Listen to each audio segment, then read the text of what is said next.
Chapter 1. "This," said George Dermot, "is no place for us." He eased his considerable bulk back from the dining table and regarded the remains of several enormous lamb chops with disfavor. "Jim Brady expects his field operatives to be lean, fit, and athletic. Are we lean, fit, and athletic?" "There are desserts," Donald Mackenzie said.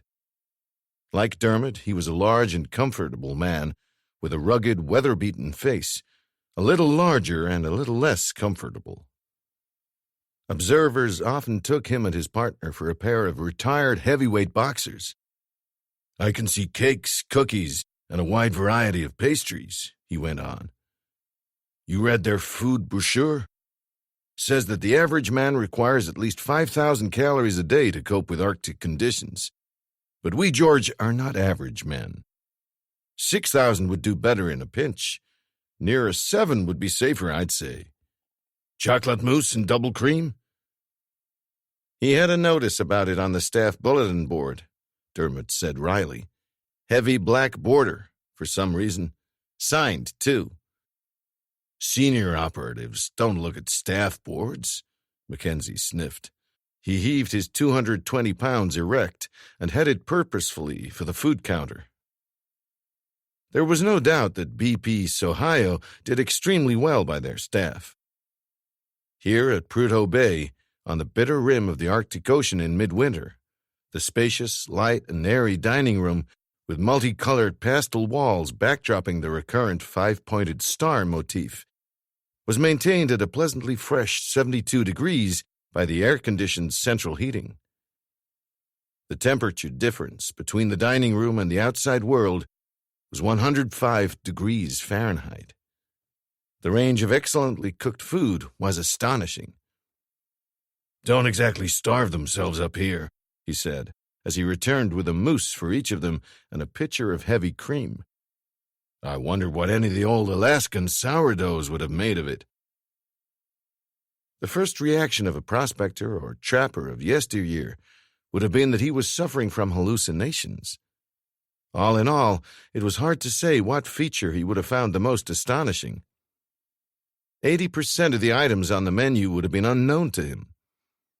But he would have been still more amazed by the 40-foot swimming pool and the glassed-in garden with its pine trees, birches, plants, and profusion of flowers that abutted on the dining room. "God knows what the old boy would have thought," said Dermot. "You might ask him, though." He indicated a man heading in their direction. "Jack London would have recognized this one right away." Mackenzie said, "More the Robert Service type, I'd say." The newcomer certainly wasn't of current vintage. He wore heavy felt boots, moleskin trousers, and an incredibly faded mackinaw, which went well enough with the equally faded patches on the sleeves. A pair of sealskin gloves was suspended from his neck, and he carried a coonskin cap in his right hand.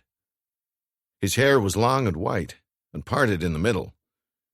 He had a slightly hooked nose and clear blue eyes with deeply entrenched crow's feet, which could have been caused by too much sun, too much snow, or a too highly developed sense of humor. The rest of his face was obscured by a magnificent grizzled beard and mustache, both of which were at that moment rimed by droplets of ice. The yellow hard hat swinging from his left hand struck a jarring note. He stopped at their table, and from the momentary flash of white teeth, it could be assumed that he was smiling. "Mr. Dermot, Mr. Mackenzie." He offered his hand. "Finlayson. John Finlayson." Dermot said, "Mr. Finlayson, Field Operations Manager's office?" "I am the Field Operations Manager." He pulled out a chair, sat, sighed, and removed some ice particles from his beard. Yes, I know. Hard to believe." He smiled again, gestured at his clothing. "Most people think I've been riding the roads. You know, hobo on the boxcars. God knows why. Nearest railroad tracks, a long, long way from Prudhoe Bay. Like Tahiti and grass skirts.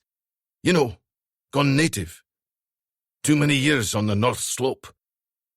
His oddly staccato manner of speech was indeed suggestive of a person whose contact with civilization was at best intermittent. Sorry I couldn't make it. Meet you, I mean. Dead horse. Mackenzie said, Dead horse? Airstrip. A little trouble at one of the gathering centers. Happens all the time. Sub-zero temperatures play hell with the molecular structure of steel. Being well taken care of, I hope. No complaints, Dermot smiled. Not that we require much care.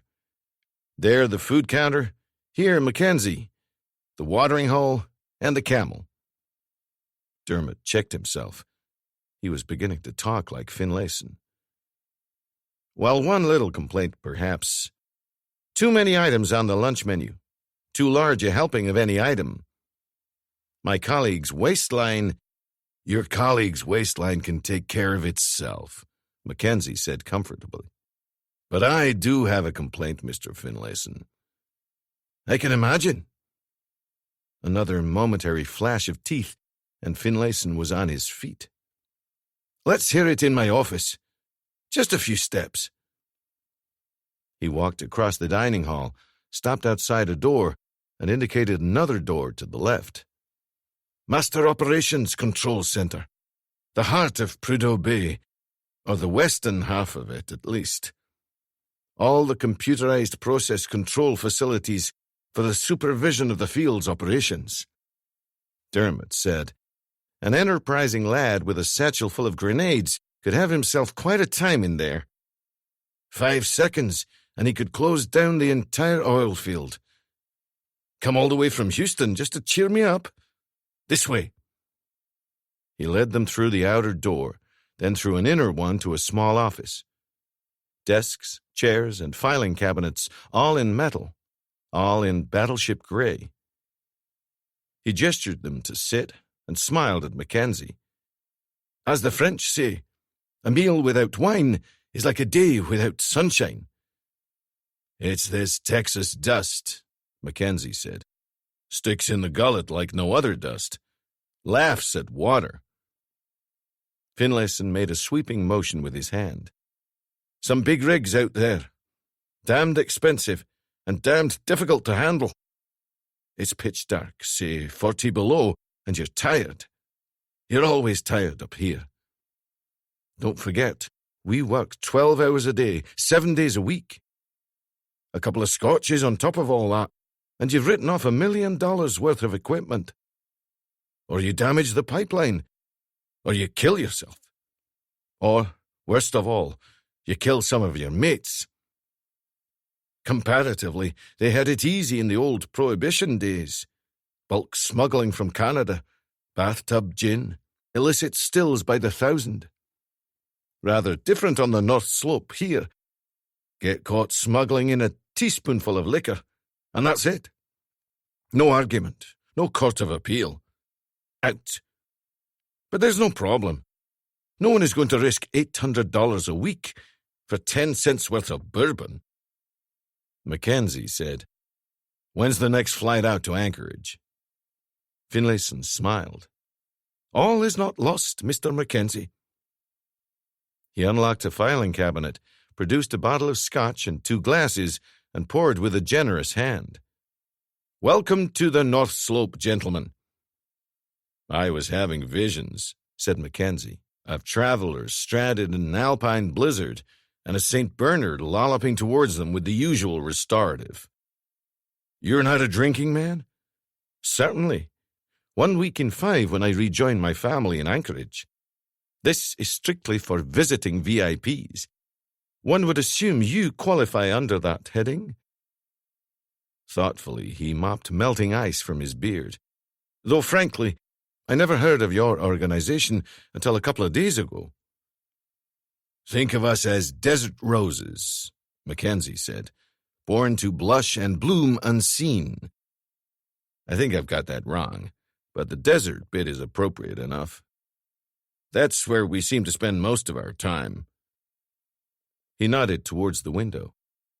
A desert doesn't have to be made of sand. I suppose this qualifies as an Arctic desert. I think of it that way myself. But what do you do in those deserts? Your function, I mean. Our function? Dermot considered. Oddly enough, I'd say our function is to reduce our worthy employer, Jim Brady, to a state of bankruptcy. Jim Brady? I thought his initial was A. His mother was English. She christened him Algernon. Wouldn't you object? He's always known as Jim. Anyway, there are only 3 people in the world any good at extinguishing oilfield fires, particularly gusher fires, and all 3 are Texas-based. Jim Brady's one of the 3. It used to be commonly accepted that there are just 3 causes of such oil fires: spontaneous combustion, which should never happen but does, the human factor, i.e., sheer carelessness, and mechanical failure. After 25 years in the business, Brady recognized that there was a 4th and more sinister element involved that would come, broadly speaking, under the heading of industrial sabotage. Who would engage in sabotage? What would the motivation be?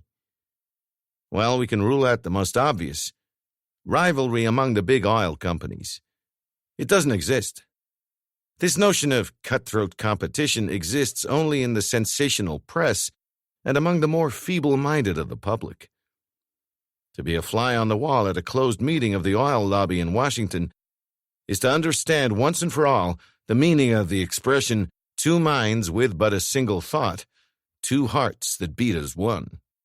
Multiplied by 20, of course. Let Exxon put up the price of gas by a penny today, and Gulf, Shell, BP, Elf, Agip, and all the others will do the same tomorrow. Or even take Prudhoe Bay here, the classic example, surely, of cooperation. Umpteen companies working hand in glove for the mutual benefit of all concerned. Benefit of all the oil companies, that is. The state of Alaska and the general public might adopt a rather different and more jaundiced viewpoint. So we rule out business rivalries. This leaves another kind of energy: power. International power politics. Say, country X could seriously weaken enemy country Y by slowing down its oil revenues. That's one obvious scenario. Then there's internal power politics. Suppose disaffected elements in an oil-rich dictatorship see a means of demonstrating their dissatisfaction against a regime that clasps the ill-gotten gains to its mercenary bosom, or at best, distributes some measure of the largesse to its nearest and dearest, while ensuring that the peasantry remains in the properly medieval state of poverty. Starvation does nicely as motivation. This kind of setup leaves room for personal revenge, the settling of old scores, the working off of old grudges. And don't forget the pyromaniac who sees in oil a ludicrously easy target and the source of lovely flames. In short, there's room for practically everything, and the more bizarre and unimaginable, the more likely to happen. A case in point. He nodded at Mackenzie. Donald and I have just returned from the Gulf. The local security men and the police were baffled by an outbreak of small fires. Small, so-called, but with damage totaling $2 million. Clearly the work of an arsonist. We tracked him down, apprehended him, and punished him. We gave him a bow and arrow. Finlayson looked at them as if their Scotch had taken hold too quickly. 11-year-old son of the British consul. He had a powerful Webley air pistol. Webley make the traditional ammunition for this, hollow, concave lead pellets. They do not make pellets of hardened steel, which give off a splendid spark when they strike ferrous metal. This lad had had a plentiful supply obtained from a local Arab boy who had a similar pistol, and used those illegal pellets for hunting desert vermin. Incidentally, the Arab boy's old man, a prince of the blood royal, owned the oil field in question. The English boys' arrows have rubber tips. I'm sure there's a moral there somewhere. Sure, there's a lesson. The unpredictable is always with you. Our Industrial Sabotage Division, that's Jim Brady's term for it, was formed 6 years ago. There are 14 of us in it. At first, it was as a purely investigative agency. We went to a place after the deed had been done and the fire put out. As often as not, it was Jim who put it out, and tried to find out who had done it, why, and what his modus operandi had been. Frankly, we had very limited success. Usually the horse had gone, and all we were doing was locking the empty stable door. Now the emphasis has changed.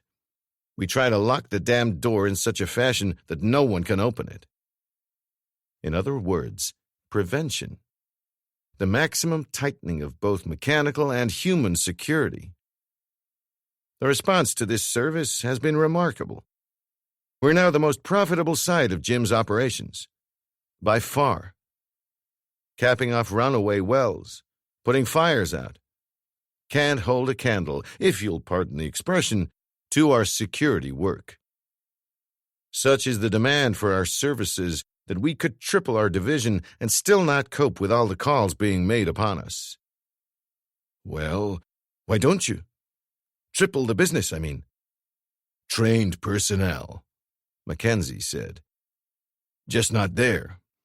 More accurately, there are next to no experienced operatives, and there's an almost total dearth of people qualified to be trained for the job. The combination of qualifications is difficult to come by. You have to have an investigative mind, and that in turn is based on an inborn instinct for detection. The Sherlock Holmes genes, shall we say. You've either got it or not. It can't be inculcated. You have to have an eye and a nose for security, an obsession almost. And this can only come from field experience.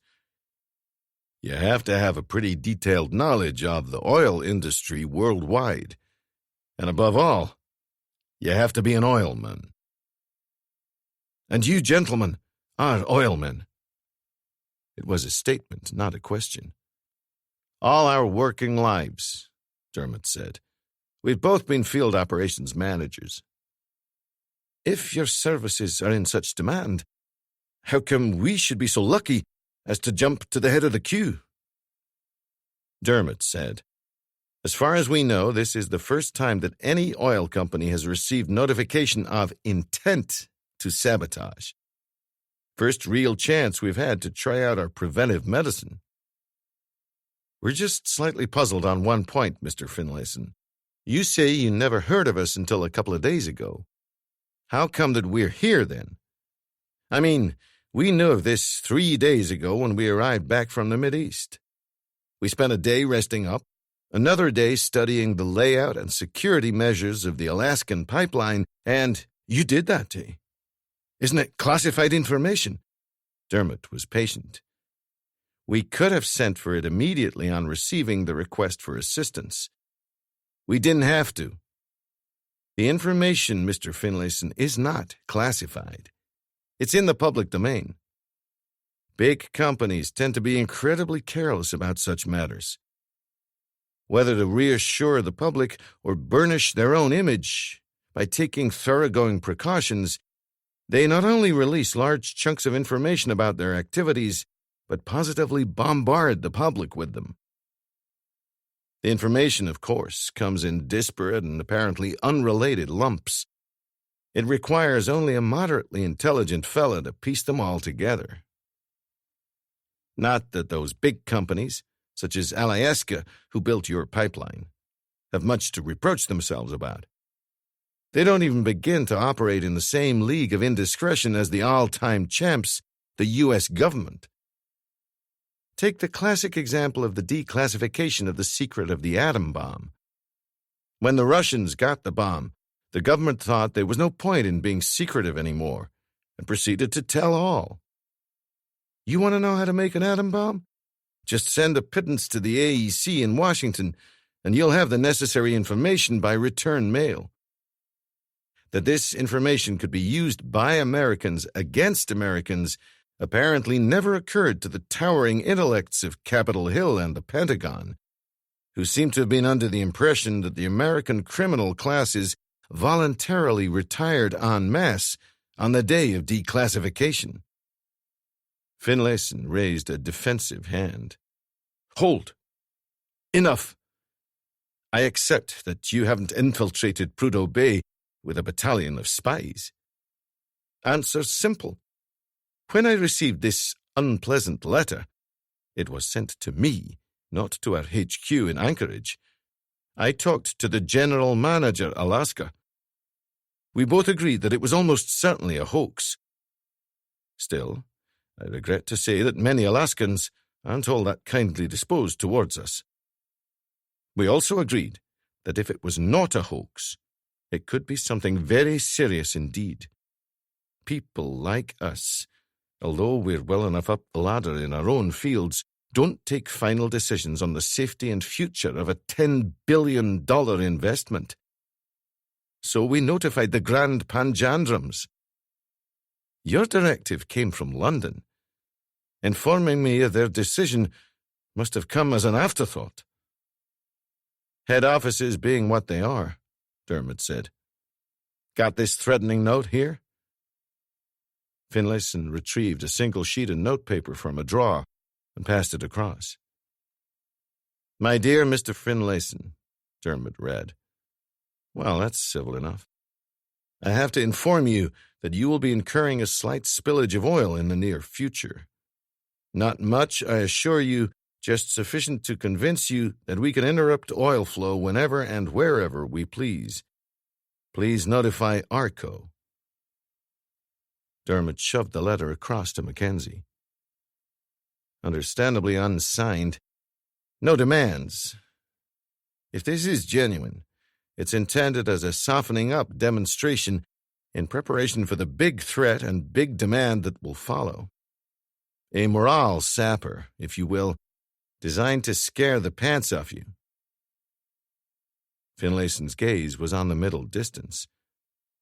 I'm not so sure he hasn't done that already. You notified ARCO? Yep. Oilfields split more or less half and half. We run the western sector. ARCO, Atlantic, Richfield, Exxon, some smaller groups. They run the eastern sector. What's their reaction? Like mine. Hope for the best, prepare for the worst. Your security chief, what's his reaction? Downright pessimistic. It's his baby, after all. If I were in his shoes, I'd feel the same way. He's convinced of the genuineness of this threat.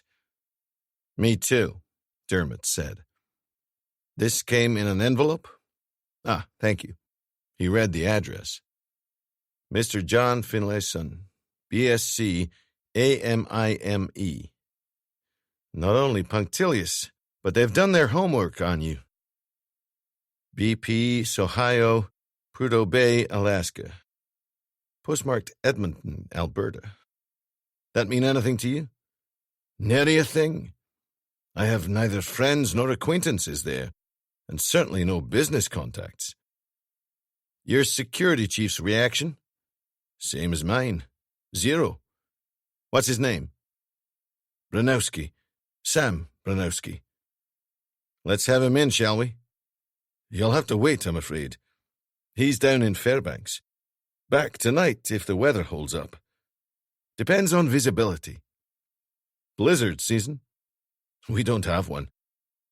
Precipitation on the North Slope is very low, maybe 6 inches in a winter. High winds are the bugaboo. They blow up the surface snow so that the air can be completely opaque for 30 or 40 feet above the ground. Just before Christmas a few years ago, a Hercules, normally the safest of aircraft, tried to land in those conditions. Didn't make it. 2 of the crew of 4 killed. Pilots have become a bit leery since. If a Hercules can buy it, any aircraft can. These high winds and the surface snowstorms they generate, that snow can be driving along at 70 miles an hour, are the bane of our existence up here. That's why this operations center is built on pilings 7 feet above ground. Let the snow blow right underneath. Otherwise, we'd end the winter season buried under a massive drift. The pilings, of course, also virtually eliminate heat transfer to the permafrost, but that's secondary. What's Bernowski doing in Fairbanks? Stiffening the thin red line? Hiring extra security guards for Fairbanks? How does he set about that? Approach varies, I suppose. Really Bronowski's department, Mr. Dermot. He has carte blanche in those matters. I suggest you ask him on his return. Oh, come on. You're his boss. He's a subordinate. Bosses keep tabs on their subordinates. Roughly, how does he recruit? Well, he's probably built up a list of people whom he's personally contacted and who might be available in a state of emergency. I'm honestly not sure about this. I may be his boss, but when I delegate responsibility, I do just that. I do know that he approaches the chief of police and asks for suitable recommendations. He may or may not have put an ad in the All-Alaska Weekly. That's published in Fairbanks. Finlayson thought briefly. I wouldn't say he's deliberately close-mouthed about this. I suppose when you've been a security man all your life, you naturally don't let your left hand know what the right hand's doing. What kind of men does he recruit? Almost all ex-cops. Ex-state troopers. But not trained security men. As such, no. Although I'd have thought security would have come as second nature to a state trooper. Finlayson smiled. I imagine Sam's principal criterion is whether the man can shoot straight. Security is a mental thing, not physical. You said almost all. He's brought in 2 first-class security agents from outside. One's stationed at Fairbanks, the other at Valdez. Who says they're first class? Sam. He handpicked them. Finlayson rubbed his drying beard in what could have been a gesture of irritation. You know, Mr. Dermot, friendly, even genial you may be, but I have the odd impression that I'm being third-degreed. Rubbish. If that were happening, you'd know all about it, because I'd be asking you questions about yourself. I've no intention of doing so, now or in the future. You wouldn't be having a dossier on me, would you? Tuesday, September 5th, 1939, was the day and date you entered your secondary school in Dundee, Scotland. Jesus! What's so sensitive about the Fairbanks area? Why strengthen your defenses there particularly? Finlayson shifted in his seat. No hard and fast reason, really. Never mind whether it's hard and fast. The reason. Finlayson drew in his breath as if he were about to sigh, then seemed to change his mind. A bit silly, really. You know how whisperings can generate a hoodoo. People on the line are a bit scared of that sector. You'll know that the pipeline has 3 mountain ranges to traverse on its 800-mile run south to the terminal at Valdez. So, pump stations, 12 in all. Pump station number 8 is close to Fairbanks. It blew up in the summer of 77, completely destroyed. Fatalities? Yes. Explanations given for this blow-up? Of course. Satisfactory? The pipeline construction company, Alistair, were satisfied. But not everyone. The public was skeptical. State and federal agencies withheld comment. What reason did Alistair give? Mechanical and electrical malfunction. Do you believe that? I wasn't there. The explanation was generally accepted. The explanation was widely disbelieved. Sabotage, perhaps. Perhaps. I don't know. I was here at the time. I've never even seen pump station number 8. Been rebuilt, of course. Dermot sighed. This is where I should be showing some slight traces of exasperation. Don't believe in committing yourself, do you, Mr. Finlayson? Still, you'd probably make a good security agent. I don't suppose you'd like to venture an opinion as to whether there was a cover-up or not. My opinion hardly matters. What matters, I suppose, is that the Alaskan press was damned certain there was, and said so loud and clear. The fact that the papers appeared unconcerned about the possibility of libel action could be regarded as significant. They would have welcomed a public inquiry. One assumes that Aliasca would not have. Why were the newspapers stirred up? Or is that an unnecessary question? What incensed the press was that they were prevented for many hours from reaching the scene of the accident. What doubly incensed them was that they were prevented not by peace officers of the state, but by Aliasca's private guards, who incredibly took it upon themselves to close state roads. Even their local PR man agreed that this amounted to illegal restraint. Anybody sue? No court action resulted. Why? When Finlayson shrugged, Dermot went on. Could it have been because Aliasca is the biggest employer in the state? Because the lifeblood of so many companies depends on their contracts with Aliasca? In other words, big money talking big. Possibly. Any minute now I'll be signing you up for Jim Brady. What did the press say? Because they'd been prevented for a whole day from getting to the scene of the accident. They believed Aliasca employees had been working feverishly during that time to clean up and minimize the effects of the accident, to remove the evidence of a major spillage, and to conceal the fact that their fail-safe system had failed dangerously. Aliasca had also, the press said, covered up the worst effects of the fire damage.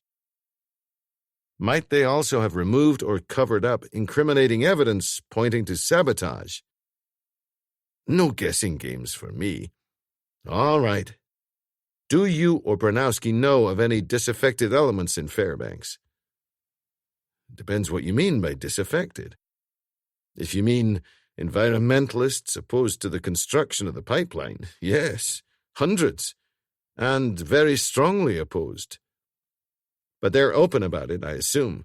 Always give their full names and addresses when writing to the papers. Yes. Besides, environmentalists tend to be sensitive and non-violent people who work within the confines of the law. About any other disaffected types, I wouldn't know. There are 15,000 people in Fairbanks, and it would be optimistic to expect they're all as pure as the driven snow. What did Bernowski think of the incident? He wasn't there. That wasn't what I asked. He was in New York at the time. He hadn't even joined the company then. A relative newcomer then? Yes. In your book, I suppose that automatically makes him a villain. If you wish to go ahead and waste your time investigating his antecedents, by all means do so. But I could save you time and effort by telling you that we had him checked, double-checked, and triple-checked by 3 separate top-flight agencies. The New York Police Department gave him a clean bill of health. His record and that of his company were impeccable. I don't doubt it. What were his qualifications, and what was his company? One and the same thing, really. He headed up one of the biggest and arguably the best security agencies in New York. Before that, he was a cop. What did his company specialize in? Nothing but the best. Guards, mainly. Additional guards for a handful of the biggest banks when their own security forces were understaffed by holidays or illness. Guarding the homes of the richest people in Manhattan and Long Island to prevent the ungodly making off with the guests' jewelry when large-scale social functions were being held. His third speciality was providing security for exhibitions of precious gems and paintings. If you could ever persuade the Dutch to lend you Rembrandt's Night Watch for a couple of months, Branowski would be the man you'd send for. What would induce a man to leave all that and come to this end of the world? He doesn't say. He doesn't have to. Homesickness. More specifically, his wife's homesickness. She lives in Anchorage. He flies down there every weekend. I thought you were supposed to do a full 4 weeks up here before you got time off. Doesn't apply to Branowski. Only to those whose permanent job is here. This is his nominal base, but the whole line is his responsibility. For instance, if there's trouble in Valdez, he's a damn sight nearer it in his wife's flat in Anchorage than he would be if he were up here. And he's very mobile, is our Sam. Owns and flies his own Comanche. We pay his fuel, that's all. He's not without the odd penny to his name. I should say not. He doesn't really need this job, but he can't bear to be inactive. Money. He retains the controlling interest in his New York firm. No conflict of interests. How the hell could there be a conflict of interests? He's never even been out of the state since he arrived here over a year ago. A trustworthy lad, it would seem. Damn few of them around these days. Dermot looked at Mackenzie. Donald? Yes. Mackenzie picked up the unsigned letter from Edmonton. FBI's seen this. Of course not. What's it got to do with the FBI? It might have an awful lot to do with them, and soon. I know Alaskans think that this is a nation apart, that this is your own special and private fiefdom up here, and that you refer to us unfortunates as the lower 48. But you're still part of the United States. When the oil from here arrives at Valdez, it's shipped to one of the West Coast states. Any interruption in oil transfer between Prudhoe Bay and, say, California would be regarded as an unlawful interference with interstate commerce and would automatically bring in the FBI. Well, it hasn't happened yet. Besides, what can the FBI do? They know nothing of oil or pipeline security. Look after the pipeline? They couldn't even look after themselves. We'd just spend most of our time trying to thaw out the few of them that didn't freeze to death during their first 10 minutes here. They could only survive under cover, so what could they do there? Take over our computer terminals and master communications and alarm detection stations at Prudhoe Bay, Fairbanks, and Valdez? We have highly trained specialists to monitor over 3,000 sources of alarm information. Asking the FBI to do that would be like asking a blind man to read Sanskrit. Inside or out, they'd only be in the way and a useless burden to all concerned. Alaska state troopers could survive. I guess they'd survive where even some of your own men couldn't.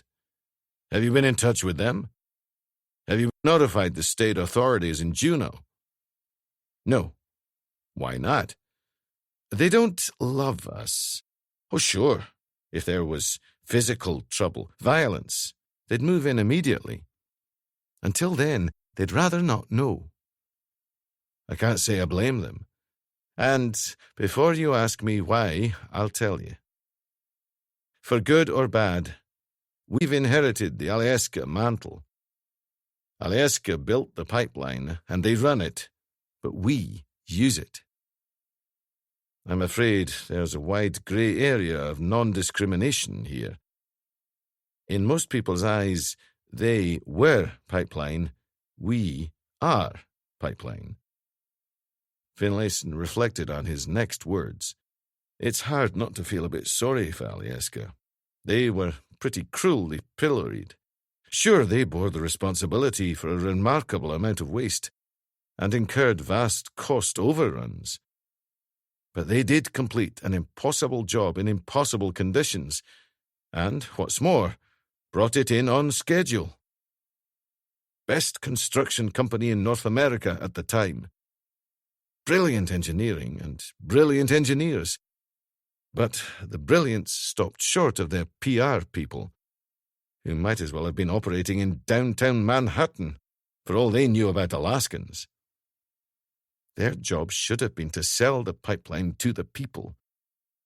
All they succeeded in doing was turning a large section of the population solidly against the line and the construction company. He shook his head. You had to be truly gifted to get it as wrong as they did. They sought to protect the good name of Aliasca, but all they did, by blatant cover-ups, it was alleged, and by deliberate lying, was to bring whatever good name there was into total disrepute. Finlayson reached into a drawer, took out 2 sheets of paper, and gave them to Dermot and Mackenzie. Photostats of a classic example of the way they handle those under contract to them. One would assume they learnt their trade in one of the more repressive police states. Read it. You'll find it instructive. You'll also understand how, by simple thought transference, we're not in line for much public sympathy. The 2 men read the photostats. Aliasca Pipeline Service Company, Pipeline and Roads, Job Specification, Supplement Number 20, Revision Number 1, April 1st, 1974, page 2004. C. In no event shall contractor or its personnel report a leak or an oil spill to any governmental agency. Such reporting shall be the sole responsibility of Aliasca. Contractor shall emphasize this to all its supervisory personnel and employees. D.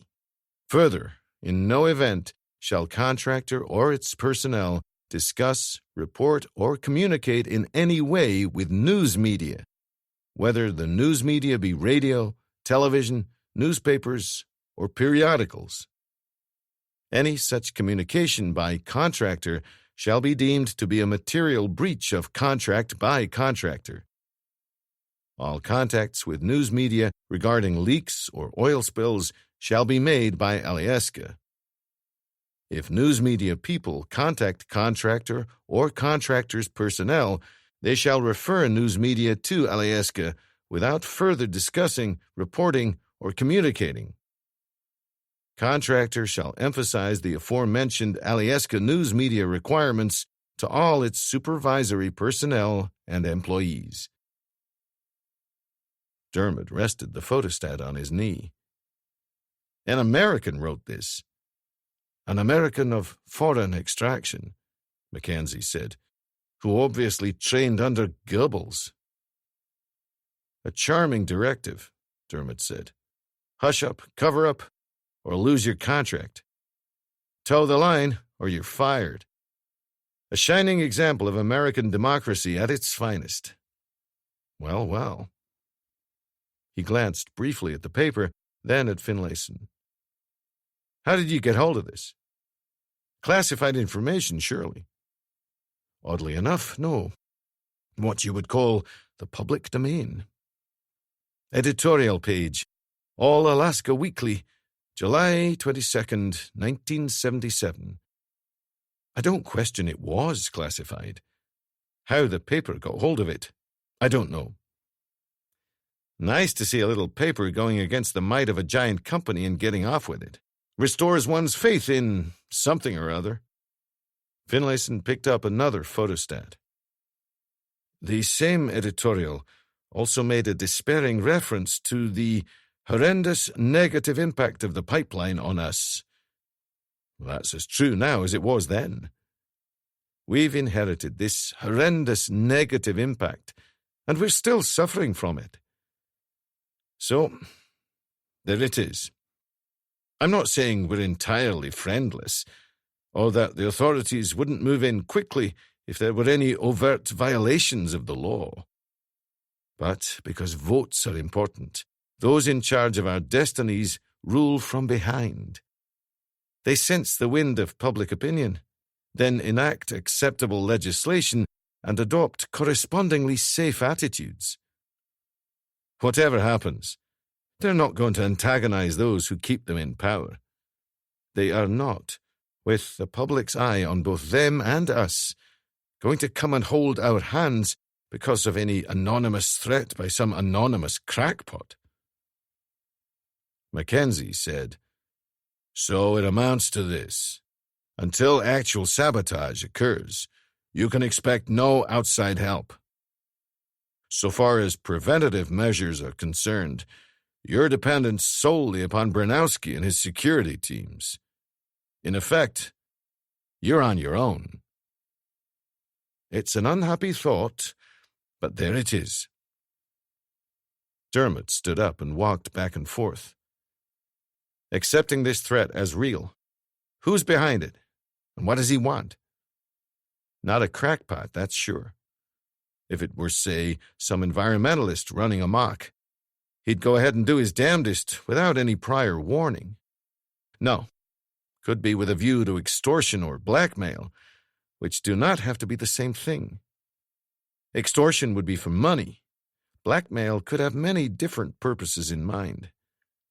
Stopping the flow of oil is unlikely to be the primary purpose.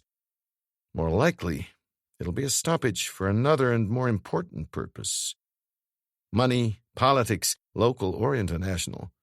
Power, misguided idealism, genuine idealism, or just crackpot irresponsibility. Well, I'm afraid speculation will have to wait on developments. Meantime, Mr. Finlayson, I'd like to see Branowski as soon as possible. I told you he has business to finish. He'll be flying up in a few hours. Ask him to fly up now, please. Sorry, Branowski's his own man. Overall, he's answerable to me, but not in field operations. He'd walk out if I tried to usurp his authority. Unless he had the power to act independently, he'd be effectively hamstrung. You don't hire a dog and bark yourself. I don't think you quite understand. Mr. Mackenzie and I have not only been promised total cooperation, we've been empowered to direct security measures if, in our judgment, such extreme measures are dictated by circumstances. Finlayson's Yukon beard still masked his expression, but there was no mistaking the disbelief in his voice. You mean, take over from Branowski? If, again in our judgment, he's good enough, we just sit by the sidelines and advise. If not, we will exercise the authority invested in us. Invested in whom? This is preposterous. I cannot permit it. You walk in here and imagine... No way. I have received no such directive. Then I suggest you seek such a directive, or confirmation of it, immediately. From whom? The Grand Panjandrums, as you call them. London? Dermot said nothing. That's for Mr. Black. Dermot remained silent. General Manager, Alaska. Dermot nodded at the 3 telephones on Finlayson's desk. He's as far away as one of those. He's out of state. He's visiting our offices in Seattle, San Francisco, and Los Angeles. At what times and in what order, I don't know. I do know he'll be back in Anchorage at noon tomorrow. Are you telling me that is the soonest you can or will contact him? Yes. You could phone those offices. I've told you. I don't know where he'd be. He could be at some other place altogether. Like as not, he's in the air. You could try, couldn't you? Finlayson remained silent, and Dermot spoke again. You could call London direct. You don't know much about the hierarchy in oil companies, do you? No? But I know this. Now Dermot's customary geniality was gone. You're a considerable disappointment, Finlayson. You are, or very well may be, in serious trouble. In the circumstances, one does not expect an executive in top management to resort to stiff outrage and wounded pride. You've got your priorities wrong, my friend. The good of the company comes first, not your feelings or protecting your ass. Finlayson's eyes showed no expression. Mackenzie was staring at the ceiling as if he had found something of absorbing interest there. Dermot, he had learned over the years, was a past master of penning an adversary into a corner. The victim either surrendered or placed himself in an impossible situation of which Dermot would take ruthless advantage. If he couldn't get cooperation, he would settle for nothing less than domination. Dermot went on. I have made 3 requests, all of which I regard as perfectly reasonable, and you have refused all 3. You persist in your refusals? Yes, I do, Dermot said. Well, Donald, what are my options? There are none. Mackenzie sounded sad. Only the inevitable. Yes. Dermot looked at Finlayson coldly. You have a radio microwave band to Valdez that links up with the continental exchanges. He pushed a card towards Finlayson. Or would you refuse me permission to talk to my head office in Houston? Finlayson said nothing. He took the card, lifted the phone, and talked to the switchboard. After 3 minutes' silence, which only Finlayson seemed to find uncomfortable, the phone rang. Finlayson listened briefly, then handed over the phone. Dermot said, Brady Enterprises? Mr. Brady, please. Dermot. There was a pause, then, Good afternoon, Jim. Well, George. Brady's strong, carrying voice was clearly audible in the office. Prudhoe Bay, is it? Coincidence. I was just on the point of phoning you. Well, my report, Jim. News, rather. There's nothing to report. And I have news for you. Mine first. It's more important. Open line? One moment. Dermot looked at Finlayson. What security classification does your switchboard operator have? None. Jesus, she's only a telephone girl. As you rightly observe, Jesus, heaven help the Trans-Alaskan Pipeline. He pulled out a notebook and pencil and addressed the phone. Sorry, Jim. Open. Go ahead. In a clear, precise voice, Brady began to recite a seemingly meaningless jumble of letters and figures, which Dermot noted down in neatly printed script. After about 2 minutes, Brady paused and said, Repeat? No, thanks. You have something to say? Just this. Field manager here uncooperative, unreasonable, and obstructive. I don't think we can profitably operate here. Permission to pull out. There was only a brief pause before Brady said clearly, Permission granted. There came the click of a replaced receiver, and Dermot rose to his feet. Finlayson was already on his. Mr. Dermot! Dermot looked down at him icily and spoke in a voice as cold as winter. Give my love to London, Mr. Finlayson, if you're ever there. Chapter 2. 1,300 miles southeast of Prudhoe Bay, at 10 p.m., Brady's men met Jay Shore in the bar of the Peter Pond Hotel in Fort McMurray. Among those qualified to pass judgment on such matters, it was readily agreed that as an engineering construction manager, Shore had no peer in Canada. His face was dark, saturnine, almost piratical, which was rather an unfair trick for nature to play on him, since that same nature had made him easygoing, companionable, humorous, and cheerful. Not that he felt in the least humorous and cheerful at that moment. Nor did the man who sat beside him, Bill Reynolds, San Mobil's operations manager, a rubicund and normally smiling man to whom nature had given precisely the kind of diabolical mind that Shore appeared to have but didn't. Bill Reynolds looked across the table to Dermot and Mackenzie, whom he and Shore had met 30 seconds previously, and said, "You make fast time, gentlemen. Remarkable service, if one may say so." "We try," Dermot said comfortably. "We do our best." "Scotch?" asked Mackenzie. "Thanks," Reynolds nodded. "Twin jet, is that it?" "Right." "A shade expensive, a man would think." "Gets you around," Dermot smiled. "Head office, that's Edmonton. Told us you might take up to 4 days. We didn't expect you in 4 hours." Reynolds eyed Dermot speculatively over his newly poured glass. "I'm afraid we don't know much about you." "Fair enough. We probably know even less about you." "Not oilmen, then?" "Of course, but drilling oilmen. We're not familiar with mining the stuff." "And your full-time job's security?" "That's right." "So there's no need to ask what you were doing up on the North Slope." "Right again."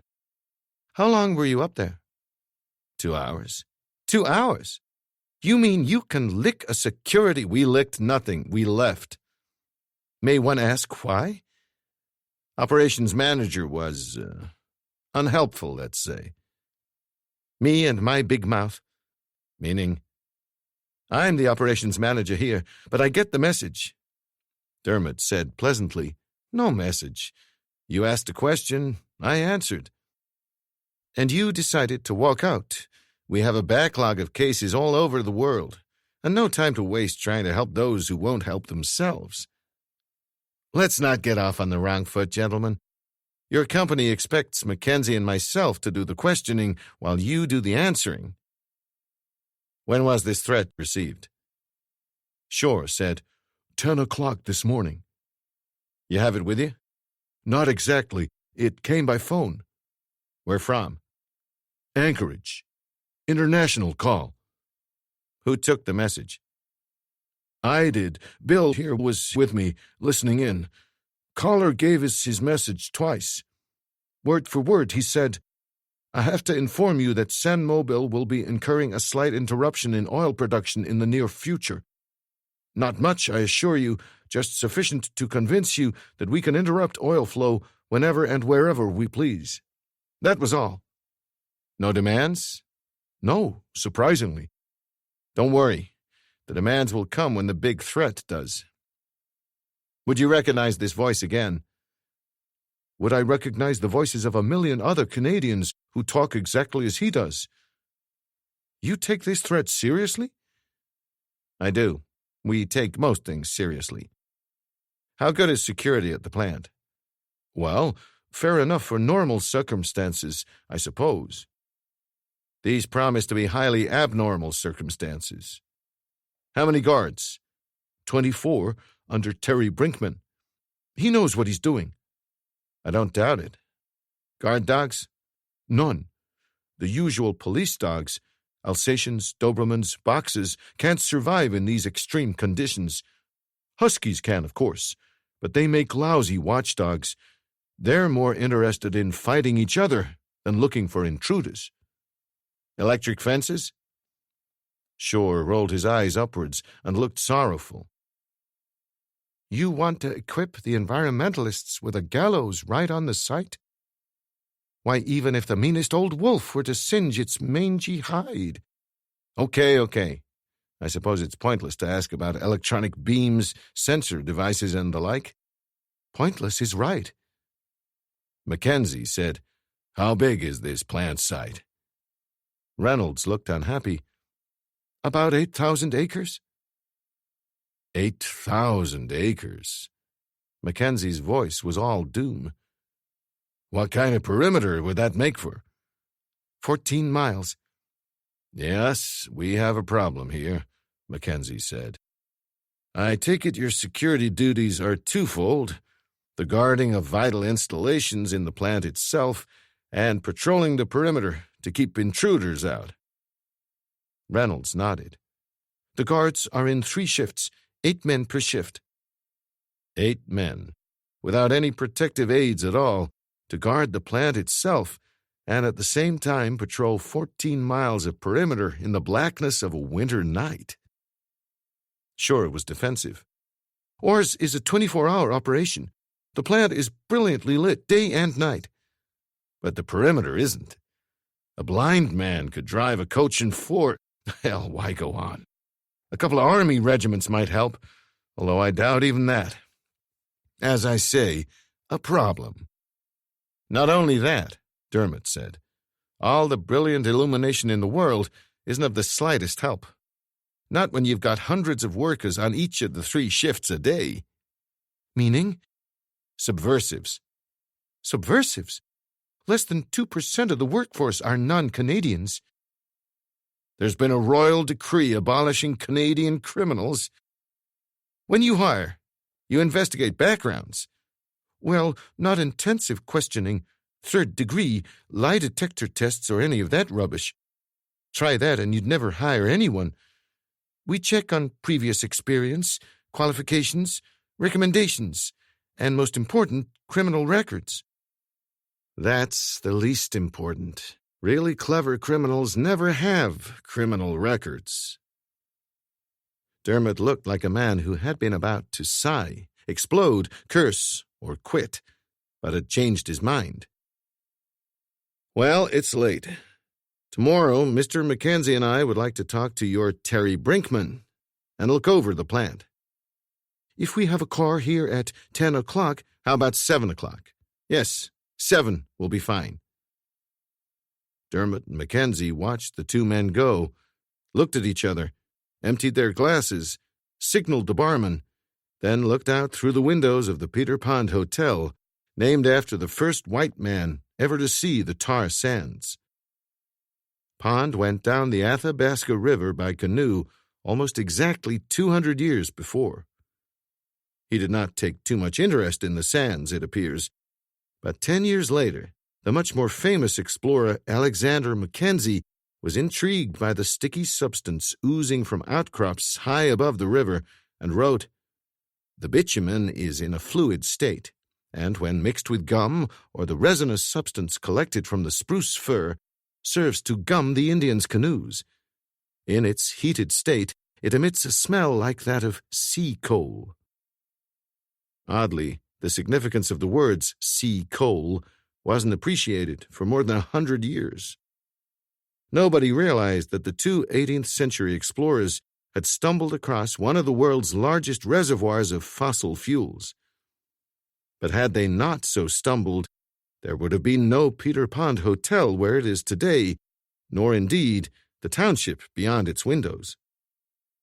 Even in the mid-1960s, Fort McMurray was little more than a rough, primitive frontier outpost, with a population of only 1,300 and streets covered with dust, mud, or slush, according to season.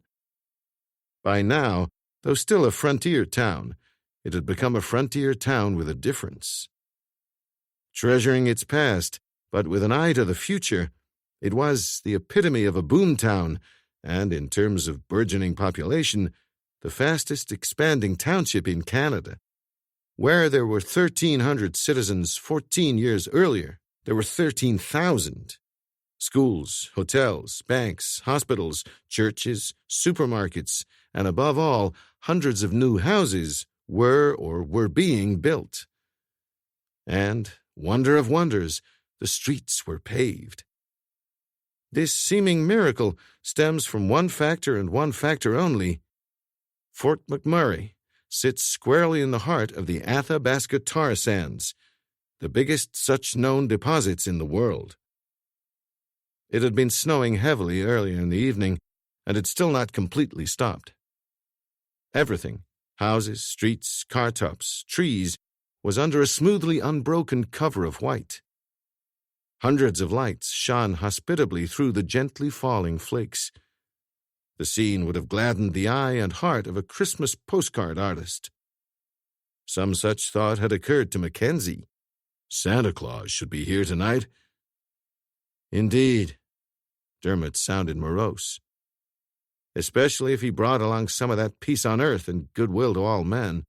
What did you make of that telephone message to San Mobile? Same thing you did. Practically identical to the letter Finlayson received up in Prudhoe Bay. Obviously the work of the same man or group of men. And what do you make of the fact that Alaskan oil people got a threatening message from Alberta, while the Albertan oil interests received the same threat from Alaska? Nothing, except that both threats had the same origin. That call from Anchorage. For certainty, from a public call box. Untraceable. Probably. Not certainly. I don't know if you can dial direct from Anchorage to here. I don't think so, but we can find out.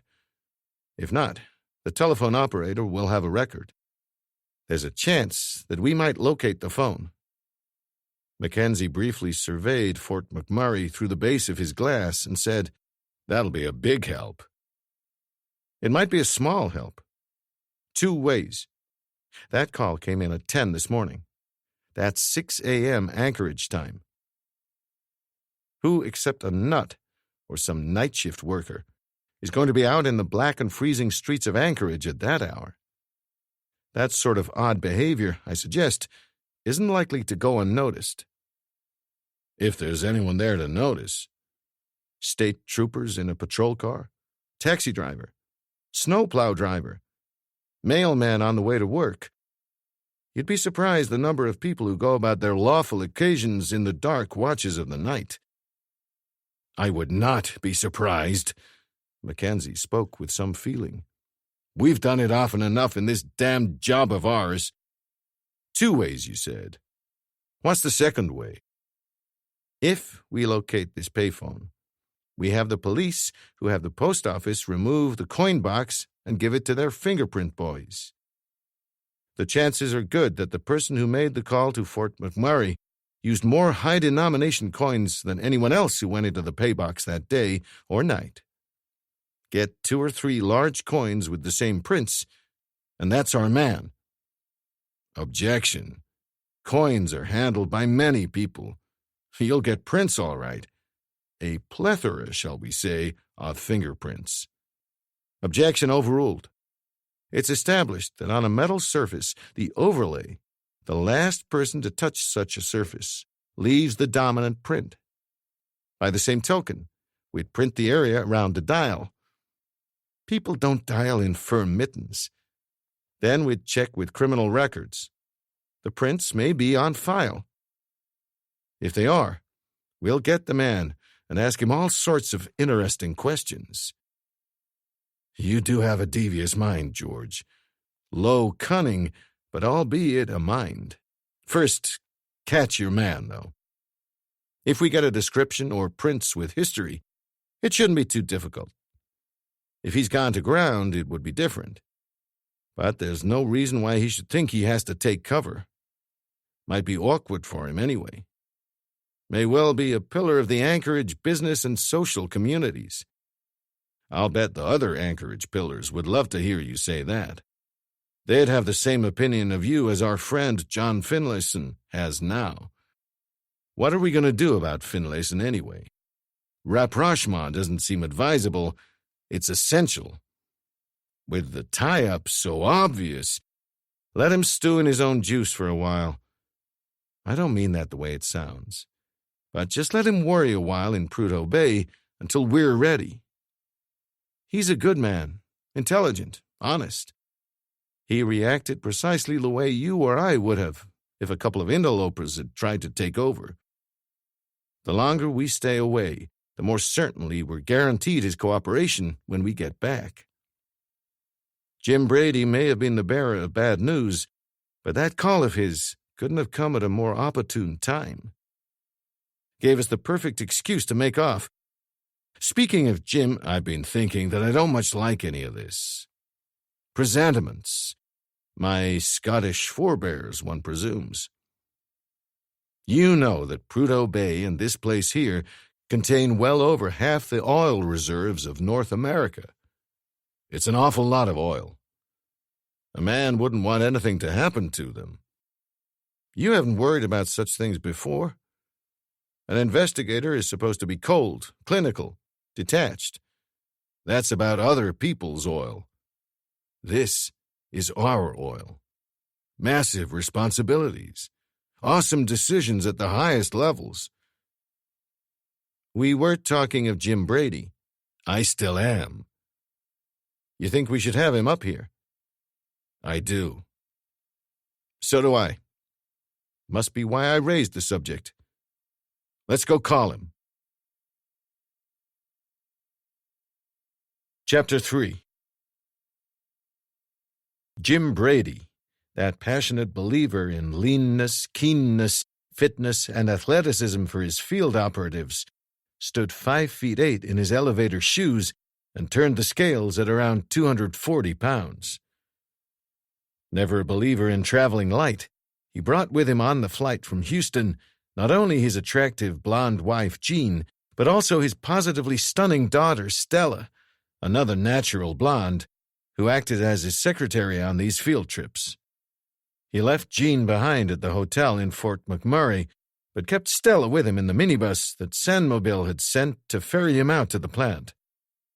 The first impression he made on the hard men of Athabasca was less than favorable. He wore a superbly cut dark gray business suit. It had to be well cut, even to approximate to a frame as spherical as his, a white shirt, and a conservative tie. On top of these indoor clothes, however, he wore 2 woolen overcoats and a vast beaver fur coat, the combined effect being to render his vertical and horizontal dimensions approximately equal. He sported a soft felt hat, the same color as his suit, but this too was almost invisible, anchored by a gray woolen scarf that passed twice over the crown and under his chins. "Well, I'll be damned," he exclaimed. His voice was muffled by the ends of the scarf, tied across his face just below the eyes, which were the only part of him that could be seen. Even so, it was clear to his companions that he was impressed. "This sure is something. You boys must have a lot of fun digging away here and building these nice little old sandcastles." "That's one way of putting it, Mr. Brady." Jay Shore spoke with restraint. "Not much, perhaps, by Texas standards, but it's still the biggest mining operation in the history of mankind." No offense, no offense. You don't expect a Texan to admit there's something bigger and better outside his own state. One could almost feel him bracing himself for a handsome admission. That beats anything I've ever come across. That was a dragline, but a dragline such as Brady had never seen before. A dragline is essentially an engine housing with a control cabin which operates a crane-like boom. The boom is hinged and swiveled at the base of the engine housing, and so can be both raised and lowered and swung from side to side. Control is achieved by cables from the engine housing, which pass over a massive steel superstructure and reach out to the tip of the boom. Another cable, passing over the tip of the boom, supports a bucket which can be lowered to scoop up material, raised again, then swung to one side to dump its load. "Biggest thing that ever moved on Earth," said Shore. "Move," Stella said. "Yes, it can move. Walks, shuffles would be a better word, on those 2 huge shoes at the base, step by step.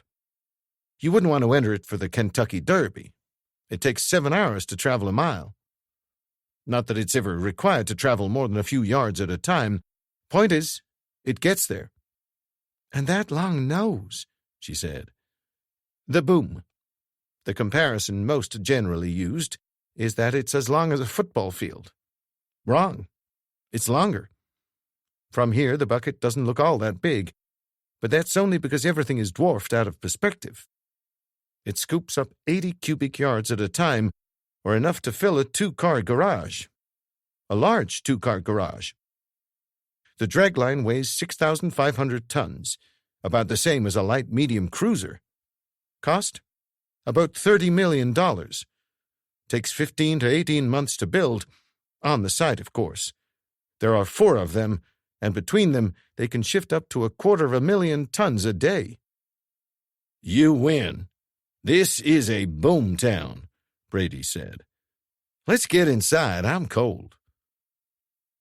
The other 4, Dermot, Mackenzie, Shore, and Brinkman, the security chief, looked at him in mild astonishment. It seemed impossible that a man so extravagantly upholstered and insulated, both naturally and otherwise, could possibly feel even cool. But if Brady said he was cold, he was cold. They clambered into the minibus, which, if a bit short on other creature comforts, did at least have heaters in excellent condition. Also in excellent condition was the girl who sat down in the back seat, lowered her Parker hood, and beamed at them. Brinkman, who was much the youngest of the men, in his 30s, had not paid much attention to Stella. Now he touched the rim of his fur cap and lit up like a lamp. His enthusiasm was hardly surprising, for the white fur parka made her as cuddly-looking as a polar bear cub. "Want to dictate anything, Dad?" she asked. Not yet, Brady grunted. Once safely sheltered from the vicious cold, he undid the ends of the scarf that concealed his face. Somewhere in the distant past, there must have been signs of the character that had driven him from the back streets of poverty to his present millions, but years of gracious living had eradicated all trace of them. Bone structure had vanished under a fatty accumulation which had left him without a crease, line, or even the hint of crow's feet. It was a fat, spoiled face, like a cherub's. With one exception, there was nothing cherubic about the eyes. They were blue, cool, appraising, and shrewd. He looked through the window at the dragline. So, that's the end of the line. The beginning of it, Shore said. The tar sands may lie as deep as 50 feet down. The stuff above, the overburden, is useless to us. Gravel, clay, muskeg, shale, oil-poor sand, and has to be removed first of all. He pointed to an approaching vehicle. Here's some of that rubbish being carried away now. It's been excavated by another dragline on a new site. To impress you further, Mr. Brady, those trucks are also the biggest in the world. 125 tons empty, payload of 150, and all this on just 4 tires. But you will admit, they are some tires. The truck was passing now, and they were indeed some tires. To Brady, they looked at least 10 feet high and proportionately bulky. The truck itself was monstrous, 20 feet high at the cab and about the same in width, with the driver mounted so high as to be barely visible from the ground. You could buy a very acceptable car for the price of one of those tires, Shore said. As for the truck itself, if you went shopping for one at today's prices, you wouldn't get much change from $750,000. He spoke to his driver, who started up and moved slowly off. When the overburden is gone, the same dragline scoops up the tar sand, as the one we've just looked at is doing now, and dumps it in this huge pile we call a windrow. A weird machine of phenomenal length was nosing into the pile. Shore pointed and said, "A bucket wheel reclaimer. There's one paired with every dragline. 428 feet long. You can see the revolving bucket wheel biting into the windrow. With 14 buckets on a 40-foot diameter wheel, it can remove a fair tonnage every minute. The tar sands are then transported along the spine of the reclaimer, the bridge, we call it, to the separators. From there," Brady interrupted. "Separators?" "Sometimes the sands come in big, solid lumps, as hard as rock, which could damage the conveyor belts. The separators are just vibrating screens which sort out the lumps. And without the separators, the conveyor belts could be damaged. Certainly. Put out of commission? Probably. We don't know. It's never been allowed to happen yet. And then? The tar sands go into the traveling hoppers you see there. They drop the stuff onto the conveyor belt, and off it goes to the processing plant. After that— 1 minute. It was Dermot. You have a fair amount of this conveyor belting? A fair bit. How much exactly? Shore looked uncomfortable. 16 miles. Dermot stared at him, and Shore hurried on. At the end of the conveyor system, radial stackers directed to what are called surge piles, just really storage dumps. Radial stackers, said Brady. What are they? Elevated extensions of the conveyor belts. They can rotate through a certain arc to direct the tar sands to a suitable surge pile. They can also feed bins that take the sands underground to start the processes of chemical and physical separation of the bitumen. The first of those processes— Jesus, said Mackenzie incredulously. That about sums it up, Dermot said. I have no wish to be rude, Mr. Shore, but I don't want to hear about the extraction processes. I've already heard and seen all I want to. Good God Almighty, exclaimed Mackenzie by way of variation. Brady said, What's the matter, gentlemen? Dermot picked his words carefully. When Don and I were talking to Mr. Shore and Mr. Reynolds, the operations manager, last night, we thought we had reason to be concerned. I now realize we were wasting our time on trifles. But by God, now I'm worried. Last night we had to face the fact, the ridiculous ease with which the perimeter can be penetrated, and the almost equal ease with which subversives could be introduced onto the plant floor. In retrospect, those are but bagatelles. How many points did you pick up, Don? 6. My count also. First off, the drag lines.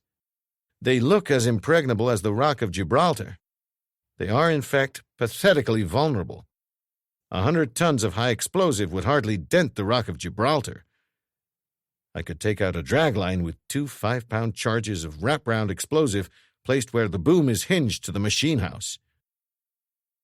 Brinkman, an intelligent and clearly competent person in his early 30s, spoke for the first time in 15 minutes, then immediately wished he hadn't.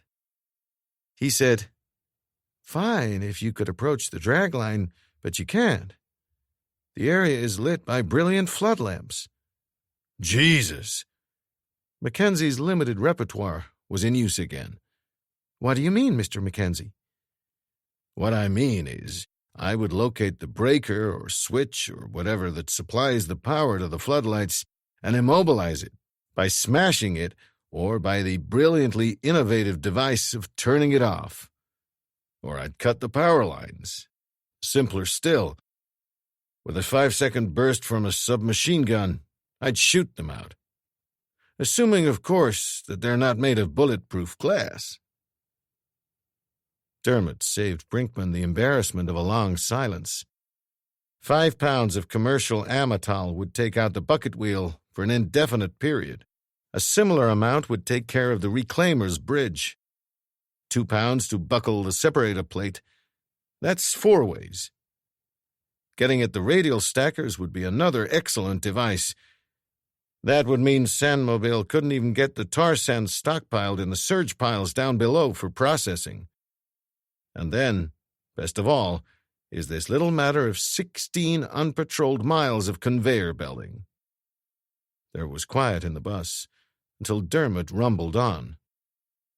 Why bother sabotaging the separation plant when it's so much simpler and more effective to interrupt the flow of raw material?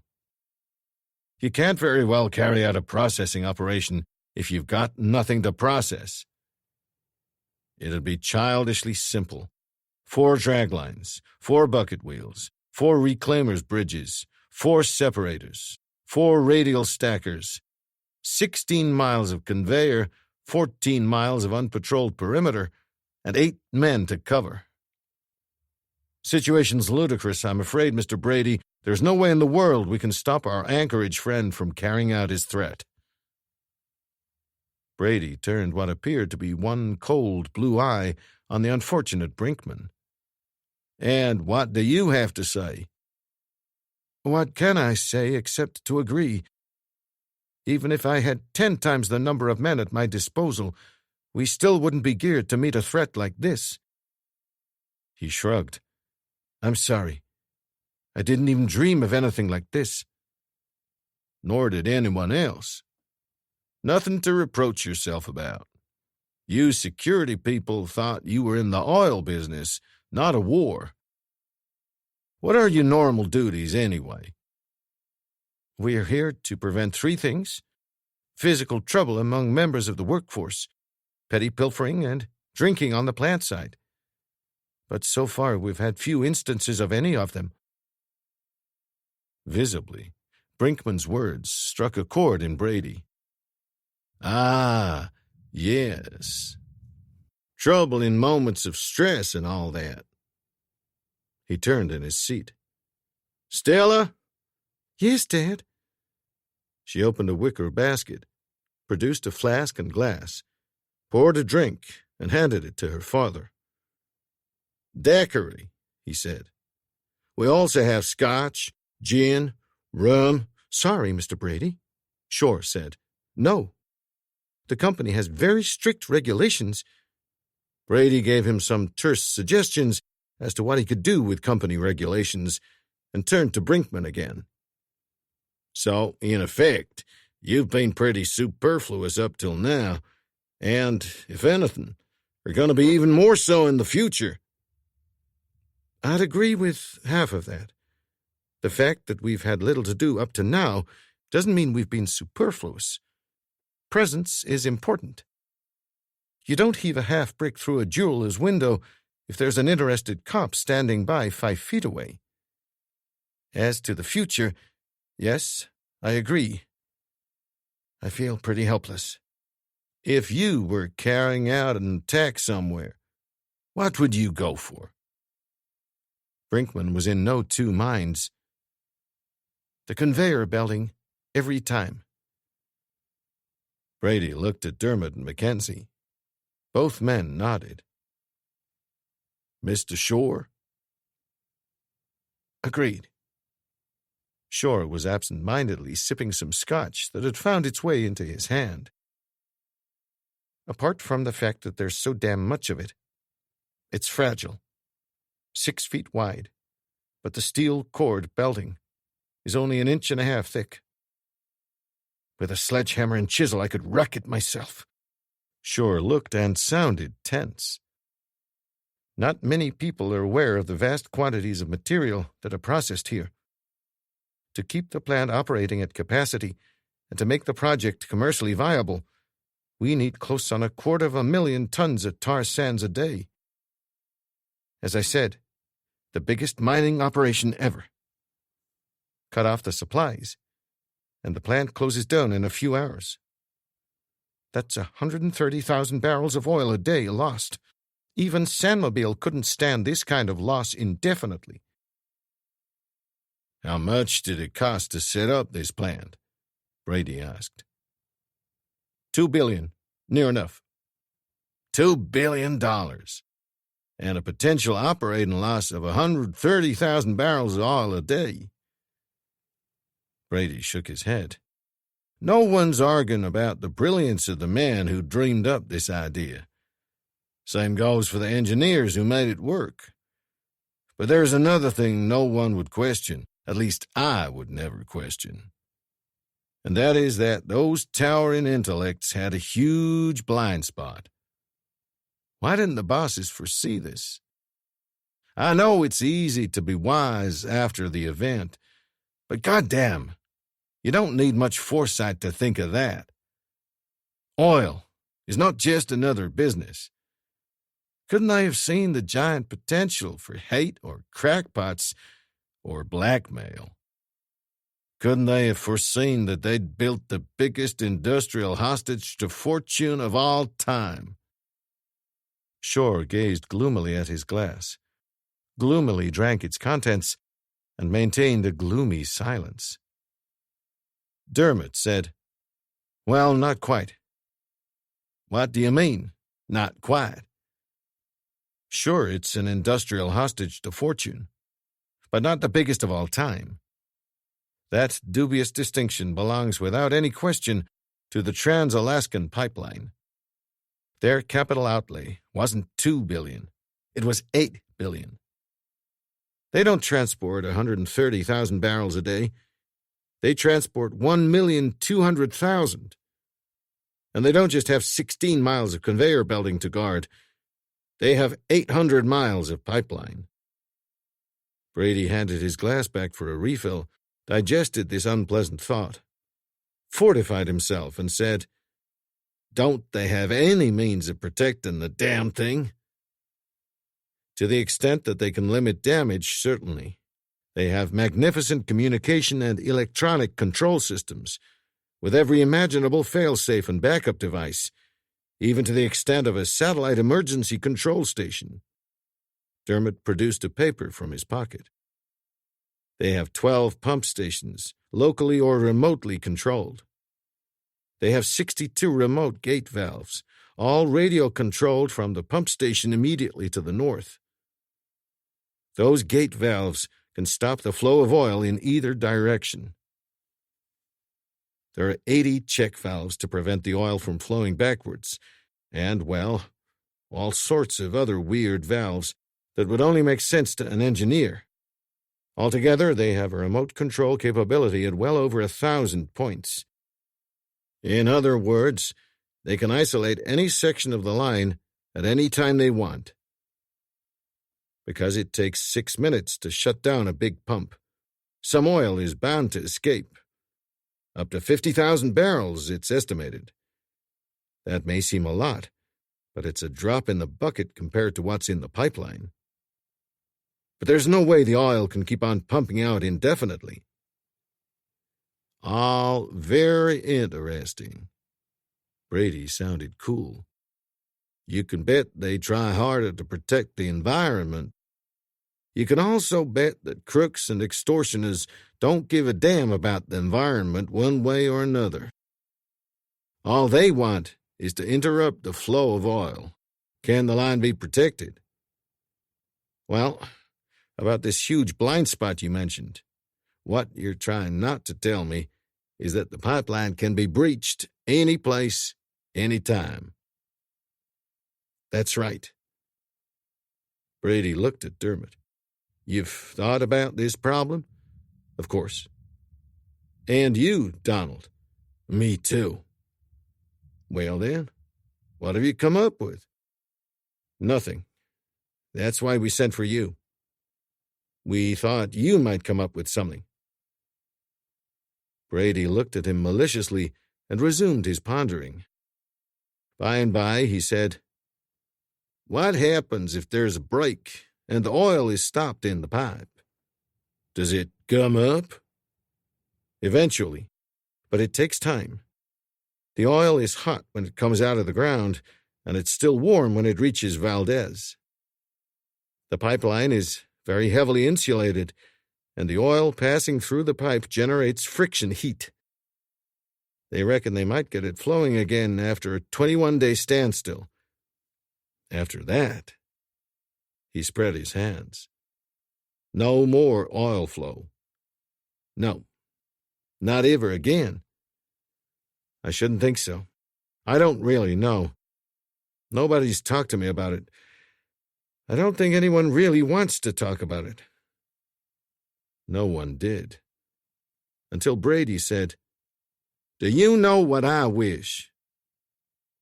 "I know," Dermot said. "You wish you were back in Houston." The radio phone rang. The driver listened briefly, then turned to Shore. "Operations Manager's office. Will we return immediately? Mr. Reynolds says it's urgent."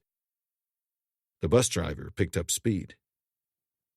Reynolds was waiting for them. He indicated a phone lying on his table and spoke to Brady.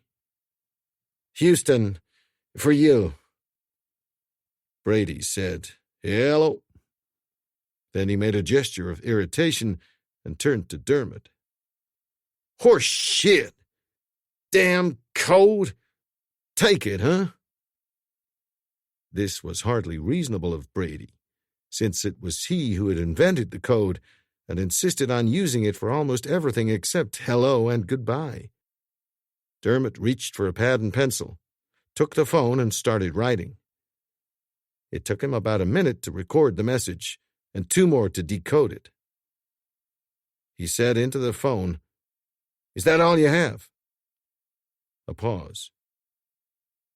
"When did you get this message? When did this happen?" Another pause. 15 minutes and 2 hours. Thank you." He turned to Brady, his face bleak. "The pipeline's been breached. Pump station number 4, near Atagon Pass in the Brook Range. No hard details yet. Damage not severe, it seems, but enough to close down the line. No chance of an accident. Explosives. They took out 2 gate valves." There was a brief silence while Brady surveyed Dermot curiously. "No need to look so goddamned grim, George. We were expecting something like this. It's not the end of the world." "It is for 2 of the men on Pump Station 4. They've been murdered." Chapter 4. It was 2:30 in the afternoon, Alaskan time, almost dark, but with good visibility, a 10-knot wind, and a temperature of -4 degrees Fahrenheit, -36 degrees below, when the twin jet touched down again on one of the Prudhoe Bay airstrips. Brady, Dermot, and Mackenzie had moved quickly after receipt of the message from Houston. They had driven back to Fort McMurray, packed essentials, which in Brady's case consisted primarily of 3 flasks, said goodbye to Jean and Stella, and driven straight to the airport. Brady was asleep when they entered Yukon airspace, and Mackenzie dozed off shortly afterwards. Only Dermot remained awake, trying to puzzle out why the enemy, in carrying out what they said would be, and in fact proved to be, no more than a token demonstration, should have found it necessary to kill in the process. As the jet came to a halt, a brightly lit minibus pulled up alongside and slid open a front door.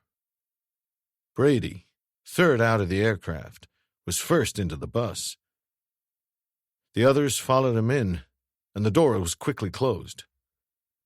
As the bus moved off, the man who had ushered them aboard came and sat down beside them. Aged anywhere between 40 and 50, he was a broad, chunky man with a broad, chunky face. He looked tough, but he also looked as if he could be humorous, although he had nothing worth smiling about at that moment. "Mr. Brady, Mr. Dermot, Mr. Mackenzie," he said, in the unmistakably flat accent of one who had been born within commuting distance of Boston. "Welcome. Mr. Finlayson sent me to meet you. As you can imagine, he's right now practically a prisoner in the Master Operations Control Center. My name's Sam Branowski." Dermot said, "Security Chief. For my sins." He smiled. "You'll be Mr. Dermot, the man who's going to take over from me?" Dermot looked at him. "Who the hell said that?" "Mr. Finlayson, or words to that effect." "I'm afraid Mr. Finlayson must be slightly overwrought." Branowski smiled again. "Well, now, that wouldn't surprise me either. He's been talking to London, and I think he's suffered some damage to his left ear." Brady said, "We're not out to take over from anyone. That's not how we work. But unless we get cooperation, I mean total cooperation, we might as well have stayed home. For instance, Mr. Dermot here wanted to talk to you right away. The chairman of your company himself had guaranteed me complete cooperation. Yet Finlayson refused point-blank to cooperate with Dermot and Mackenzie. I'd have come at once if I'd known, said Bronowski quickly. Unlike Mr. Finlayson, I've been a security man all my life, and I know who you are and the reputation you have. In a setup like this, I can do with all the expert help I can get. Go easy with him, will you? This isn't his line of country. He treats the pipeline as his favorite daughter. This is a new experience for him, and he didn't know what to do. He wasn't stalling, just playing it safe until he'd consulted on the highest level. You don't need lessons in sticking up for your boss, do you? I'm being fair to him. I hope you will be, too. You can imagine how he feels. Says that if he hadn't been so ornery, those 2 men up at Pump Station 4 might be alive now. That's plain daft, Mackenzie said. I appreciate his feelings, but this would have happened if there had been 50 Dermots and 50 Mackenzies here. When, Brady asked, are we going out there? Mr. Finlayson asked if you and your colleagues would come first to see him and Mr. Black. The helicopter is ready to go any moment after that. Black? General Manager, Alaska. You been out at the station? I was the man who found them. Rather, I was the first man on the scene after the attack, along with my section chief, Tim Houston. You fly your own plane? Yes. Not this time, though. That section of the Brooks Range is like the mountains on the moon. Helicopter. We've been making a continuous check on the pump stations and the remote gate valves since this damn threat came true, and we'd stayed at Station 5 last night. We were just approaching Gate 4, a mile away, I'd reckon, when we saw this damned great explosion. Saw it? You know, oil, smoke, and flames. You mean, did we hear anything? You never do in a helicopter. You don't have to. Not when you see the roof take off into the air.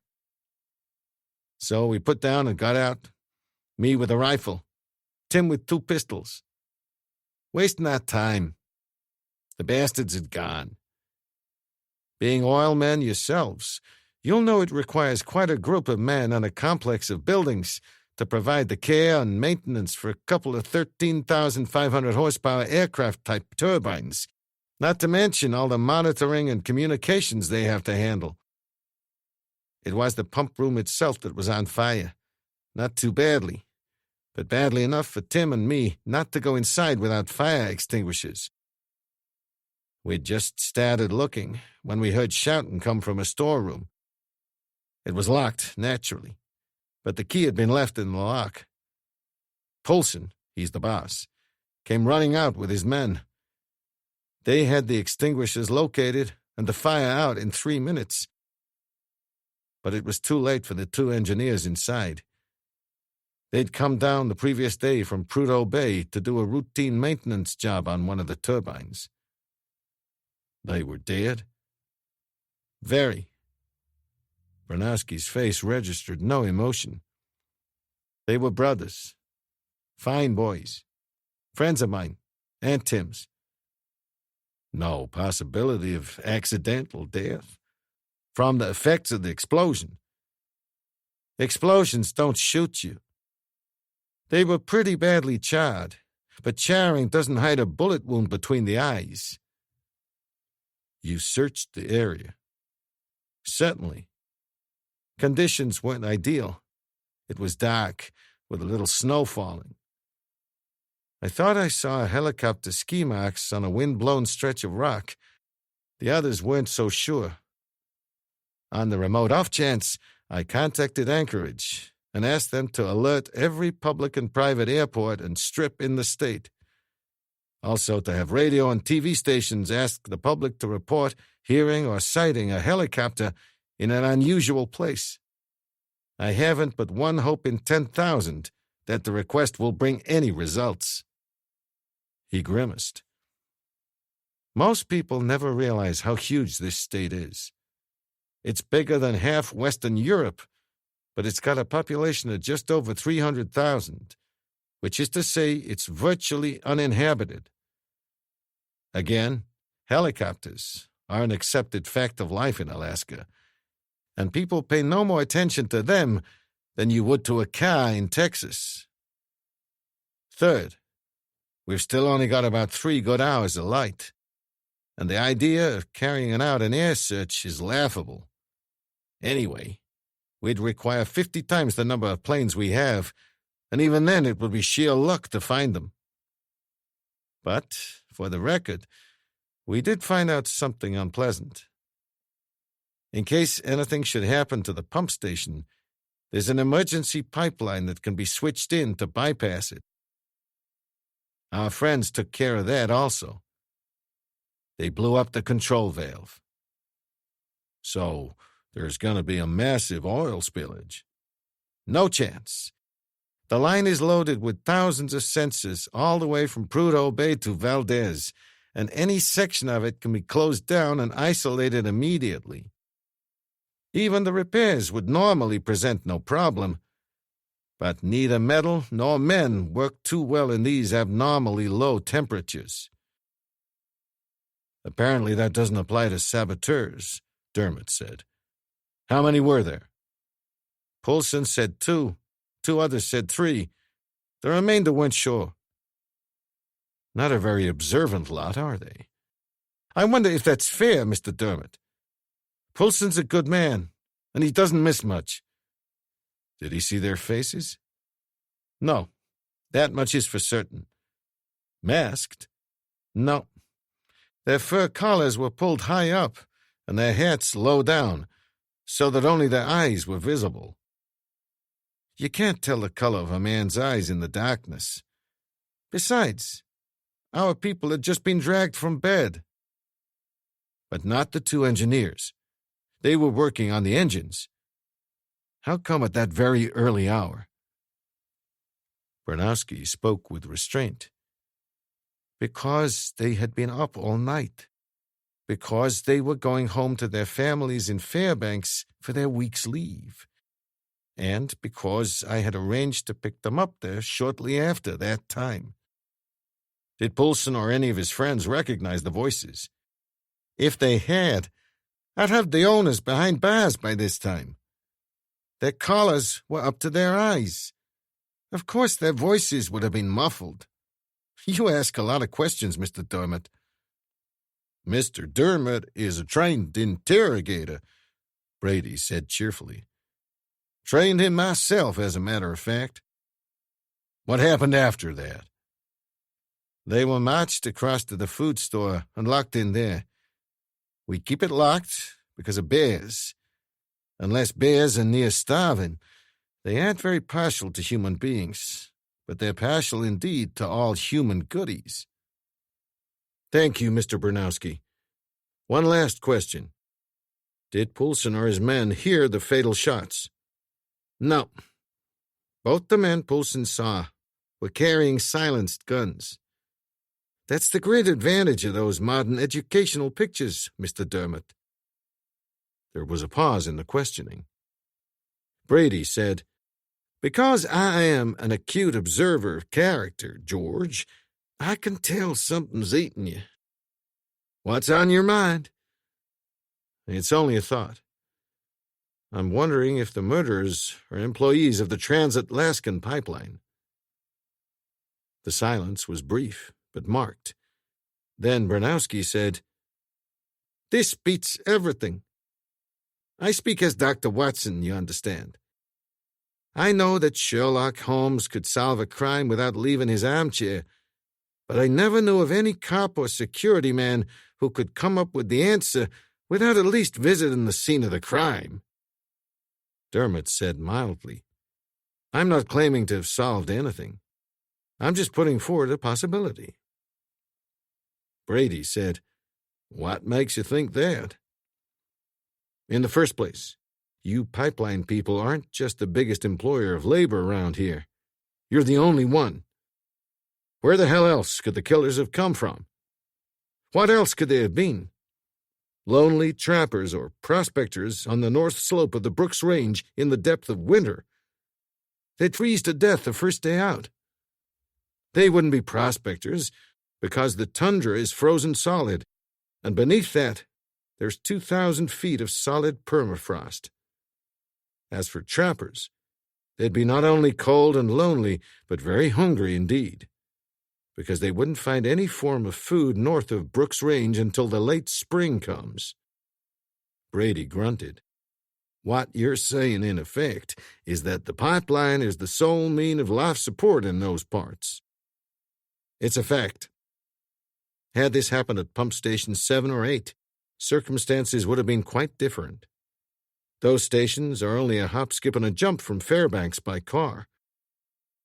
But you don't take a car over the Brooks Range in the depth of winter. And you don't backpack over the range at this time of year unless you're bent on quick suicide. So the question remains, how did they get there and away again? Helicopter, Bernowski said. Remember I said I thought I saw ski marks?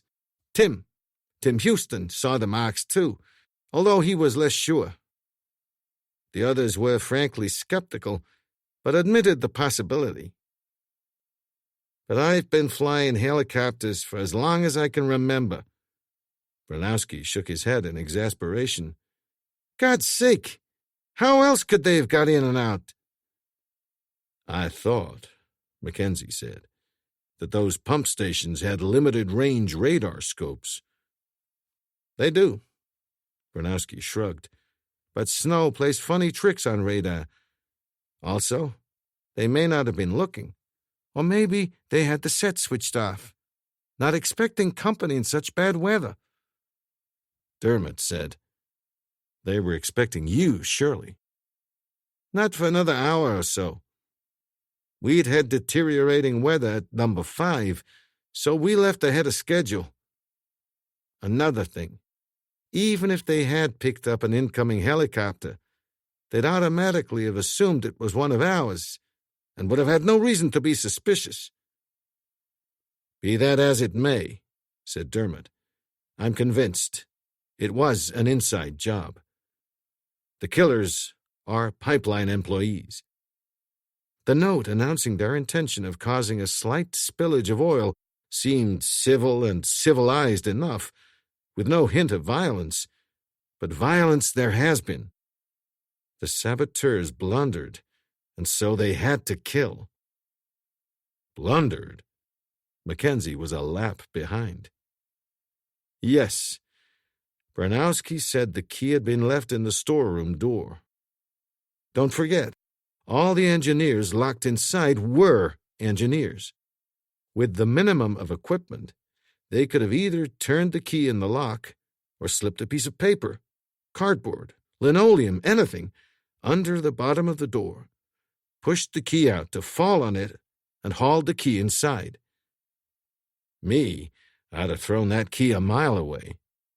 But the killers didn't. Their intention was to bring the 2 pump house engineers to the storeroom and usher them in to join their friends and lock them in too. But they didn't do that either. Why? Because one of the saboteurs said or did something that betrayed their identity to the 2 engineers. They were recognized by the engineers, who evidently knew them well enough to penetrate their disguises. The saboteurs had no option, so they killed them. Brady said, How's that for a hypothesis, Sam? Bernowski was pondering his reply when the minibus pulled up outside the main entrance to the administrative building. Brady, predictably, was the first out, and scuttled, as far as a nearly spherical human being could be said to scuttle, to the welcoming shelter that lay behind the main door. The others followed more sedately. John Finlayson rose as they entered his room. He extended his hand to Brady and said, Delighted to meet you, sir. He nodded curtly towards Dermot, Mackenzie, and Bernowski, then turned to a man seated to his right behind a table. "Mr. Hamish Black, General Manager, Alaska." Mr. Black didn't look like the general manager of anything, far less the manager of a tough and ruthless oil operation. The rolled umbrella and bowler hat were missing, but even without them, his lean, bony face, immaculately trimmed pencil mustache, thinning black hair parted with millimetric precision over the center of his scalp, and the eyes behind pince-nez made him the epitome of a top City of London accountant, which he was. That such a man, who could hardly tell a nut from a bolt, should head up a huge industrial complex was not a new phenomenon. The T-boy, who had painstakingly fought his way up through the ranks to boardroom level, had become a man of no mean importance. It was Hamish Black, so adept at punching the keyboard of his pocket calculator, who called the industrial tune. It was rumored that his income ran into 6 figures, sterling, not dollars. His employers evidently thought he was worth every penny of it. He waited patiently while Finlayson made the introductions. "I would not go as far as Mr. Finlayson and say I'm delighted to meet you." Black's smile was as thin as his face. His flat, precise, controlled voice belonged to the city, to London's Wall Street, just as surely as did his appearance. Under other circumstances, yes. Under these, I can only say that I'm glad you, Mr. Brady, and your colleagues are here. I assume Mr. Branowski has supplied you with details. How did you propose we proceed?" "I don't know. Do we have a glass?" The expression on Finlayson's face could have been interpreted as reluctant disapproval. Black, it seemed, didn't believe in using expressions. Brady poured his daiquiri, waved the flask at the others, who waved it on, and said, "The FBI have been notified." Black nodded. Reluctantly. Reluctantly? There's a legal obligation to notify of any interruption of interstate commerce. Quite frankly, I don't see what they can achieve. They are out at the pump station now. They haven't arrived here yet. They're waiting for some specialist Army ordnance officers to accompany them, experts on bombs, explosives, and the like. Wasted time. Among the people who built and run this line are as good, if not better, explosives experts than in any Army Ordnance Corps. The killers wouldn't have left a trace of explosives at pump station number 4. If a silence can be said to be cold, the ensuing silence was downright chilly. Finlayson said stonily, "Does that statement mean what I think it means?" "I should imagine it does," said Brady. "Explain, George." Dermot explained. When he had finished, Finlayson said, "Preposterous! Why should any of our pipeline employees want to do a thing like that? It doesn't make sense." "It's never a pleasant thing to nurture a viper in your bosom," Brady said agreeably. "Mr. Black?" "Makes sense to me, if only because no other immediate explanation occurs. What do you think, Mr. Brady?" Exactly what I was asking Mr. Branowski as we touched down. Branowski didn't seem any too comfortable. "I don't like it. An inside job is all too damn plausible. Point is, carry this line of thinking a little further, and the finger points at Tim Houston and myself as the 2 prime suspects." Branowski paused. "Tim and I had a helicopter. We were in the right place at approximately the right time. We know of a dozen ways to sabotage the pipeline. It's no secret that we're both pretty experienced in the use of explosives, so taking out Station 4 would have presented no problem for us." He paused. "But who's going to suspect the security chief and his number two?" "Me, for one," said Brady. He sipped his drink and sighed. "I'd have you clapped behind bars right now, were it not for your impeccable record, lack of apparent motive, and the fact that it's incredible that you should have acted in such a clumsy fashion." "Not clumsy, Mr. Brady. The killers were stupid to the point of insanity, or badly frightened. The job certainly wasn't the work of professional hitmen. Why shoot the two engineers? Why leave any evidence that murder had been done? Just knock them unconscious. A dozen ways that can be done without leaving a mark, then blow them to pieces along with the pump station. Act of God, and no hint of foul play. Amateurism is a grievous thing, is it not?" Brady turned to Finlayson. "Could we have a line to Anchorage, please?" "Thank you." "Give him the number, then take the call, George." Dermot did so, and within 4 minutes had hung up, his part of the conversation having been limited mainly to monosyllables. "Wouldn't you know it?" Dermot said.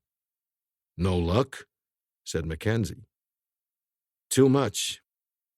The Anchorage police have located not one, but 4 hot phone boxes. Suspicious characters either inside them or lurking in the vicinity, and this at a most ungodly hour. All 4 of them, damn it, with a disproportionate number of high-denomination coins inside them. All 4 have been dismantled and taken along to the cop shop. But they haven't been fingerprinted yet, and it may be hours before the cops can check the prints against their files." Black said with sardonic restraint, "The relevance of this call escapes me. It has something to do with Pump Station 4? "Maybe," said Brady. "Maybe not. All we know for certain is that Sandmobile, the people who have the tar sands concession north of Fort McMurray in Alberta, have also received a threat against their oil production lines, couched in almost identical forms with the threat you received, the only difference being that while yours arrived by mail, theirs came from a public phone booth in Anchorage. We're trying to trace which booth and, with any fingerprint luck, who the caller may have been." Black thought briefly, then said, "Curious. A threat against Alaskan oil from Alberta, and one against Albertan oil from Alaska. Must tie up with Pump Station 4. The arm of coincidence isn't all that long. And while you're sitting here, Mr. Brady, some ill-intentioned person or persons may be planting an explosive device at some strategic point in Sandmobile's tar sands." The thought had not escaped me. However, surmise and speculation will serve no point until we turn up 1 or 2 hard facts. We hope that one may even result from a close inspection of Pump Station 4. Coming out there, Mr. Black? Good heavens, no. I'm very much a desk-bound citizen, but I shall await your return with interest." "Return? I'm going no place. Those frozen wastes? Not for me. My excellent representatives know what to look for. Besides, someone has to stay and run the command post. How far to the pump station, Mr. Bernowski?" "Helicopter miles, 140, give or take." "Splendid. That will leave us ample time for a belated lunch. Your commissary is still open, Mr. Finlayson, I trust, and your wine cellar tolerable." "Sorry about that, Mr. Brady." Finlayson made no effort to conceal the satisfaction in his voice. "Company regulations forbid alcohol." "No need to distress yourself," Brady said urbanely. "Aboard my jet is the finest cellar north of the Arctic Circle. Chapter 5. 3 generator-fed arc lamps threw the half-demolished pump house and its shattered contents into harsh relief. Glaring white and Stygian blackness, with no intermediate shading between. Snow drifted silently down through the all-but-vanished roof, and a high wind blew a fine white cloud through a gaping hole in the northern wall. Already the combined effects of the two snows had softened and blurred the outlines of the machinery, but not sufficiently to conceal the fact that engines, motors, pumps, and switchgear had been either destroyed or severely damaged. Mercifully, the snow had already covered the two mounds that lay side by side before the mangled remains of a switchboard. Dermot looked slowly around, with a face again as bleak as the scene that lay before him. "Damage evenly spread," he said. "So it couldn't have come from one central blast. Half a dozen charges, more likely." He turned to Poulsen, the charge hand, a black-bearded man with bitter eyes. "How many explosions did you hear?" "Just the one, I think. We really can't be sure. If there were more after the first one, our eardrums were sure in no condition to register them. But we're agreed that one was all we heard. Triggered electrically, by radio, or if they used fulminate of mercury, by sympathetic detonation. Experts, obviously." He looked at the two shapeless, snow-covered mounds. "But not so expert in other ways. Why have those two men been left here?" "Orders." "Whose orders?" "Head office. Not to be moved until the post-mortems have been carried out." "Rubbish! You can't do a post-mortem on a frozen body." Dermot stooped, began to clear away the snow from the nearest of the mounds, then looked up in surprise as a heavy hand clamped on his left shoulder. "You deaf or something, mister?" Poulsen didn't sound truculent, just annoyed. "I'm in charge here." "You were? Donald?" "Sure." Mackenzie eased Poulsen's hand away and said, "Let's go talk to the head office man, Black, and hear what he has to say about obstructing murder investigations." "That won't be necessary, Mr. Mackenzie," Bernowski said. He nodded to Poulsen. "John's upset. Wouldn't you be?" Poulsen hesitated briefly, turned and left the pump room. Dermot had most of the snow cleared away when he felt a light touch on his shoulder. It was Poulsen again, proffering him, of all things, a long-handled clothes brush. Dermot took it, smiled his thanks, and delicately brushed away the remaining snow. The dreadfully charred skull of the dead man was barely recognizable as that of a human being, but the cause of the round hole above the eyeless left socket was unmistakable. With Mackenzie's help, the corpse was frozen solid. He lifted the body and peered at the back of the skull. The skin was unbroken. "Bullets lodged in the head," Dermot said. "Rifling marks on it should be of interest to the police ballistics department." "There's that," Bernowski said. "After all, Alaska only covers just over 500,000 square miles. Optimism is not my long suit." "Agreed." They lowered the body to the ground, and Dermot tried to unzip the shredded green parka, but it, too, was frozen. There was a slight crackling of ice as he eased the jacket away from the shirt beneath and peered into the gap between the two layers of clothing. He could see some documents, including a buff-colored envelope, tucked away in the inside right pocket. By sliding his hand in flat, he tried to extract them with his fore and middle fingers, but because he could achieve so little purchase, and because they seemed frozen, not only together, but also to the side of the pocket, they proved impossible to move. Dermot straightened to an upright kneeling position, looked at the dead man thoughtfully, Then up at Bronowski. Could we have the two bodies moved to some place where they can be thawed out a bit? I can't examine them in this state, nor by the same token can the doctors carry out their post-mortems. John? Bronowski looked at Poulsen, who nodded, albeit with some reluctance. Another thing, Dermot said. What's the quickest way of clearing away the snow here from the floor and machinery? Canvas covers and a couple of hot air blowers. No time at all. Want me to fix it now? And the two men?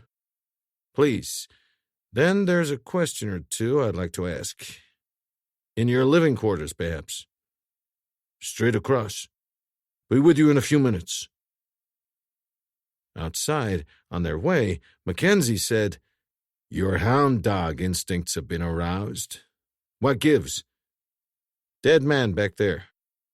Index finger on his right hand is broken. That all? Wouldn't be surprised if half the bones in his body are broken.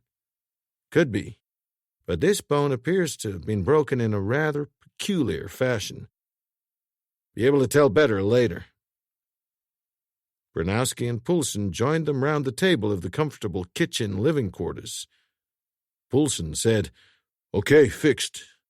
Snow in the pump room should be gone in 15 minutes.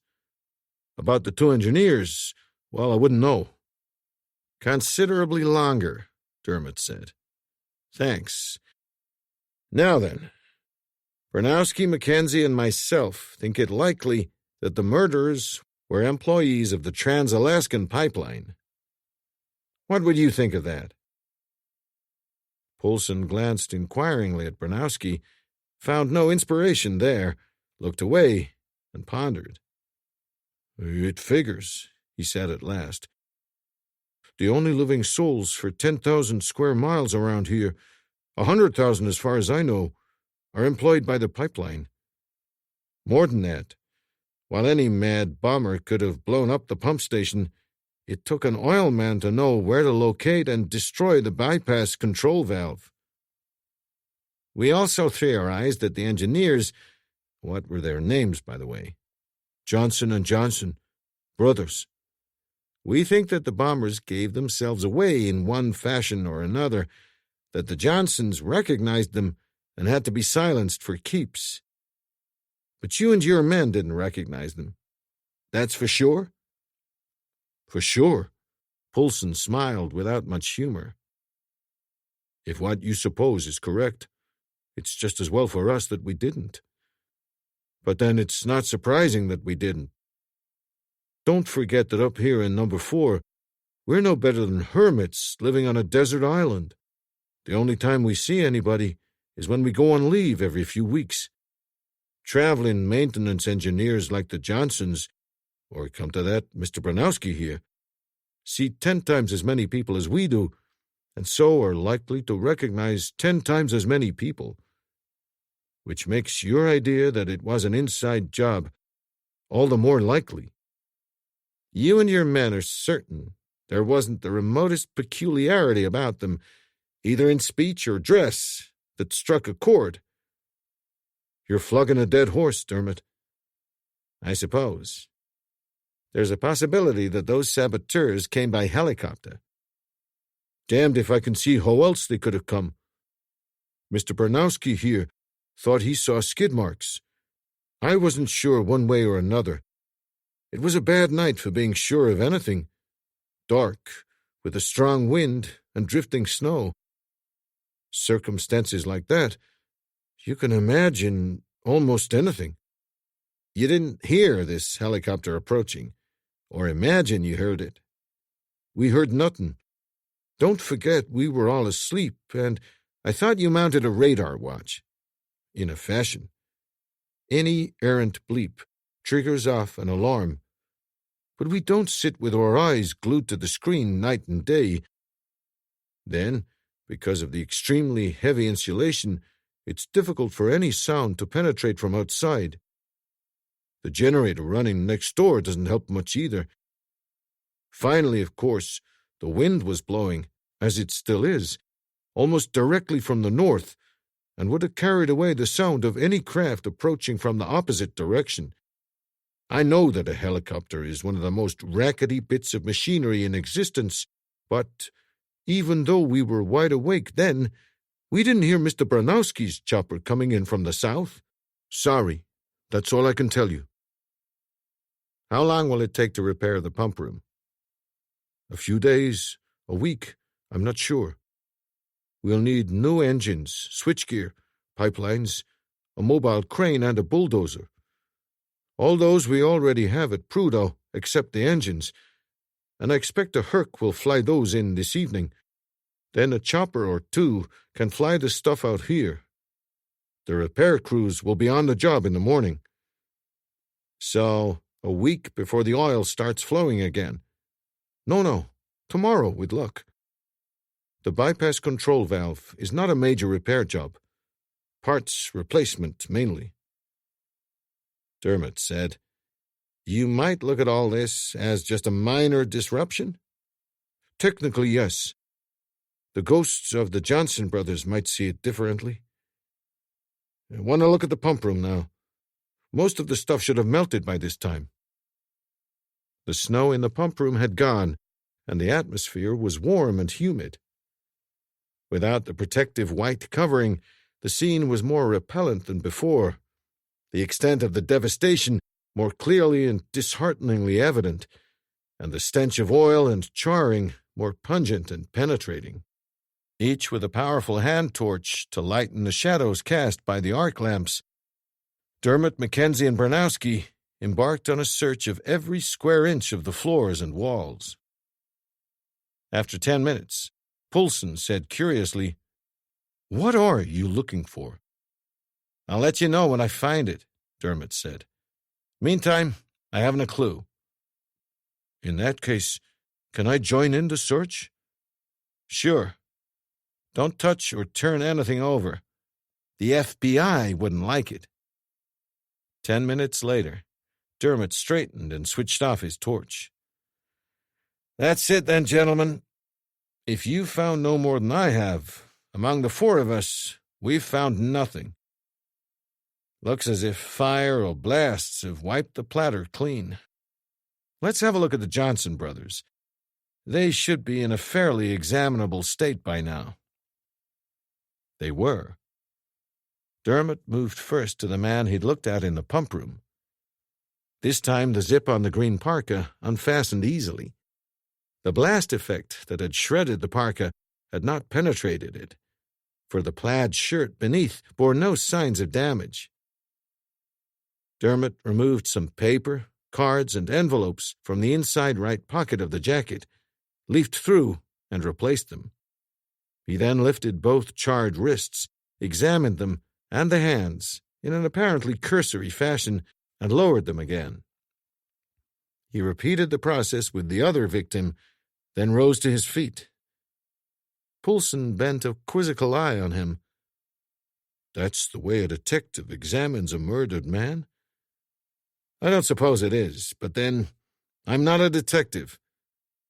He turned to Branowski. You all through? If you are. Sam Branowski led the way to the helicopter, Dermot and Mackenzie following through the thinly driving snow that reduced visibility to a few yards. It was intensely cold. Clues, Mackenzie said into Dermot's ear, not from any wish for privacy, but simply to make himself heard. Man can't move around without tripping over them. None in the pump room, that's sure. Place had been pretty comprehensively quartered before we ever got there. Almost certainly before the snow had started to cover anything. What do you mean? The old fine-tooth comb is what I mean.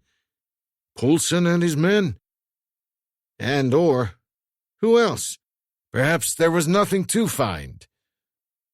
Dermot said, or rather shouted, that dead man's forefinger had been deliberately broken. Bent in at 45 degrees towards the thumb. Never seen anything like it before. Freak accident. Odd is better. Something else odd, too. When I searched him first, there was a buff envelope in his inner pocket. I was unable to get it out. But you were when you unzipped it later. No, it was gone.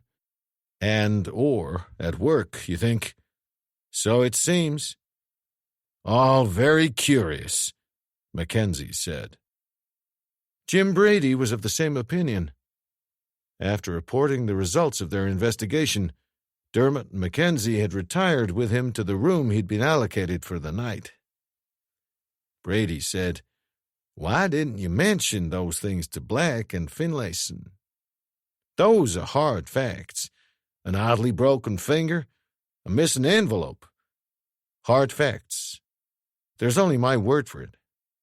I've no idea what was in the envelope anyway, and although I'd say the forefinger had been deliberately broken, I'm no osteologist. But no harm in mentioning those things, surely. Barnowski and Houston were there too." "You really don't trust anyone, do you, George?" Brady's tone was admiring, not reproachful. "As you never fail to remind people, sir, you taught me yourself." "True, true," Brady said complacently. "Very well, then. Have them up.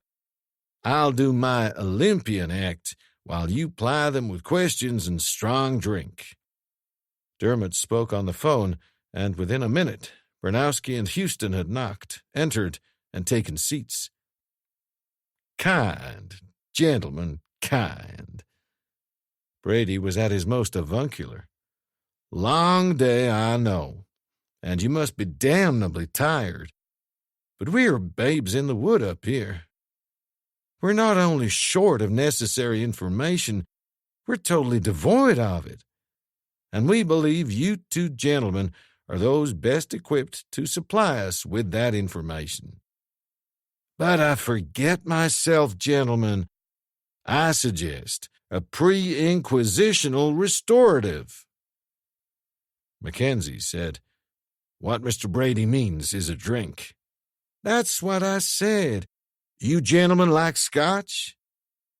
"Off duty, yes. But you know the company regulations, sir, and how strictly Mr. Finlayson interprets those."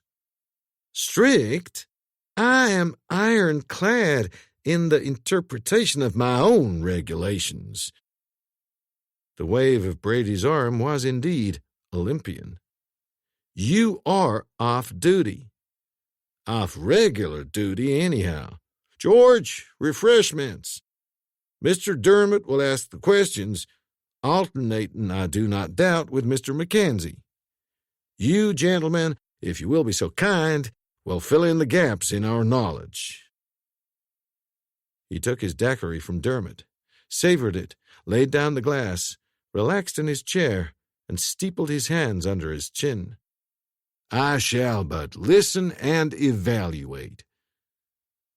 Nobody was left with any doubt as to which was the most demanding task of the three. "Health, gentlemen." Barnowski lifted his own glass, which he had accepted with no great show of reluctance. "And confusion to our enemies." Dermot said, "That's precisely the point. The enemy aren't confused. We are. The taking out of Pump Station 4 is only the opening skirmish in what promises to be a bloody battle. They, the enemy, know where they're going to hit again. We have not the vaguest idea. But you must have. By the very nature of your job, you must be more aware of the points most vulnerable to attack than anyone else between Prudhoe Bay and Valdez. Take off your security hats and put on those of the enemy. Where would you strike next?" "Jesus!" Barnowski fortified himself with some of Brady's malt. "That's more than a $64 question. It's an 800-mile question, and every damned mile is virtually a sitting target." "The boss is right," Tim Houston said. "If we sit here and drink your whiskey while pretending to help, we're only abusing your hospitality. There's nothing we or anyone else can do to help. A combat-ready division of the U.S. Army would be about as useful as a gaggle of Girl Guides. The task is impossible and the line indefensible." Mackenzie said, Well, George, at least we're operating on a bigger scale than with the tar sand boys in Athabasca. There, they said a battalion wouldn't be big enough to guard their installation. Now, it's a division. Mackenzie turned to Bronowski. Let's switch hats with the enemy. Where wouldn't you strike next? Bronowski said, Well, I wouldn't strike at any of the pump stations again, on the assumption that, until this matter is cleared up, they will be heavily guarded. I'd have been sorely tempted to go for Pump Station 10 at the Isabel Pass in the Alaska Range, or number 12 at the Thompson Pass in the Chugach Mountains. All pump stations are vital, of course, but some are more vital than others, and those are number 10 and number 12, along with number 4 here. He considered briefly. Or maybe I would go for them. I mean, maybe you'd be so damned certain that I wouldn't hit again in the same place that you wouldn't much bother. Dermot held up his hand. Start in on the double guessing, and we're up all night. On with the hazards. The low priority ones, I mean. I wouldn't go for the 2 master operations control centers at Prudhoe Bay. They could be taken out easily enough, and sure, they'd stop all production from the wells immediately, but not for long. It's no secret that contingency plans for bypassing the centers are already in hand. Repairs wouldn't take all that long.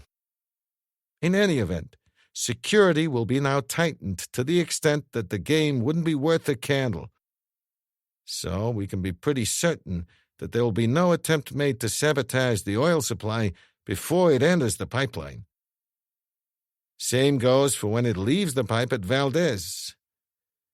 Maximum damage there could be inflicted at the oil movements control center, where the pipeline controller can monitor and control the flow of oil all the way from Prudhoe to Valdez. And the terminal controller, he's in the same room actually, controls practically everything that moves in the terminal itself. Both of those, in turn, are dependent on what's called the backbone supervisory system computer. Knock out any of those 3, and you're in dead trouble. But they're pretty secure as they are. From now on, they'll be virtually impregnable. Again, not worth it.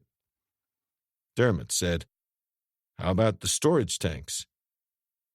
Well, now, if 1 or 2 of them were attacked or ruptured, it would be impossible to get them all at once. The containment dikes would take care of the spillage. Fire would be another thing, but even then the snow would have a blanketing effect. We may only have an annual dusting of snow up here, but down there they have over 300 inches. Anyway, the tank farms are the most open and easily guarded complex on the entire pipeline. There's no way you can really get at them without bombing the area. Not very likely, one would think. What about the tanker terminals? Again, easily guarded. I hardly think they're likely to run to underwater demolition squads. Even if they did, they couldn't do much damage, and that would be easily repaired. The tankers themselves. Sink a dozen, and there's always a 13th. No way you can interrupt the oil flow by hitting the tankers. The Valdez Narrows? Block them. Dermot nodded, and Bronowski shook his head.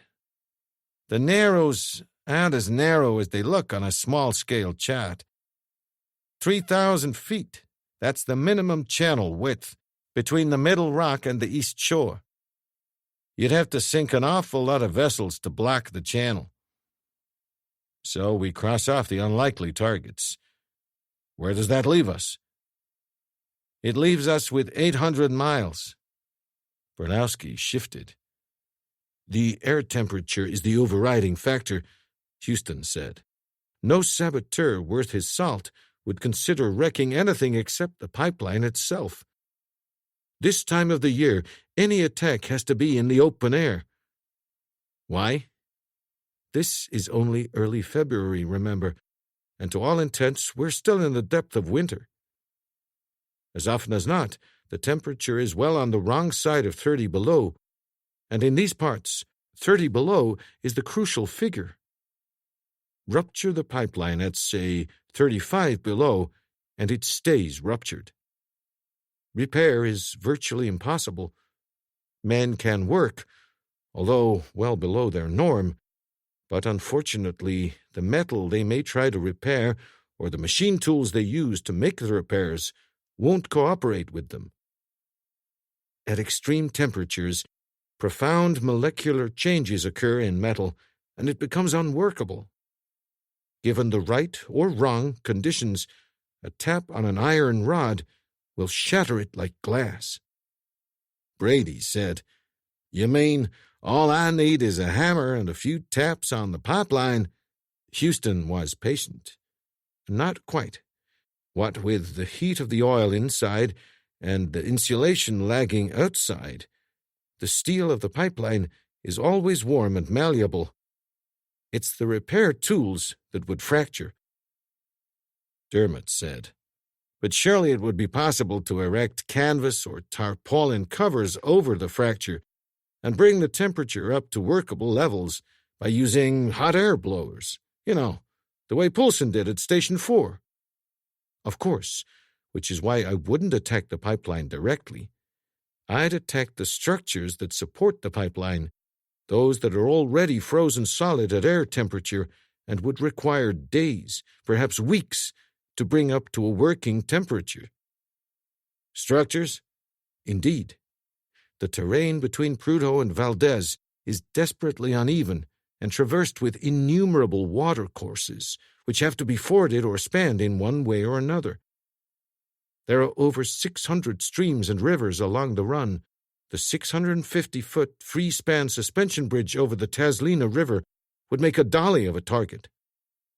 Even better would be the 1,200-foot span, a similar type of construction, over the Tanana River. But one doesn't even have to operate on such a grandiose scale, and I, personally, would prefer not to. He looked at Bronowski. "Wouldn't you agree?" "Completely. Operate on a much more moderate and undramatic scale, but one equally effective." "I'd go for the VSMs every time," Dermot said. "VSMs?" "Vertical support members. Roughly half the length of the pipeline is above ground and lies on a horizontal cradle or saddle supported by vertical metal posts. That makes for a fair number of targets. 78,000 of them, to be precise. They would be a snip to take out. Wrap-round beehive plastic explosives, which would need all of a minute to fix in position. Take out 20 of those, and the line would collapse under its own weight and the weight of the oil inside it. Take weeks to repair it. They could still use those hot air canvas shelters. A hell of a lot of help that would be, Bronowski said, if they couldn't bring up the cranes and crawler equipment to effect the repairs. Anyway, there are places where at this time of year it just couldn't be done. There is, for instance, one particularly vulnerable stretch which gave the designers headaches, the builders sleepless nights, and security nightmares. This steep and dangerous stretch is between Pump Station 5 and the summit of Atticon Pass, which is between 4,000 and 5,000 feet high. Houston said, 4,775 feet. 4,775 feet. In a run of 100 miles from the pass, the pipe comes down to 1,200 feet, which is quite a drop, with a corresponding amount of built-up pressure. That's not the problem. In the event of a break in the line, a special computer linkage between 4 and 5 will automatically shut down the pumps in 4 and close every remote valve between the stations. The fail-safe procedures are highly sophisticated, and they work. At the very worst, the spillage could be restricted to 50,000 barrels. But the point is, in winter, the line couldn't be repaired. Brady coughed apologetically and descended from his Olympian heights. So a break in this particular section, about now, could immobilize the line for weeks on end. No question. Then forget it. Mr. Brady? The burdens I have to bear alone, Brady sighed. Let me have men about me who can think. I begin to understand why I am what I am. I find it extraordinary that the construction company never carried out any tests to discover what happens to the viscosity of oil in low temperatures. Why didn't they seal off a couple of 100 feet of experimental pipe with oil inside it and see how long it would take before it gummed up to the extent that it would cease to flow? Never occurred to them, I suppose, Bronowski said. An eventuality that would never arise. It has arisen. An estimate of 3 weeks has been bandied about. Based on scientific calculations, one assumes. Bronowski said, I wouldn't know. Not my field. Maybe Mr. Black or Mr. Finlayson would know. Mr. Black knows nothing about oil, and I doubt whether Mr. Finlayson or any other professional oilman on the line has anything but the vaguest idea. Could be 10 days, could be 30. You take my point, George. Yes, blackmail, threats, extortion, some positive and very material advantages to be gained. Interruption is one thing, cessation another. They require a lever, a bargaining counter. Close down the line completely, and the oil companies would laugh at their threats, for then they would have nothing to lose. The bargaining arm would have gone. The kidnapper can't very well hold a kidnappee for ransom if it's known that the kidnappee is dead. I question if I could have put it better myself, Brady said. He had about him an air of magnanimous self-satisfaction. We are clearly not dealing with clowns. Our friends would have taken such imponderables into account and would err on the side of caution. You are with me, Mr. Bronowski? I am now. But when I was talking about hazards, I wasn't taking that side of it into account. I know you weren't. Nobody was. Well, I think that will do, gentlemen. We appear to have established 2 things. It is unlikely that any attack will be carried out on any major installation, that is, Prudhoe, Valdez, or the intervening 12 major pump stations. It is further unlikely that any attack will be carried out in regions so inaccessible that repairs may be impossible for weeks on end. So, we're left with the likelihood that any further sabotage will take the form of attacks on accessible stretches of VSMs or the taking out of minor bridges.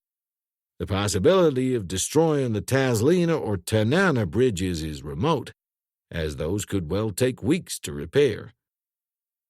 We may not have come up with too much, but at least we have clarified matters and established some sort of system of priorities. Not without difficulty, Brady heaved himself to his feet to indicate that the interview was over. Thank you, gentlemen, both for your time and information. I'll see you in the morning, at, of course, a reasonably Christian hour. The door closed behind Bronowski and Houston. Brady asked, Well, what did you make of that? Dermot said, As you said, just a limitation of possibilities, which, unfortunately, still remain practically limitless. 3 things I'd like to do. First, I'd like the FBI, or whoever, to carry out a rigorous investigation into the pasts of Poulsen and his pals at Pump Station 4. You have reason to suspect them? Not really. But I have an odd feeling. Something is wrong at number 4. Don shares my feeling, but there's nothing we can put a finger on except that buff envelope that went missing from the dead engineer's pocket. Even with that, I'm beginning to question whether my eyes or imagination were playing tricks on me. The lighting was damned harsh, and I could have got my colors wrong. No matter. As you'd be the first to agree, every pipeline employee is a suspect until his innocence is established. You bet. You said Poulsen and Bernowski seemed on pretty cordial terms. Bernowski is the sort of character who seems on pretty well cordial terms with everyone.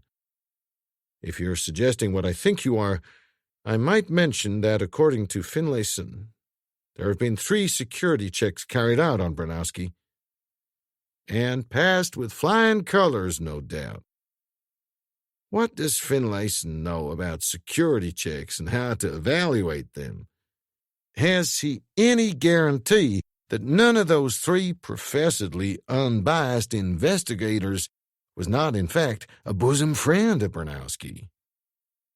Now, I have a very good and very discreet friend in New York.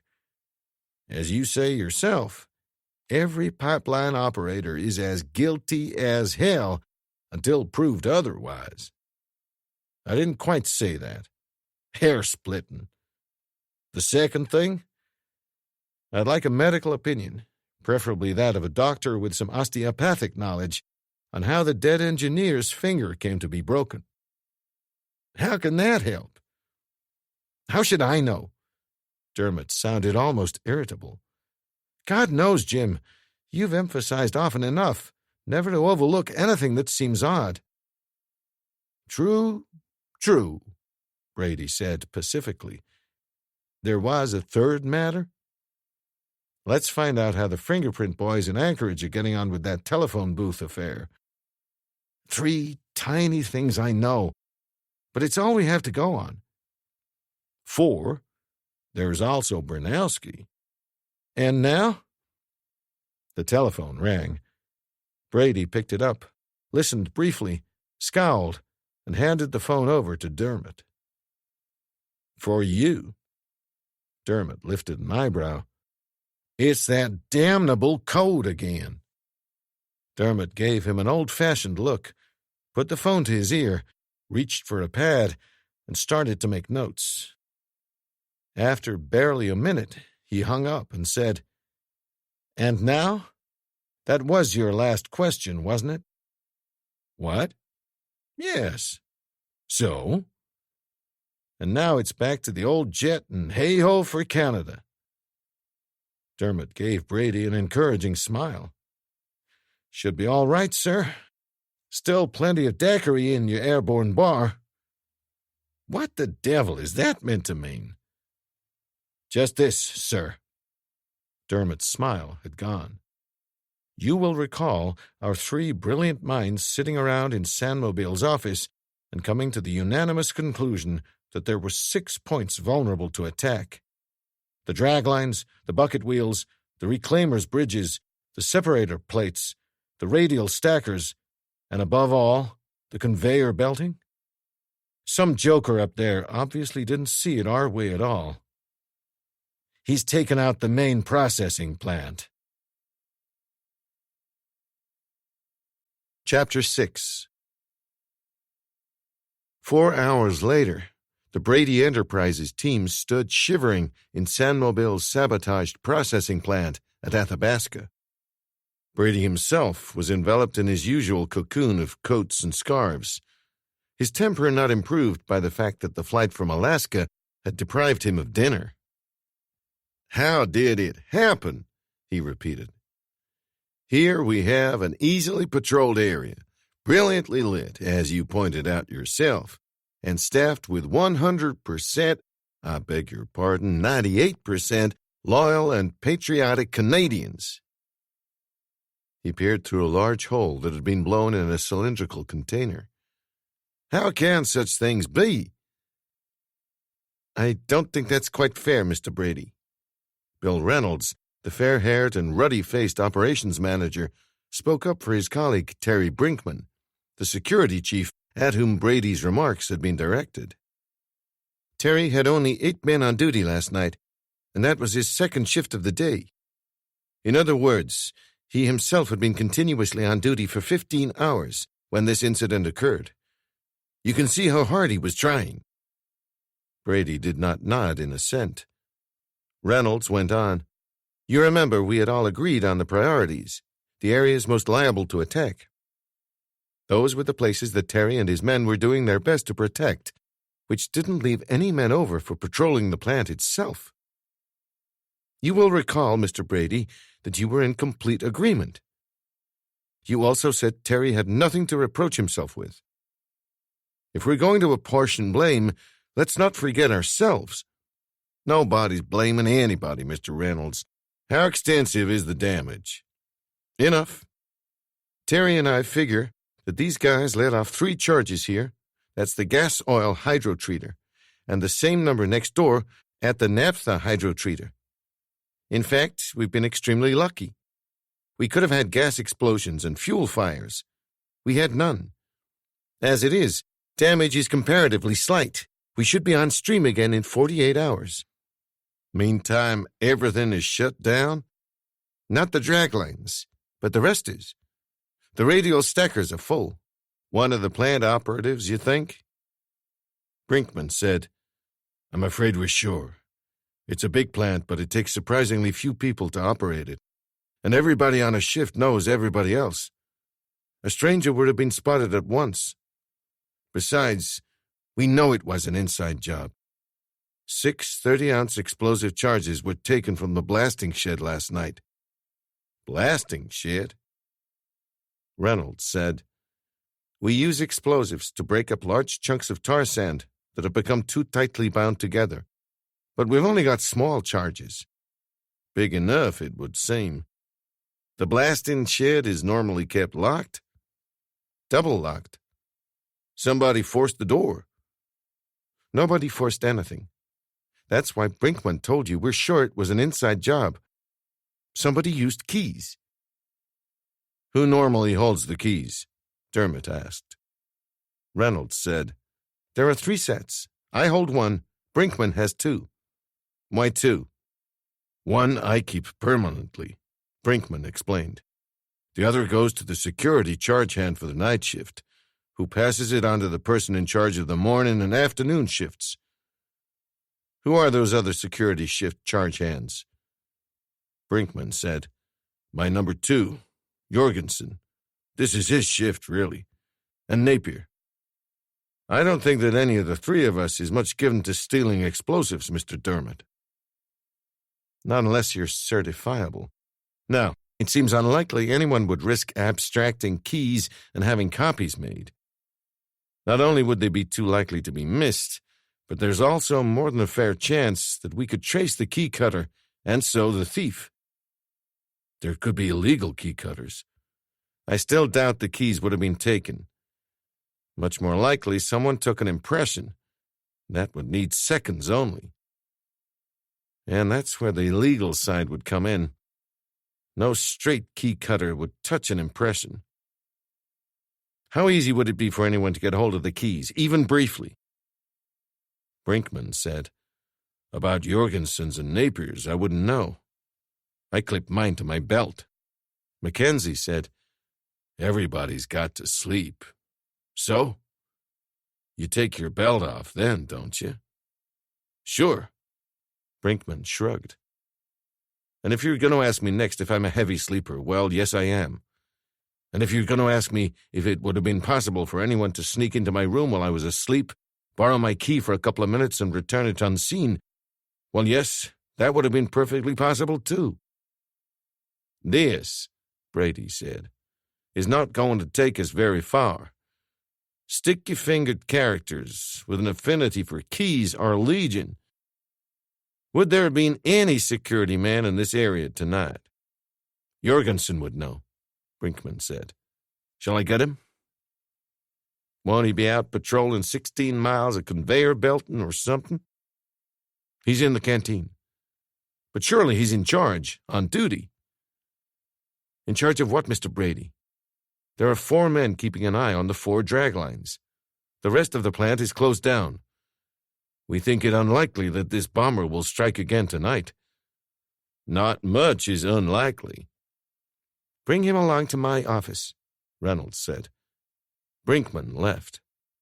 "I think you'll find it warmer and more comfortable there, Mr. Brady." They followed Reynolds to the office block, through an external room where a bright-eyed and pretty young woman at the desk gave them a charming smile, and on into Reynolds' office, where Brady began divesting himself of several outer layers of clothing even before Reynolds had the door closed. Reynolds took his chair behind the desk, while Brady sunk wearily into the only armchair in the room. Reynolds said, "Sorry to drag you all over the Northwest like this. No sleep, no food, jet lags, all very upsetting. In the circumstances, I feel entitled to bend company regulations. Come to think of it, I'm the only person in San Mobile who can. A refreshment would be in order." "Ha!" Brady pondered. "Early in the morning. Not only no dinner, but no breakfast either." A hopeful look crept into his eye. "Daiquiri? But I thought you always—" "We had an unfortunate experience over the Yukon," Dermot said. "We ran out." Brady scowled. Reynolds smiled. "No daiquiris here, but a really excellent 12-year-old malt." A few seconds later, Brady lowered his half-tumbler and nodded appreciatively. "A close second. Now you two," this to Dermot and Mackenzie, "I've done all the work so far." "Yes, sir." Not even the shadow of a smile touched Mackenzie's face. "3 questions, if I may. Who suggested checking up on the amount of explosives in the blasting shed?" "Nobody. Terry Brinkman did it off his own bat. We have a meticulous checking system and an easy one. The tally sheet's kept up to date twice a day. We just count the numbers of each particular type of explosive, subtract that number from the latest entry on the tally sheet, and that's the number that's been issued that day. Or stolen, as the case may be." "Well, that's certainly a mark in favor of your security chief." "You have reservations about him?" "Good heavens, no. Why on earth should I?" "Number 2, where do you hang up your keys at night?" "I don't." He nodded towards a massive safe in a corner. "Kept there day and night." "Ah, in that case I'll have to rephrase what was going to be my 3rd question. You are the only person with a key to that safe." "There's one more key. Corrine has it." "Ah, that lovely lassie in the outer office." "That, as you say, lovely lassie in the outer office, is my secretary." "And why does she have a key?" "Various reasons. All big companies, as you must know, have their codes. We're no exception. Code books are kept there. Corrine's my coding expert. Also, I can't be here all the time. Under managers, accountants, our legal people, and the security chief all have access to the safe. I can assure you the safe contains items of vastly more importance than the keys to the blasting shed. Nothing has ever gone missing yet." "People just walk in, help themselves, and walk out." Reynolds lifted his eyebrows and looked hard at Mackenzie. "Not quite. We are security conscious to a degree. They have to sign in, show Corrine what they've taken, and sign out again." "A couple of keys in a trouser pocket." "Of course she doesn't search them. There has to be a certain amount of trust at executive levels." "Yes. Could we have her in, do you think?" Reynolds spoke into the box on his desk. Corrine entered, looking good standing up, in her khaki-cord Levi's and a nicely disordered plaid shirt. A person with a smile for everyone.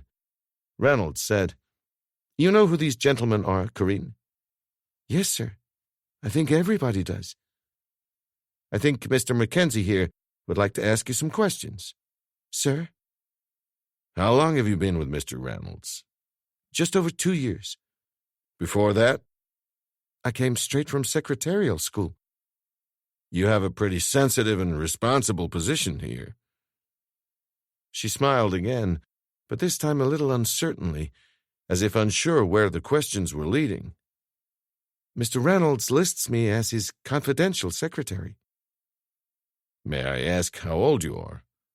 22. You must be the youngest confidential secretary of any big corporation I've ever come across. This time she caught her lip and glanced at Reynolds, who was leaning back in his chair, hands clasped lazily behind his neck, with the air of a man who was almost enjoying himself. He smiled and said, Mr. Mackenzie is an industrial sabotage investigator. He has a job to do, and asking questions is part of that job. I know he's just made a statement, not asked a question, but it's one of those statements that expects comment. She turned back to Mackenzie, with a swing of her long chestnut hair. I suppose I've been pretty lucky at that. She spoke with marked coolness, and Mackenzie felt it. None of my questions are directed against you, Corinne, okay? Now, you must know the executive-level people pretty well. I can hardly help it. They all come through me to get to Mr. Reynolds. Including those who have business with that safe there? Of course. I know them all well. All good friends, I take it. Well, she smiled, but the smile had an edge to it. Lots of them are much too senior to be my friends. But on good terms, shall we say? Oh, yes. She smiled again. I don't think I've made any enemies. Perish the thought. This came from George Dermot, who took over the questioning on a brisker note. Any of the people using the safe ever give you trouble? Like trying to take away what they shouldn't? Not often. And then it's only absent-mindedness or because they haven't studied the classified list. And surely, Mr. Dermot, if anyone wanted to get something past me, they'd hide it in their clothing. Dermot nodded. That's true, Miss Delorme. The girl was inspecting his rough-and-ready good looks with a spark of humor in her eyes, as if amused by his blunt approach. He caught the expression, and in his turn watched her for a reflective moment. What do you think now? He asked her. Do you think anyone might have smuggled something past you out of the safe? She looked him in the eye. They might, she said, but I doubt it. Could I have a list of the people who used the safe in the past 4 or 5 days? Certainly. She left and returned with a sheet, which Dermot studied briefly. Good Lord! The safe appears to be the mecca for half of San Mobile. 20 entries at least in the last 4 days. He looked up at the girl. This is a carbon. May I keep it? Of course. Thank you. Corinne Delorme smiled at the room in general, but the blue eyes came back to Dermot before she went out. Charming indeed, said Brady. Plenty of spunk, Mackenzie said ruefully. She built a whole generation gap between you and me, George. He frowned. What gave you the idea her name was Delorme? There was a plaque on her desk. Corinne Delorme, it said. Mackenzie shook his head. Hawk-eyed Dermot, he said. The other men laughed. Some of the tension that had grown in the room during the questioning of the girl fell away again. Well, anything more I can do for you? Reynolds asked. Dermot said, Yes, please. Could we have a list of the names of your security staff? Reynolds bent over the voice box and spoke to Corinne. He had just finished when Brinkman arrived, accompanied by a tall, red-haired man whom he introduced as Carl Jorgensen. Dermot said, You were in charge of the night security shift, I understand. Were you around the sabotage area at all tonight? Several times. So often. I thought you would have been concentrating on what we regarded, mistakenly, as the more vulnerable areas. I went round them a couple of times, but by jeep only. But I had this funny feeling that we might have been guarding the wrong places. Don't ask me why. Your funny feeling didn't turn out to be so funny after all. Anything offbeat? Anything to arouse suspicion? Nothing. I know everybody on the night shift, and I know where they work. Nobody there that shouldn't have been there. Nobody in any place that he hadn't any right to be. You've got a key to the blasting shed. Where do you keep it? Terry Brinkman mentioned this. I have it only during my tour of duty, and then I hand it over. I always carry it in the same button-down pocket on my shirt. Could anybody get at it? Nobody except a professional pickpocket, and even then I'd know. The two security men left, and Corrine came in with a sheet of paper. Reynolds said, "That was quick." Not really. They were typed out ages ago. Brady said to the girl, "You must come and meet my daughter, Stella. I'm sure you'd get on. Both the same age. Stella is very like you, actually." Thank you, Mr. Brady. I think I'd like that. I'll have her call you. When she'd gone, Dermot said, "What do you mean, like your daughter?" "I've never seen anyone less like Stella. Dancing eyes, my boy, dancing eyes. One must learn to probe beneath the surface." Brady heaved himself to his feet. "The years creep on. Breakfast and bed. I'm through detecting for the day. It's tougher than capping fires." Dermot drove the rented car back to the hotel, Mackenzie sitting beside him. Brady took his ease across the entire width of the back seat. He said, "I'm afraid I wasn't quite leveling with Reynolds there. Breakfast, yes. But it'll be some hours before we retire. I have come up with a plan." He paused. Dermot said courteously, "We're listening." "I think I'll do some listening first. Why do you think I employ you?" "That's a fair question," Mackenzie said. "Why?" "To investigate, to detect, to think, to plot, to scheme, to plan." "All at once?" Mackenzie said. Brady ignored him. "I don't want to come up with a proposal and then, if it goes wrong, have to spend the rest of my days listening to your carping reproaches. I'd like you two to come up with an idea, and then if it's a lemon, we can all share the blame. Incidentally, Donald, I take it you have your bug box with you. The electronic eavesdropping locator detector. That's what I said." "Yes." "Splendid. Now, George, let's have your reading of the situation." "My reading of the situation is that, for all the good we're doing, we haven't a hope in hell of stopping the bad guys from doing exactly what they want and when they want. There is no way to forestall attacks on San Mobile or the Alaska pipeline. They're calling the shots, and we're the sitting ducks, if you'll pardon the mixing of the metaphors. They call the tune, and we dance to it. They're active, we're passive. They're offensive, we're defensive. If we have any tactics, I'd say it's time we changed them." "Go on," his leader urged him from behind. "If that's meant to sound encouraging," Dermot said, "I don't know why, but how's this for a positive thought? Instead of letting them keep us off balance, why don't we keep them off balance? Instead of their harassing us, let us harass them." "Go on," Go on, the back seat exhorted. Let's attack them and put them on the defensive. Let them start worrying instead of us. He paused. I see things as through a glass darkly, but I say, plant a light at the end of the tunnel.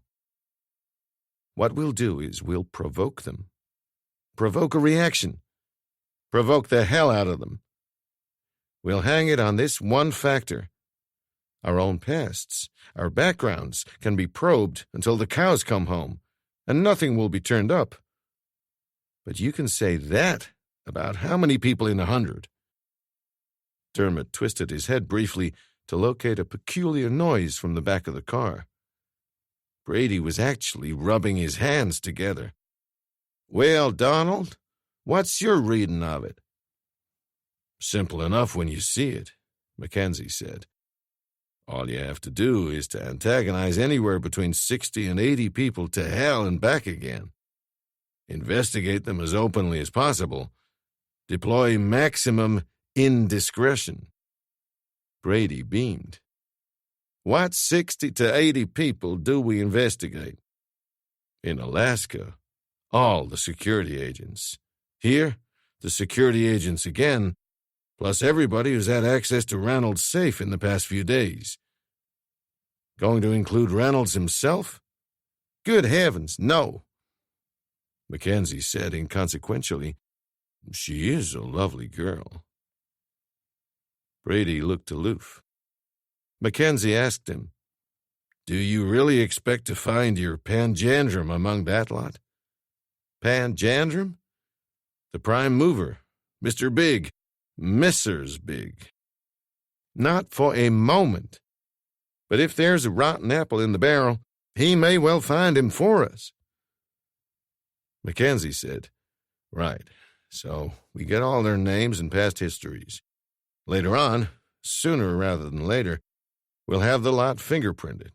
Sure, they're going to stand on their civic rights and yell blue murder, and that will please you no end. Refusal to cooperate will point the finger of suspicion at the refusee, if that's the word I want. Then you feed the information to your investigators in Houston, Washington, and New York. Cost no object. Urgency desperate. Not that you'll care a damn whether the investigators come up with anything or not. All that matters is that the suspects get to hear such inquiries are underway. That's all the provocation they'll need. What kind of reactions do we expect to provoke? Dermot asked. Unpleasant ones, I should hope. For the villains, I mean. The first thing I'd do, Dermot told Brady, is send your family back to Houston. Jean and Stella could really become a liability. The scheme might rebound on you. Can't you see the word coming through? Lay off Brady or something unpleasant's going to happen to your family. These people are playing for high stakes. They've killed once. They won't hesitate to kill again. They can't be hung twice. Same thought occurred to me. Mackenzie turned to face the back seat. Either get the girls right back home or have the RCMP protect them. Hell, I need them. Brady sat forward with indignation. Number 1, I have to be looked after. Number 2, Stella's handling the Eco-Fisk business for me. Eco-Fisk? Dermot almost turned backwards. What's that? Big fire in the North Sea, Norwegian half. Started after you'd come north. We have a team going in there today. Well, okay. Dermot gave way a little. So you have to keep in touch. But why not work through the locals? That redhead of Reynolds, Corrine, she could field calls for you. What happens when we go back to Alaska? Use somebody up there. Finlayson's got a secretary. Must have. No substitute for the personal touch, said Brady magisterially. He sank back in the seat as though the argument were over. His two heavyweights turned forward again with an exchange of looks. Having been through all this 100 times before, they knew that further pressure would be useless for the moment. Wherever he went, Brady maintained the fiction that his wife and daughter were part of his essential life support system, and he kept them with him regardless of the expense or danger. Chapter 7.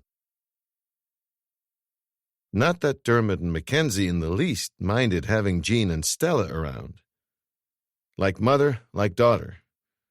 Whereas Jean was a strikingly handsome woman in her middle 40s, with that lovely, naturally blonde hair and intelligent gray eyes, Stella looked the spitting image of her mother, only younger and even livelier, with, as her father was so fond of claiming, dancing eyes. The man found Jean awaiting their return in the lounge bar of the Peter Pond Hotel. Tall and elegant, she advanced to meet them with her usual expression of tolerant, kindly amusement. This look, Dermot knew from experience, reflected her genuine feelings. An equable temperament was no small advantage for someone who had to spend her life humoring Jim Brady. "Hi, honey." He reached up slightly to kiss her on the forehead. "Where's Stella?" "In your room. She's got some messages for you. Been pretty busy on the phone." "Excuse me, then, gentlemen.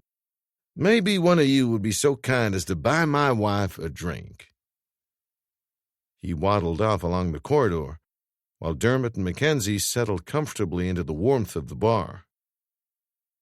In marked contrast to her husband, Jean scarcely drank alcohol at all, and she sipped carefully at a pineapple juice while the two men addressed themselves to the scotch. Nor did she try to talk shop in Brady's absence. Instead, she chatted pleasantly about Fort McMurray and its modest midwinter pleasures until her husband returned. When he came back, Stella was with him, swinging along with her easy, loose-hipped walk.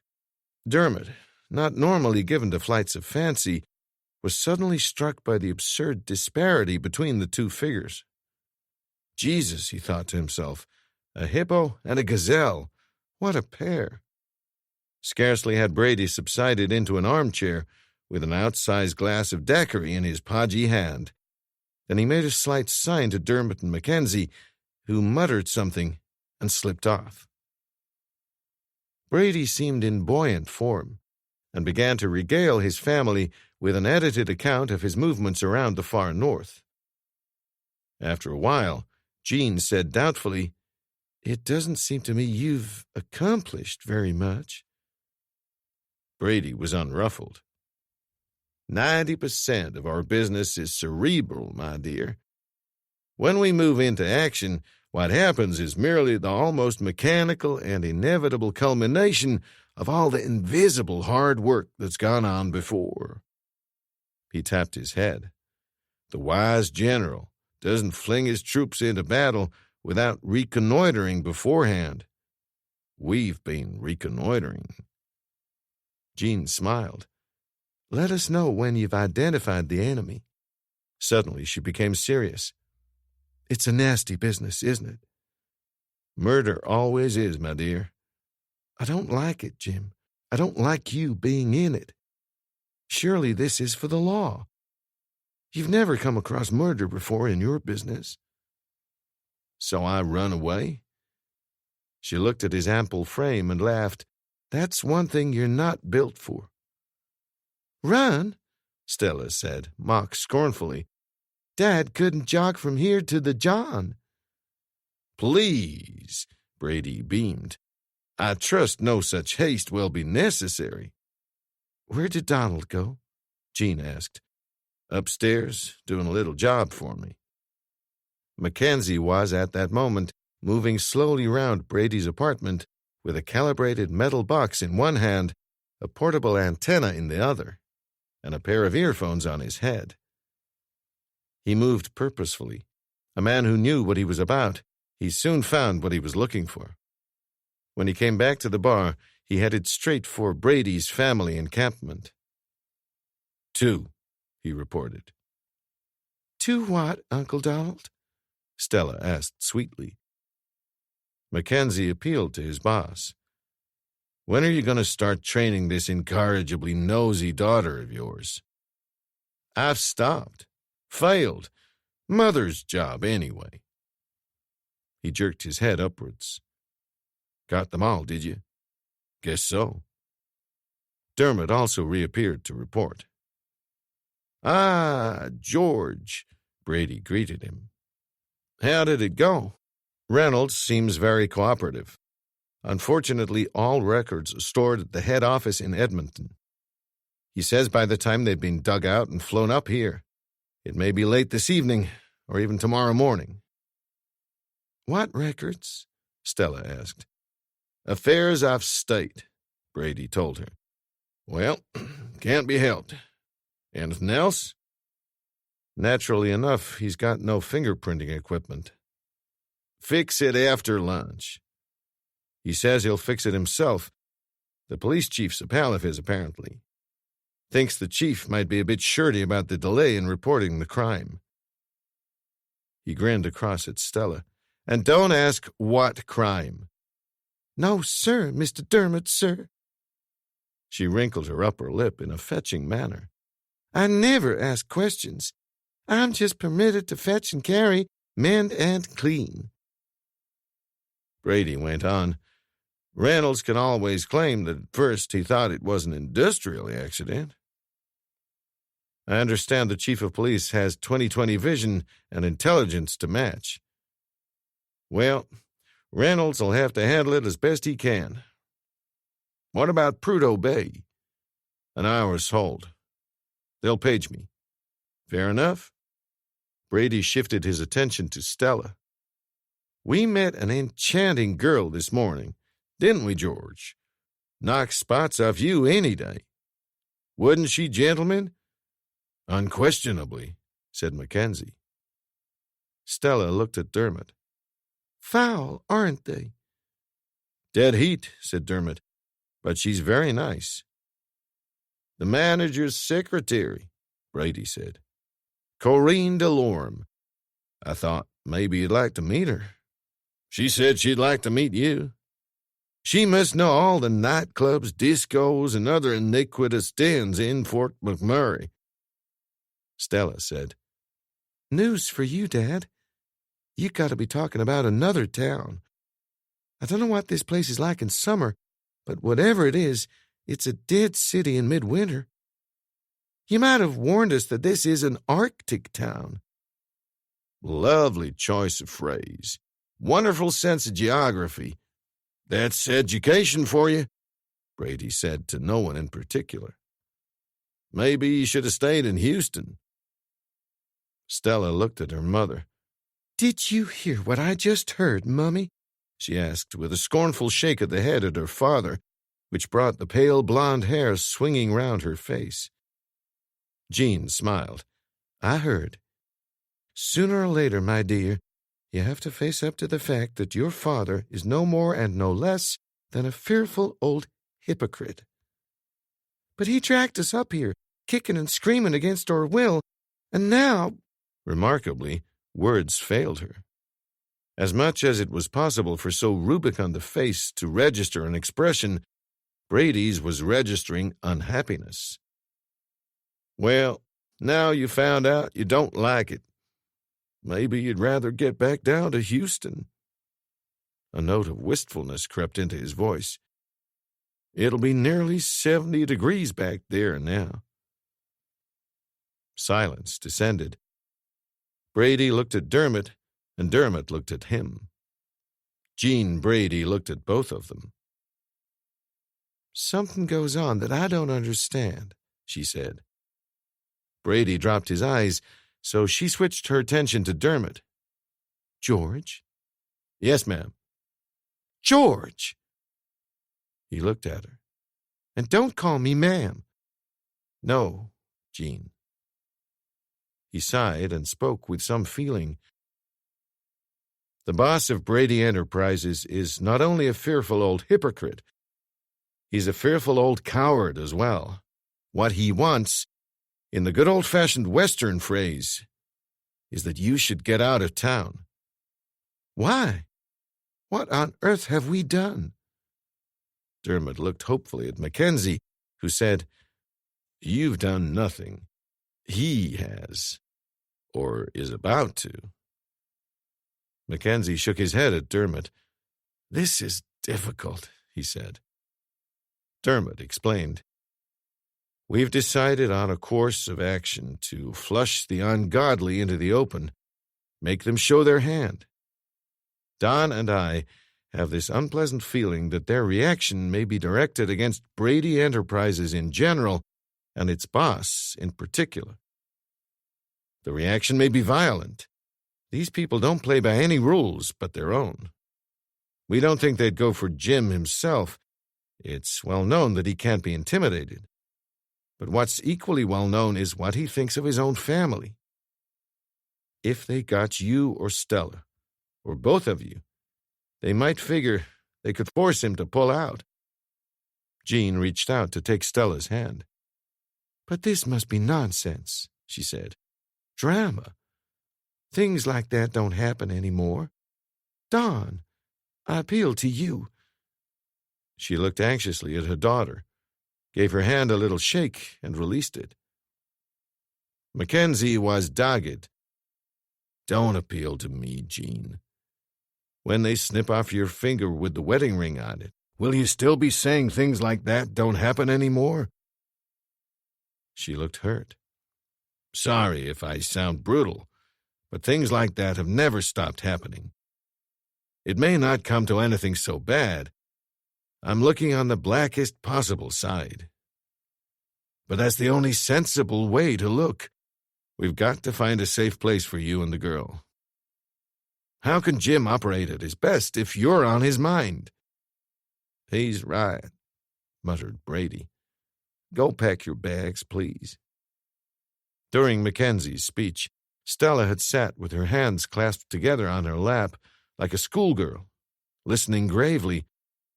Now, she said, I can't do that, Dad. Why not? Who's going to make your daiquiris for you? Her mother cut in sharply. There's a little more to this than the damned daiquiris. If we left, who's going to be number one target? Dad, said Stella flatly.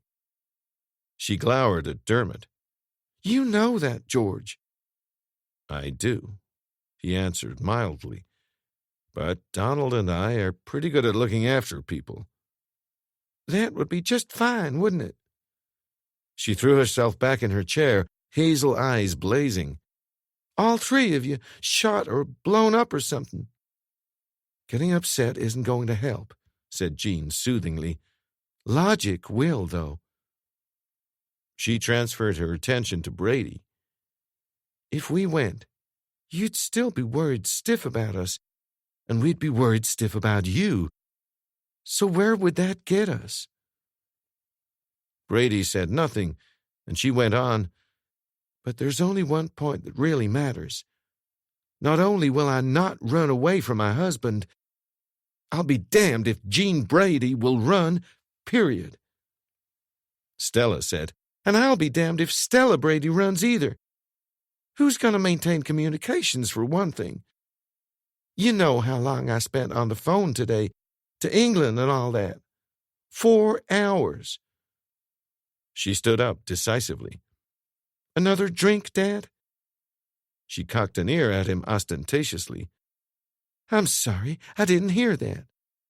Monstrous regiment of women was what I said. Ah, she smiled, collected the empty glasses, and headed for the bar. Brady glared at Dermot and Mackenzie. Hell of a lot of good you two are. Why didn't you back me up? He sighed heavily and changed his tack. Why don't we all get something to eat? Lunch, and after it, I'll catch up on some sleep. What are you girls proposing to do this afternoon? Stella came back with full glasses. We're going for a sleigh ride. Won't that be nice? Good God, you mean outside? Brady gloomily surveyed the few flakes drifting past the window. Very nice for some, I'm sure, but not for the sane." He struggled to his feet. "The dining room in 2 minutes, then. George, if you will." He took Dermot aside. With a giant caribou T-bone steak, a quarter of blueberry pie, and some excellent California burgundy inside him, Brady watched his preferred wife and daughter go out through the main entrance and sighed with satisfaction at the feeling of physical well-being that enveloped him. "Well, gentlemen, I really believe I might manage a brief snooze after all. Yourselves, too?" Dermot said, "Off and on. Donald and I thought we'd chivvy up Prudhoe Bay and Sandmobile and get those names and records through as soon as possible." "Well, thank you, gentlemen. Very considerate. Do not wake me up unless Armageddon is nigh. Aha! Here, not unexpectedly, returned the ladies." He waited until his wife had reached the table. "Something up, then?" "Something is up." Jean did not sound pleased. "There are 2 men on the driving bench of that sleigh. Why 2? "My dear, I'm not the arbiter of local customs. Are you afraid they're homosexual?" She lowered her voice. "They're both carrying guns. You can't see them, but you can, if you know what I mean." Brady said, "Members of the Royal Canadian Mounted Police are entitled to bear arms at all times. Says so in their Constitution." Jean stared at him, snorted with resignation, turned, and left. Jim Brady beamed in satisfaction. Mackenzie said airily, "They tell me there are some very handsome young constables in the RCMP." Apart from chatting with Ferguson, Brady's pilot, Dermot spent the afternoon alone in the lounge, consuming 1 cup of coffee after the other. About mid-afternoon, Jean and Stella returned, rosy-cheeked and in high spirits. Stella, it appeared, had learned from their escorts of a place where the younger people congregated of an evening, and had called Corinne Delorme at work to invite her out. Whether they intended to invite their erstwhile escorts along, Stella did not say, nor did Dermot inquire. Brady would have the place comprehensively checked out before he would let them near it. Shortly afterwards, Dermot received a call from Alaska. It was Branowski in Prudhoe Bay. John Finlayson, he said, was out at Pump Station 4, but was expected back soon. He, Branowski, would immediately set about obtaining what Dermot wanted and would arrange for the services of a fingerprint expert from Anchorage. At 5 o'clock, Reynolds came through to say that the fingerprinting was well in hand. The records Dermot required were even then being delivered to Edmonton Airport and would be delivered straight from McMurray Airport to the hotel. At 6:30, Mackenzie appeared, looking refreshed, but at the same time reproachful. "You should have called me. I'd meant to come down a couple hours ago." "I'll sleep tonight," Dermot said. "That's 4 hours you owe me." 3.5. I put a call through to Houston, explained what we had in mind, told them to alert Washington and New York, and emphasize the urgency. I trust your unofficial listener got it all down. He could hardly fail to, Mackenzie said. There was a bug installed inside the base plate of the telephone. Well, that should be the final stirring up of the hornet's nest. Let's hope the wrong people don't get stung. How's Jim? Peered round his door on the way down. Looked like he'd died in his sleep. At 7 o'clock, a call came through from Sandmobile. Dermot indicated to Mackenzie that he should listen in to the extension earphone slotted onto the back of the receiver. Mr. Reynolds, not more bad news, I hope. For me it is. I've been told to shut down the plant for a week. When? Now. Well, a few minutes ago. And I'm to be contacted in 48 hours to see if I've complied. Was the message from Anchorage? Where else? Phone? No, telex. They sent an open message. No, code. Our own company code. Dermot looked at Mackenzie. Pretty sure of themselves, aren't they? Reynolds said, "What was that?" Talking to Donald Mackenzie. He's listening in. So they know that we know it's an inside job. They must be pretty sure of themselves. Who's got access to the code books? Anybody who's got access to my safe. How many people does that make? 20, give or take? What do you intend to do? Consult Edmonton. With their approval, I intend to be on stream again inside 48 hours. I wish you luck. Dermot replaced the receiver and looked at Mackenzie. Now what? Do you think Armageddon is nigh enough to justify waking up the boss? Not yet. Nothing he, we, or anybody can do. Infuriating. Let's try Anchorage. What's the betting they've had a similar threat to close down the pipeline?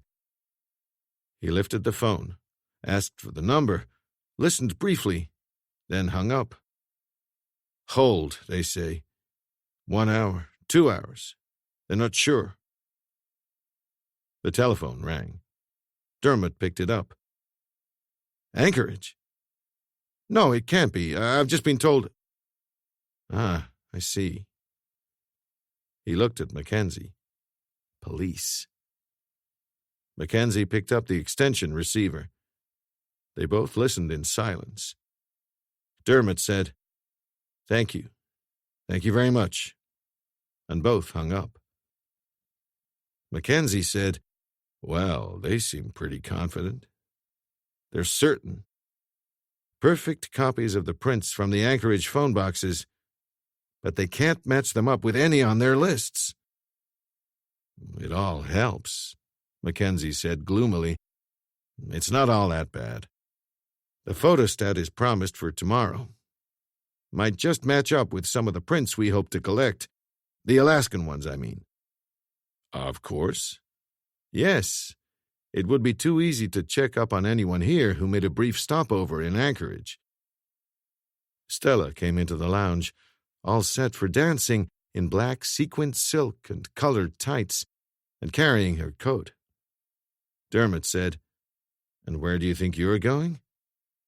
Stella said, "I'm going out with Corrine. First a snack, and then the bright lights and the light fantastic." "You'll confine your dancing activities strictly to this hotel.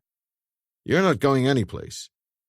When she had got through a diatribe, calling him a stuffed shirt and a spoil sport, she added, "Mr. Reynolds said it's all right." "When did he say this?" "We phoned about an hour ago." "It's not up to Mr. Reynolds to give you permission." "But he knows Corrine is coming with me. She lives near here. You don't think he'd let his secretary walk into danger, do you?" "She wouldn't be walking into danger. Nobody would be interested in her, but in you, yes." Stella said, "You sound as if you're convinced something is going to happen to me." "That's the way to make sure that nothing will happen to you, by taking precautions. See what your father says anyway." "But how would he know what's safe and what isn't? How would he check up?" "He'd go to the top. The chief of police, I'm certain." Stella smiled brilliantly and said, "But we've talked already to him, over the phone. He was with Mr. Reynolds. He says it's perfectly okay." She smiled again, impishly. "Besides, we won't lack protection." "Your friends of this afternoon?" "John Carmody and Bill Jones." "Well, I suppose that does make a difference. Ah, here comes Corrine." He beckoned her across, made the introductions, and watched as they moved off. "Well, I suppose we worry too much." He glanced at the doorway. "When I look at that lot coming in, I hardly think we need worry at all." That lot were a pretty formidable-looking pair. Big men in their late 20s or early 30s who looked eminently capable of taking care not only of themselves, but of anyone who might be along with them. Dermot and Mackenzie rose and crossed to meet them. Dermot said, "I could be wrong, but you wouldn't be two policemen disguised as civilians." "There we go," said the fair-haired man. "Can't be very good at undercover work if it's as obvious as that. I'm John Carmody. This is Bill Jones. You must be Mr. Dermot and Mr. Mackenzie. Miss Brady described you to us." Mackenzie asked, "You gentlemen on overtime tonight?" Carmody grinned. "Tonight, 2 gallant volunteers. Labor of love. Doesn't look like being any great hardship. Watch them. Beautiful she may be, but Stella's a conniving young minx. One other thing. You know we have a feeling some bad actors might try to hurt her, or take her out of circulation. Just a suspicion, but you never know. I think we might be able to take care of that. I'm sure you can. Most kind of you, gentlemen. Very much appreciated, I can tell you. I know Mr. Brady would like to thank you himself, but as he's in the land of dreams, I'll do it on his behalf. The girls are through there. I hope you have a pleasant evening." Dermot and Mackenzie returned to their table, where they talked in desultory fashion. Then the phone rang again. This time it was Alaska. Prudhoe Bay. "Tim Houston here. Bad news, I'm afraid. Sam Bernowski's in the hospital. I found him lying unconscious on the floor of Finlayson's office. Appears to have been struck over the head with a heavy object. He was hit over the temple, where the skull is thinnest. Doctor says there may be a fracture. He's just finishing some x-rays. He's certainly concussed." "When did this happen?" "Half an hour ago. No more. But that's not all. John Finlayson is missing. He vanished soon after coming back from Pump Station 4. Searched everywhere. No trace of him. Not in any of the buildings. If he's outside on a night like this, well—" There was a grim pause. "He won't be around for long. We've got a high wind and heavy drifting, and the temperature's between 30 and 40 below. Every man in the place is out looking for him. Maybe he was attacked by the same person who attacked Bernowski. Maybe he wandered out dazed. Maybe he was forcibly removed. Although I don't see how that could be possible with so many people around. Are you coming up?" "Are the FBI and the state police there?" "Yes. But there's been another development." "A message from Edmonton?" "Yes." "Telling you to close down the line?" "How did you know?" "They make similar demands. We've got one here. I'll talk to Mr. Brady. If you don't hear, you'll know we're on our way." He replaced the receiver and said to Mackenzie, "Armageddon? Enough to wake Jim?" "More than enough." Chapter 8. Ferguson, the pilot, was unhappy and with good reason. Throughout the flight, he was in more or less continuous touch with the operations center in Prudhoe Bay and knew that the weather ahead was dangerous. The wind was gusting at 40 miles per hour. Flying snow had cut ground visibility to a few feet, and the thickness of the drifting snow blanket was estimated at 60 feet, or even more. Less than ideal circumstances for landing a fast jet in darkness. Ferguson had every modern navigational and landing aid, but although he could make a hands-off touchdown if he had to, he preferred to see terra firma before he put his wheels down on it. One factor in Ferguson's favor was that he was a profound pessimist. His 3 passengers well knew that he was not given to endangering his own life, let alone those of other people on board, and would have turned back had the risks been too great. Brady, who had been wakened from a deep sleep and was in a sour mood, spoke scarcely a word on the way north. Mackenzie and Dermot, aware that the flight might be their last opportunity for some time, spent most of the trip asleep. The landing, with much advancing and retarding of the throttles, was a heavy, bouncing one, but nonetheless safely accomplished. Visibility was down to 20 feet, and Ferguson crept cautiously forward until he picked up the lights of a vehicle. When the cabin door was opened, freezing snow whirled in, and Brady lost no time in making his customary elephantine dash for the shelter of the waiting minibus. At the wheel was Tim Houston, lieutenant to the invalided Bronowski. "Evening, Mr. Brady." Houston wore no welcoming smile. "Filthy night. I want to ask if you had a good flight, because I'm sure you didn't. Afraid you haven't had too much sleep since you came to the Northwest." "I'm exhausted." Brady didn't mention that he'd had 6 hours' sleep before leaving Fort McMurray. "What's the word about John Finlayson?" "None. We've examined every building, every pump house, every last shack within a mile of the operations center. We thought there was a remote chance that he'd gone across to the Arco Center, but they searched and found nothing." "What's your feeling?" "He's dead. He must be." Houston shook his head. "If he isn't, or wasn't, under cover, he couldn't have lasted a quarter of the time he's been missing. What makes that even more certain is that he didn't take his outdoor furs with him. Without furs, 10 minutes, if that.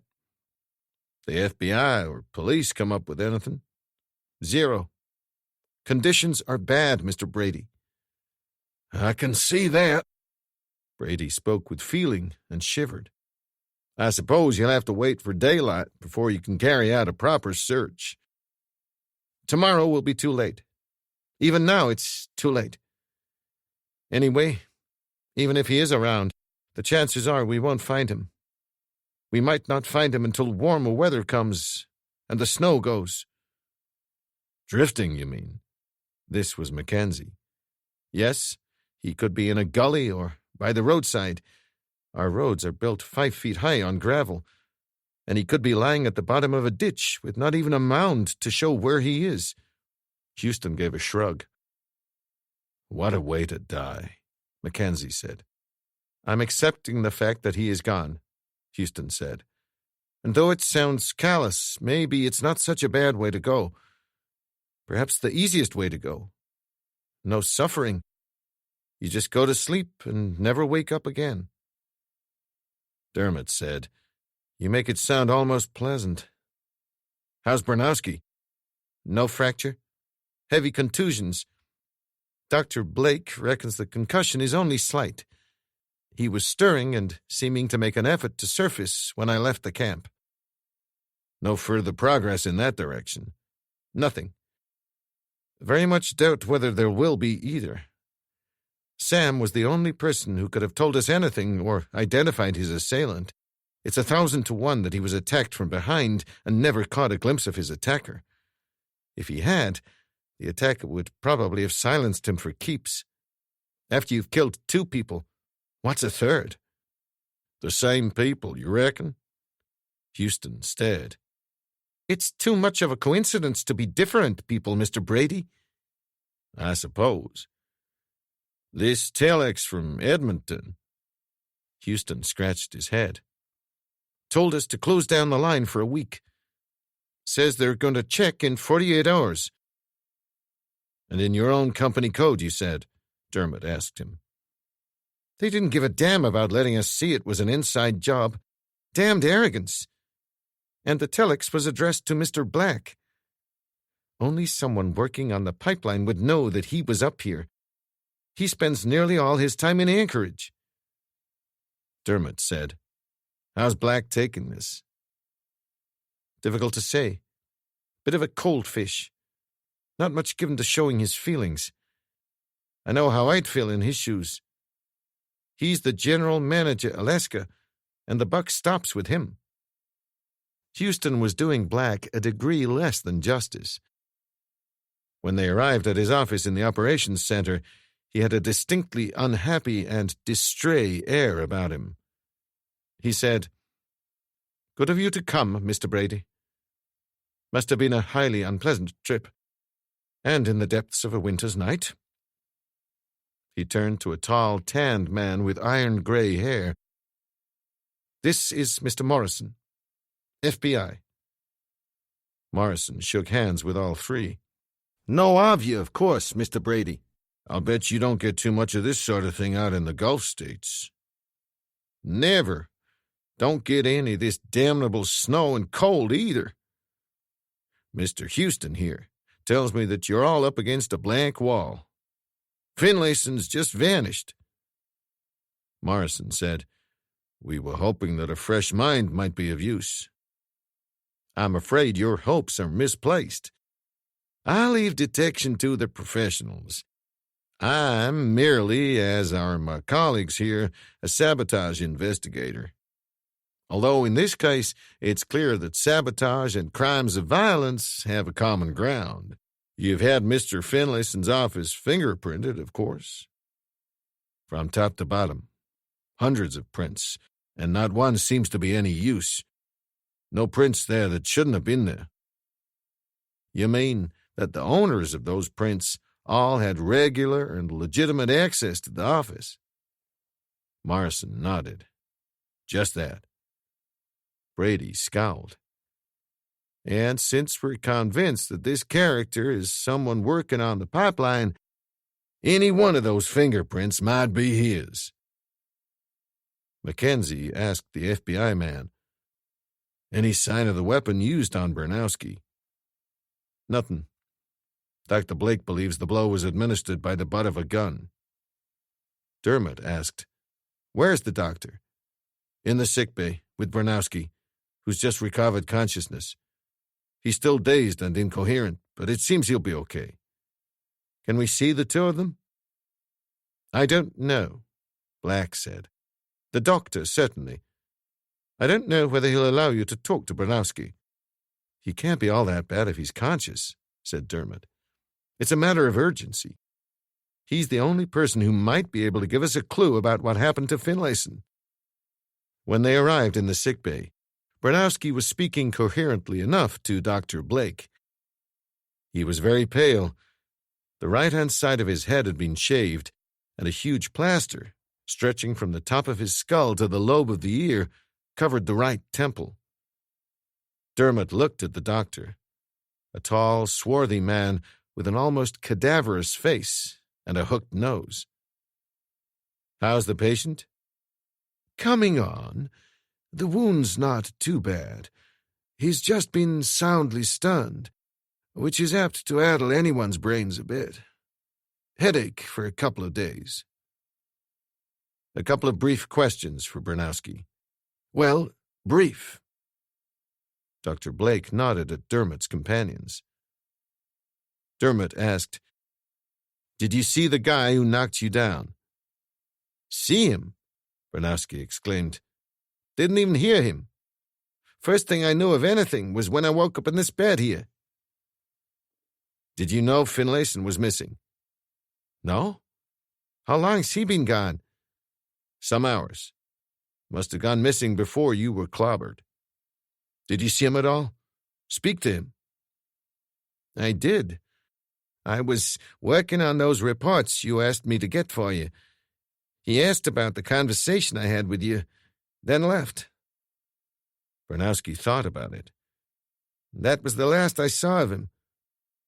He looked at Black. "Those papers I was working on, are they still on the table?" "I saw them." "Can you have them put back in the safe, please? They're confidential." "I'll do that," Black said. Dermot asked, "May I see you a minute, Doctor?" "You're seeing me now?" The doctor looked quizzically at Dermot down his long nose. Dermot smiled heavily. "Do you want me to discuss my chilblains and gout in public?" In the consulting room, Dr. Blake said, "You look in pretty good shape to me." "Advancing years is all. Have you been up to Pump Station 4? "Ah, so it's that business. What stopped you discussing it out there?" Because I'm naturally cagey, distrustful, and suspicious. I went up with Finlayson. Blake made a grimace at the memory. Place was a ghastly mess. So were the 2 murdered men. They were all that, Dermot agreed. Did you carry out an autopsy on them? There was a pause. Have you the right to be asking me these questions? Dermot nodded. I think so, Doctor. We're all interested in justice. I'm trying to find out who killed those 2 men, maybe 3 by now, if Finlayson stays missing. Very well, Blake said. I carried out an autopsy. It was fairly perfunctory, I admit. When men have been shot through the forehead, it's pointless to try to establish the possibility that they died of heart failure instead. Although, mind you, from the mangled state of their bodies, it's clear that the blast effect of the explosion would in itself have been enough to kill them. The bullets were still lodged in the head. They were, and are. A low-velocity pistol. I know they'll have to be recovered, but that's a job for the police surgeon, not for me. Did you search them? Blake lifted a saturnine eyebrow. My dear fellow, I'm a doctor, not a detective. Why should I search them? I did see that one had some papers in an inside coat pocket, but I didn't examine them. That was all. No gun, no holster. I can testify to that. I had to remove coat and shirt. Nothing of that nature. One last question, Dermot said. Did you notice the index finger on the same man's right hand? Fractured just below the knuckle bone. Odd sort of break in a way, but it could have resulted from a variety of causes. Don't forget the blast flung both of them heavily against some machinery. Thank you for your patience. Dermot made for the door, then turned. The dead men are still at Pump Station 4? No, we brought them back here. I understand their families want them buried in Anchorage, and that they'll be flown down there tomorrow. Dermot looked round Finlayson's office and said to Black, Anything been altered since Bernowski was discovered here? You'd have to ask Mr. Finlayson. At the time, I was of course seeing my opposite number in Arco, and didn't get here for 20 minutes. The FBI man asked, Some things have been touched naturally. My men had to when they were carrying out their fingerprinting. Mackenzie nodded to the buff folders on Finlayson's desk. Are those the reports on the security men? The ones that Bernowski said he was studying when he was clobbered? Black looked at Houston, and the security man said, Yes. There were fingerprints, too. Mackenzie raised an eyebrow. Those will be in the safe, Houston said. We'd like to see those and the records, Dermot said. In fact, we'd like to see everything in that safe. Black intervened. But that's where all our company confidential information is kept. That's precisely why we'd like to examine it. Black compressed his lips. That's a very large order, Mr. Dermot. If our hands are to be tied, we might as well go back to Houston. Or have you something to hide? I consider that remark offensive. I don't. Brady had spoken from the depths of the only armchair in the room. If you have something to hide, we'd like to know what it is. If you haven't, open up your safe. You may be the senior man in Alaska, but the people in London are the ones that matter, and they've promised me we would be afforded every cooperation. You are showing distinct signs of lack of cooperation. I must say that gives me food for thought. Black's lips were very pale now. That could be construed as a veiled threat, Mr. Brady. Construe it any damned way you like. We've been through this up here once before, earlier. and John Finlayson has gone walkabout or somewhere even less attractive.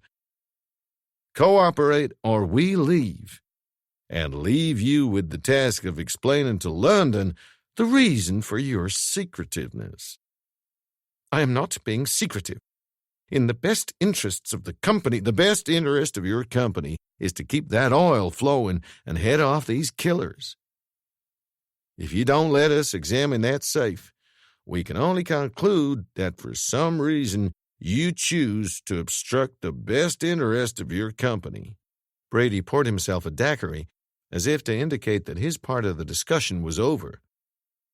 Black surrendered. Very well. The lips had now thinned almost to nothing. Under protest, and under, I may say, duress, I agree to what I regard as an outrageous request. The keys are in Mr. Finlayson's desk. I will bid you good night. One moment. Dermot didn't sound any more friendly than Black. Do you have records of all your employees on the pipeline? It was clear that Black was considering some further opposition, and then decided against it. We do, but very concise. Couldn't call them reports, just brief notes of mainly previous jobs held. Where are they? Here? No. Only reports on security personnel are kept here, and that's because Branowski regards this as his base. The rest are kept in Anchorage. We'd like to see them.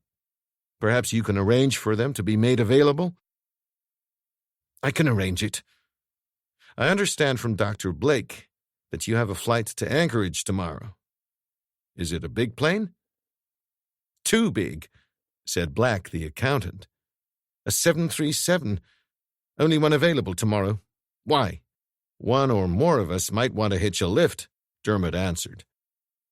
We could, among other things, pick up those reports. Seats would be available. Black said, Yes. No more questions, I trust. 1. You received this threatening telex message from Edmonton today, telling you to close down the line or else. What do you propose to do? Carry on production, of course. Black tried to smile sardonically, but the moment was wrong. Assuming, of course, that the criminals have been apprehended. Where's the telex? Branowski had it. It may be on his person or in his desk. I'll find it, Dermot said. I don't think Branowski would like you rummaging about his desk. He's not here, is he? Besides, he's a security man. He would understand. Dermot shook his head. I don't think you ever will. No, Black said. Good night. He turned on his heel and left. No one said good night to him. Well, well, Brady exclaimed. A friend for life in 3 minutes flat. Don't know how you do it, George. Pity he acts so suspiciously. Otherwise, he'd have made a splendid suspect. Badly ruffled feathers, Morrison said. To put it in a restrained fashion, ruffling other people's feathers is his specialty. A martinet of the first order, they say, but an extraordinarily able man. Dermot said, Not, I gather, universally popular. Does he have friends? Professional business contacts, that's all. Socially, nothing. If he has any friends, he hides them well. He tried to conceal a yawn. My normal bedtime lies well behind me. In the FBI, we try to get to bed by 10 p.m. Can I be of any assistance before I go? 2 things, Dermot said. The maintenance crew at Pump Station 4.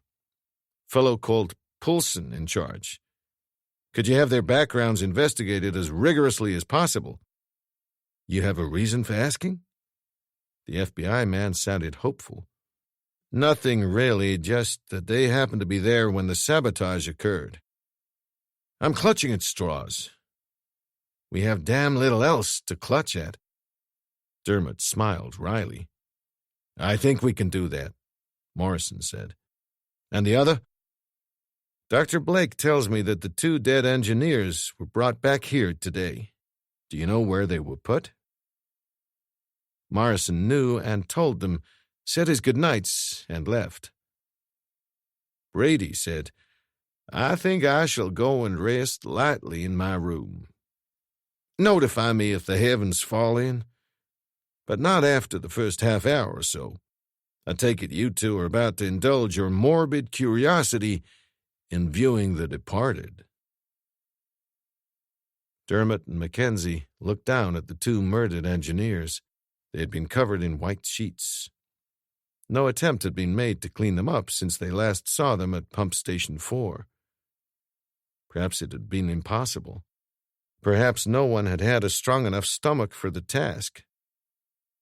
Mackenzie said, I hope they're going to be sewn up in canvas or something before being taken to Anchorage tomorrow, or their relatives are going to have the screaming heebie-jeebies. Whatever you're looking for, George, look for it quick. I'm not enjoying myself. Nor was Dermot. Not only was the sight revolting, but the smell was nauseating. He lifted the hand of the man he'd briefly examined before and said, How would you say that forefinger got that way? Mackenzie bent, wrinkled his nose, and said, It sounds crazy, but it could have been broken by a pair of pliers. The trouble is that charring's obliterated any marks that might have been made on the skin. Dermot went to a wash basin, soaked his handkerchief, and cleaned up the charred area as best he could. The black carbon came off surprisingly easily. It didn't leave the skin clean. The pitting was too deep for that, but clean enough to permit a closer examination. No pliers, Mackenzie said. To break the bone, pliers would have had to close right into the flesh and would have been bound to leave sawtooth marks. No sawtooth marks, so no pliers. But I agree with you. I'm sure that bone was deliberately broken. Dermot rubbed some carbon off the charred clothing and smeared it on the cleaned area so that it did not look as if it had been wiped. He opened the jacket and slid his hand into the inside pocket. It came out empty. Mackenzie said, The papers and cards have taken wing and flown, with assistance, of course. Indeed, could have been Polson or one of his pals. Could have been Bernowski when he was out there yesterday. Could have been the kindly healer himself. Blake, he does look like a first cousin of Dracula, Mackenzie said. Dermot raised the damp handkerchief again and started to clear the area around the bullet hole in the forehead. He peered closely at the wound and said to Mackenzie, Can you see what I imagine I see? Mackenzie stooped low and peered closely. Still stooped, he said softly, With the hawk eyes of my youth gone forever, I could do with a powerful magnifying glass. He straightened. What I imagine I see is the brown scorch marks of burnt powder. As before, Dermot smeared some carbon back on the cleaned area. Funny, my imagination runs the same way. This guy was shot at point-blank range. The scenario reads that it was a very close thing indeed. The killer had a gun on this engineer and was probably searching him. What he didn't know was that the engineer not only had a gun of his own, but had it out. However it was, he must have seen it just in time and shot to kill. There could have been no time to indulge in any fancier gun work. The engineer's gun hand must have gone into muscular spasm, irreversible contraction, not unknown at the time of violent death. To free the gun, the killer had to wrench it so violently that he snapped the trigger finger. Don't you think that fits in with the peculiar angle at which the finger was broken? I think you have it. It fits anyway. Mackenzie frowned. There's only one thing I see wrong with your scenario. Why should the killer take the gun in the first place? He had a gun of his own. Sure he had, but he couldn't use it anymore, Dermot said. More accurately, he couldn't afford to keep it anymore. Having seen no exit holes at the back of the head, he knew he had left 2 bullets in the region of 2 occipits, and that the police could match up the bullets with the gun he was carrying, which meant he would have to get rid of it, which meant that he would be gunless, at least temporarily. So he took the engineer's gun. My guess is that he will have got rid of both guns by this time, and he's almost certainly got another weapon by now. In these United States, and don't forget Alaska is the United States, getting hold of a handgun is extremely simple. Mackenzie said slowly, "It all fits. We may well be up against a professional killer. We may well be up against a psychopath." Mackenzie shivered. My Scottish Highland ancestry. Some ill-mannered lout has just walked all over my grave. Let's take counsel with the boss. Counsel and something else.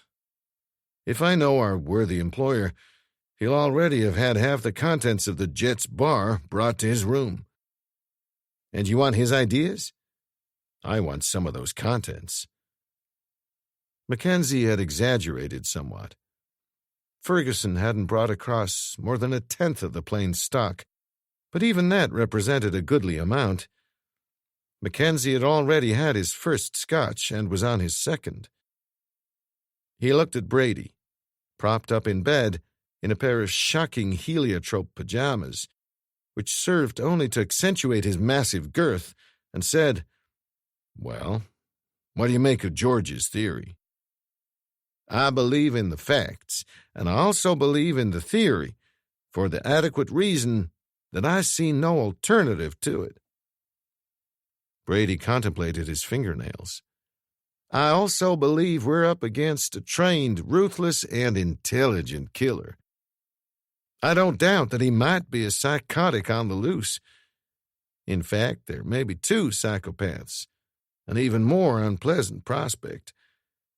The trouble is, George, I don't see how this advances us much. We don't know when this nut will hit again. What can we do to prevent it?" "We can scare him," Dermot answered. "That's what we can do. I'll bet he's already worried by the fact that we're raking in fingerprints and records all over the shop. Let's try to worry him a little more. I'll go down to Anchorage tomorrow, while you and Mackenzie stay here and do some work." Dermot sipped his scotch. "It should be a change for at least one of you." "I could be deeply wounded," Brady said, "but slings and arrows from an ungrateful staff are nothing new to me." "What precisely do you have in mind?" "Drastically narrowing the range of suspects is what I have in mind. All very simple, really. This is a close-knit community here in Prudhoe Bay. They more or less live out of each other's pockets. Everyone's movements must be known to at least a handful of other people, probably a great deal more. Check on everybody and find out who has a definite alibi for being here on the morning the engineers were being killed out in the mountains. If 2 or more people, say, can honestly tell you that X was here at the time of the crime, you can strike X off the suspects list. At the end of the day, we'll know how many suspects we have. Not even a handful, I bet. I wouldn't be surprised if there were none at all. Remember that Pump Station 4 is 140 miles away, and the only feasible way of getting there is by helicopter. One would have to have the time and opportunity and the ability to fly a helicopter to get there, and there would be no hope of taking a chopper without someone noticing. I think you'll find it all very straightforward. Less straightforward is the next inquiry. Who was in Anchorage on the day that the original phone message was sent from there to San Mobile? There must have been quite a few. Don't forget they go on holiday every 3 or 4 weeks, and, almost without exception, they go to Fairbanks or Anchorage. It will be more difficult to establish alibis. You won't find many people who have witnesses as to their whereabouts at 6 a.m. of a black winter morning in Alaska. In this case, though, we're more concerned about those who are not in the clear than those who are. I'll bring back a photostat of the prints they've taken. We should be able to get the doubtful's fingerprints without too much trouble, and with luck, match one set up with the phone booth set. I don't know how this sounds to you, but it seems quite straightforward to me. And to me, said Brady. I think Don and I can manage that little chore without too much difficulty. Don't forget, though, that there's a fairly large community of people down at Valdez. As you're my boss, Dermot said, I'll refrain from giving you a withering stare. Who in Valdez is going to fly a round trip of 1,300 miles during a winter night, stopping occasionally for fuel and to give his identity away? And who's going to fly or helicopter the 1,600 miles round trip to clobber Bernowski and very possibly do away with Finlayson, especially as he would be immediately recognized as a stranger the moment he set foot in this area? Mackenzie said, He has a point, you must admit. In fact, 2 points. Dermot went on, And don't tell me they could have come from one of the pumping stations. They don't have helicopters. I didn't say anything of the sort. Brady sounded aggrieved. All right. We'll go along with the assumption that it's Prudhoe Bay or nothing. But what if we turn up zero? Then it will be your turn to come up with the next bright idea. Hard day, Brady said. You for bed? Yes.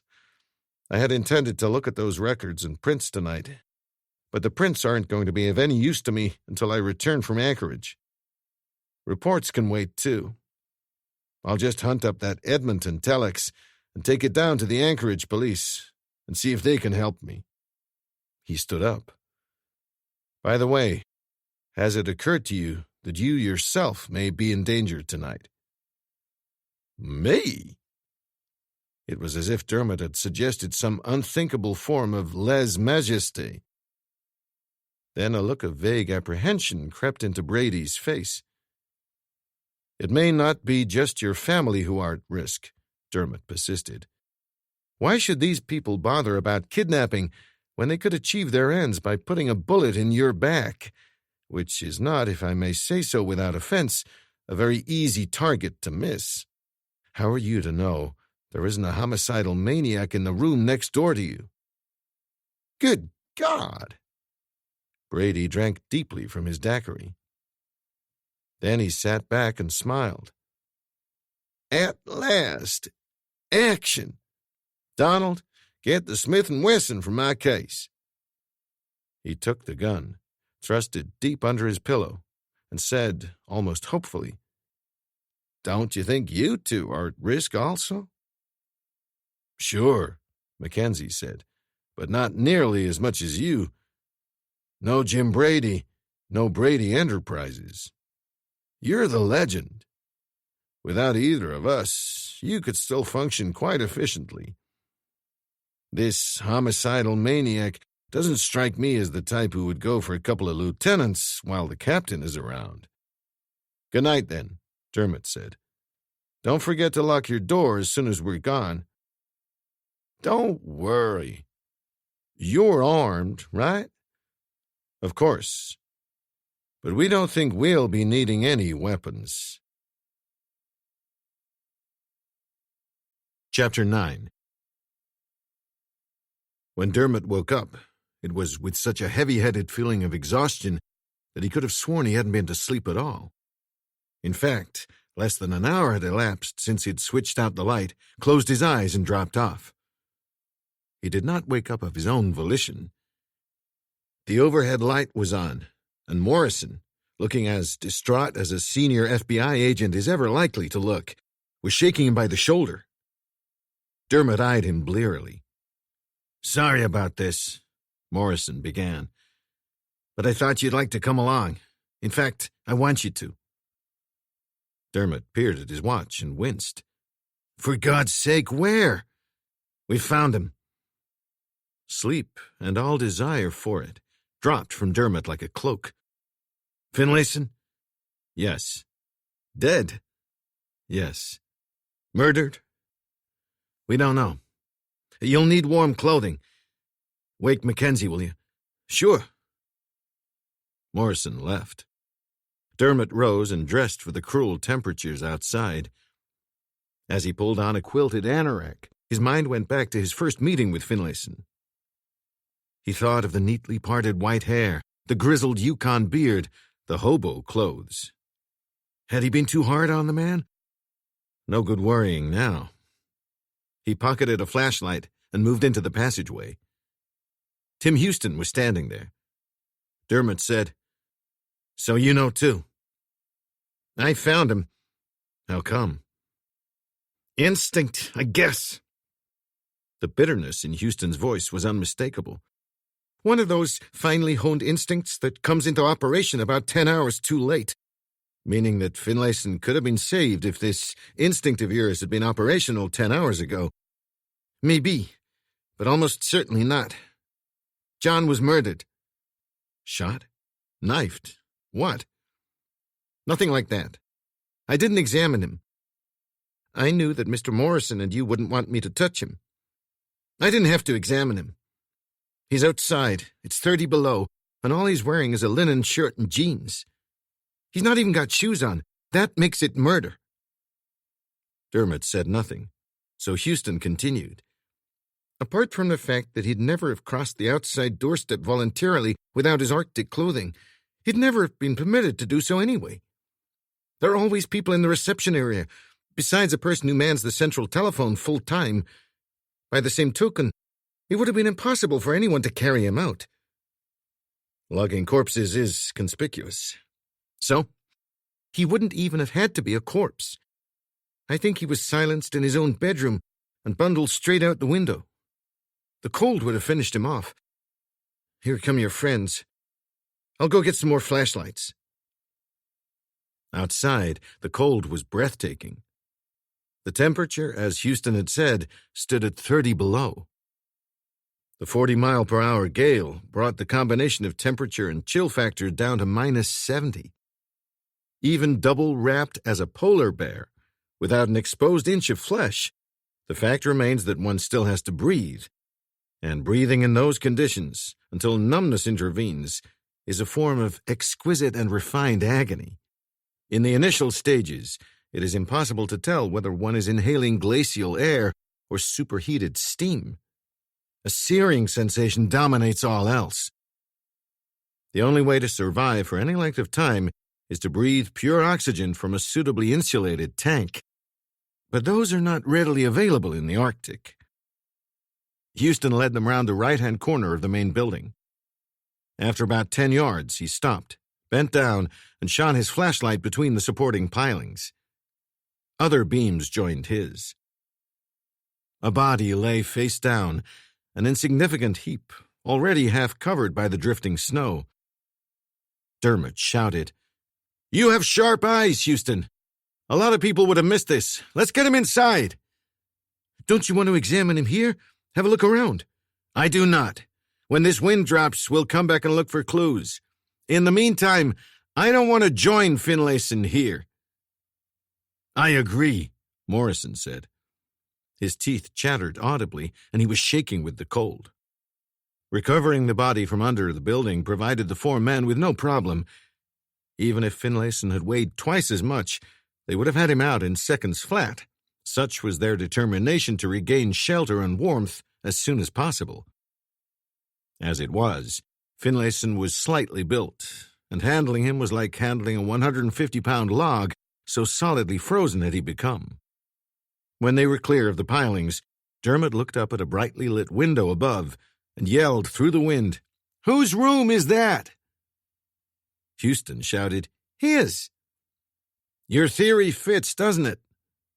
"It does." When they brought Finlayson into the reception area, there were perhaps half a dozen men sitting or standing around. For a moment, nobody said anything. Then one man stepped forward and with some diffidence asked, "Shall I bring Dr. Blake?" Mackenzie shook his head, sadly. "I'm sure he's an excellent doctor, but no medical school has yet got round to offering a course on raising a man from the dead. Thanks all the same." Dermot said, "Have we got an empty room where we can put him?" Houston looked at him, and Dermot shook his head in self-reproach. "Okay, so my mind's gummed up with cold or lack of sleep or both. His own room, of course. Where can we find a rubber sheet?" So they took Finlayson to his room and laid him on the rubber sheet on top of his bed. Dermot said, "Is there an individual thermostat control in here?" "Sure," said Houston. "It's set on 72. "Turn it up." "What for?" "Dr. Blake will want to do a post-mortem. You can't examine a person who's frozen solid. We're getting experienced at this sort of thing. Too experienced." Dermot turned to Mackenzie. "Houston thinks Finlayson was silenced in this room. Killed, knocked out, we don't know. He also thinks that our friends got rid of him by the simple expedient of opening the window and dumping him onto the snowbank beneath." Mackenzie crossed to the window, opened it, shivered at the icy blast of air that swept into the room, leaned out and peered down. Seconds later, he had the window firmly closed again. "Has to be that. We're directly above the spot where we found him, and it's in deep shadow down there." He looked at Houston. "Is there much traffic along there at night?" "None. Nor during the day. No call for it. Track leads nowhere."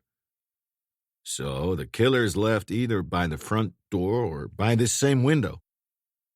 They did the obvious thing, just stuffed him under the building, hoping the snow would have drifted over him before daylight came." Mackenzie sighed. "He couldn't by any chance have felt sick, opened the window for some fresh air, fell and crawled under the building?" Dermot said, "You believe that's possible?" "No. John Finlayson wouldn't get a breath of fresh air that way. He caught his death of it. Murder. Well, I think the boss should be told. He's sure gonna be pleased, isn't he?" Brady was furious.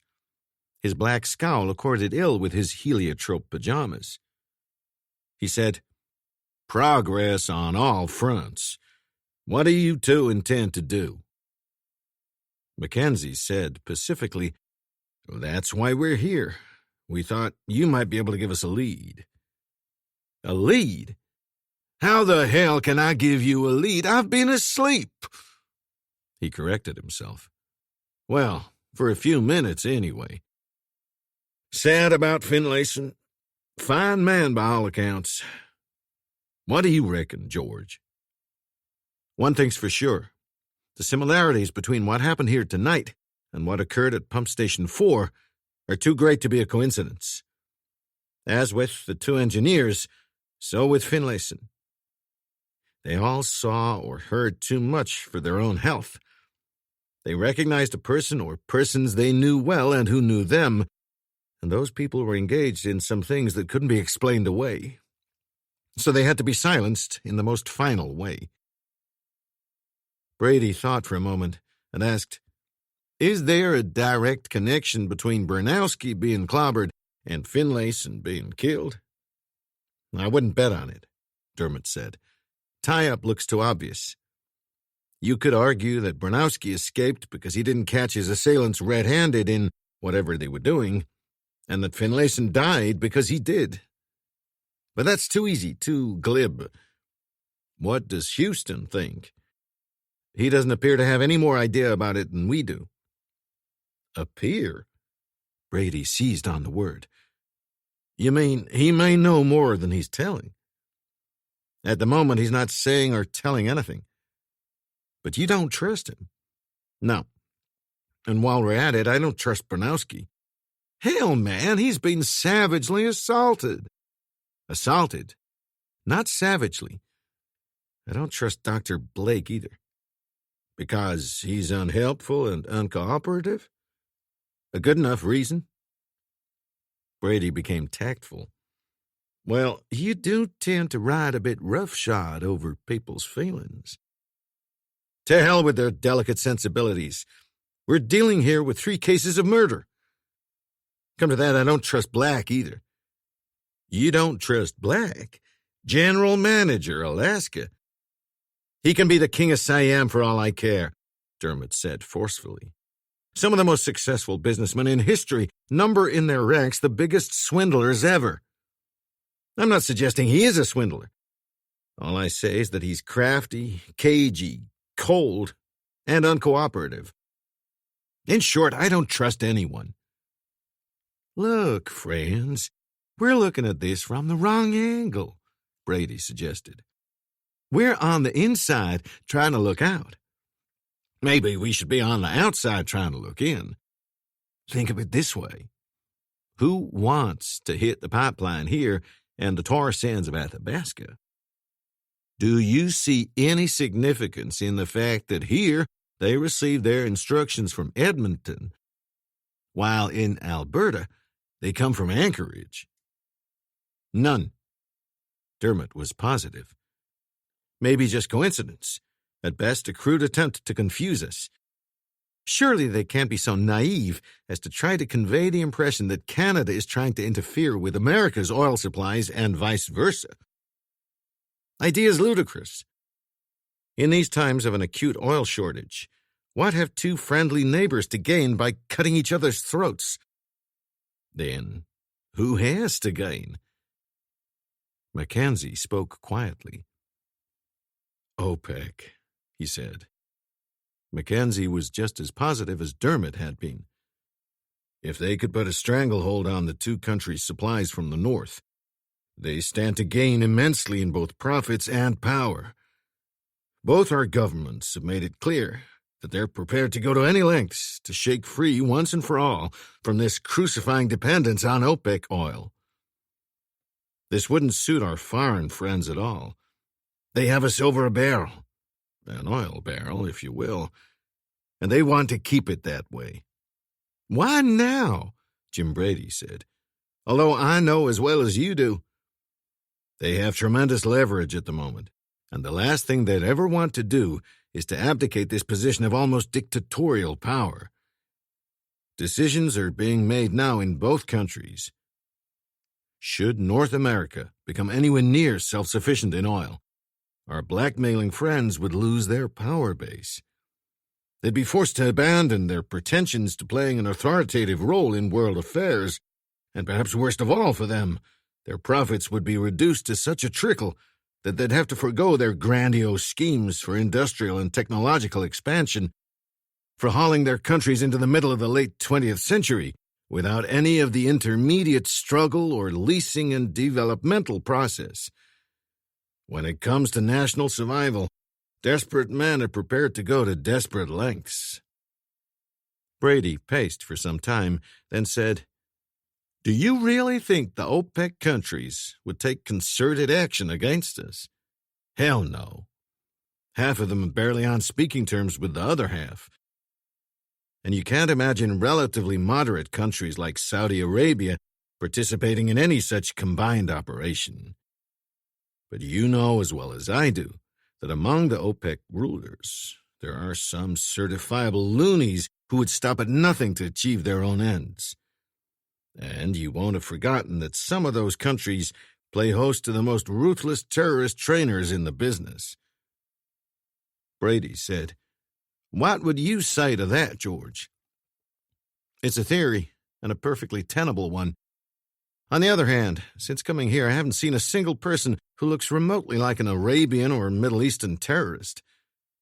So what would your guess be? As a wild guess, I would suspect our troubles are caused by good old-fashioned capitalistic free enterprise. And if that's the case, the potential sources of our troubles are legion. I'm afraid we won't solve this by looking at it from the outside. We'll have to look out from the inside. And the motive? Blackmail, obviously. Cash. Well, the only other bargaining counter is hostages. Nobody's holding any hostages. So what's left? They're now in the process of softening us up by proving they can carry out their threats when and as they wish. They won't be asking for pennies. I shouldn't think so. To start with, the pipeline and Sandmobile have a combined investment of $10 billion. For every day that delivery is held up, they'll be losing millions more. Most important of all, our two countries are desperate for oil. Whoever those people are, they have us not over but in a barrel, naked. The ransom will be high. I should imagine it would be paid. Who'd pay it? Mackenzie said. The oil companies, the governments, they've all got a stake in this. Brady said, and once the blackmailers have been paid, what's to prevent them repeating the process all over again? Nothing that I can see. God, you're a Job's comforter. Let me comfort you some more, shall I? There could be a link-up between Don's theory and mine. If this is blackmail, and if the killers do collect, what's to prevent some of the OPEC countries approaching them and offering to double or triple their money if they destroy the supply lines for keeps and get out? You've a big responsibility on your shoulders, Mr. Brady. You, George, are a rock of strength and compassion in times of trouble and stress. Brady sounded plaintive. Well, if there are no constructive suggestions forthcoming, I suggest we all retire. There is thinking to be done, and I must take counsel with myself. On such nights, the best company. Dermot still felt unaccountably tired when the alarm clock dragged him up from the depths of a troubled sleep. It was just on 8 in the morning. He rose reluctantly, showered, shaved, made his way to Finlayson's room, and was about to knock when the door was opened by Dr. Blake. At that time of the morning, the doctor's beaked nose, hollow cheeks, and sunken eyes lent him a more cadaverous look than ever. Not the kind of physician's face, Dermot thought, to inspire hope and confidence. "Ah, come in, Mr. Dermot. I finished with Finlayson. Was just about to send for his casket. He and the 2 engineers from Pump Station 4 are being flown out at 9:30. I understand you're going with them." "Yes. You have caskets." "Macabre, you think? Well, we do keep a few tucked away. Apart from natural illnesses, this is an accident-prone profession, and we have to be prepared. You can't very well whistle up an undertaker from Fairbanks or Anchorage at a moment's notice." "I suppose not." Dermot nodded at the dead man. "Any luck in establishing the cause of death?" "Well, normally it requires a full autopsy to discover whether a victim has been suffering from cerebrovascular disease or cardiac arrest. Fortunately or unfortunately, it wasn't necessary in this case." Blake sounded grim.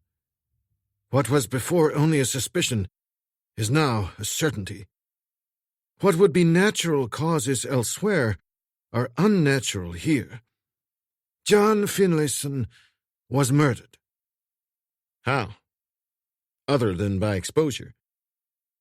"None of your usual methods. He was rendered unconscious and left to die in the cold.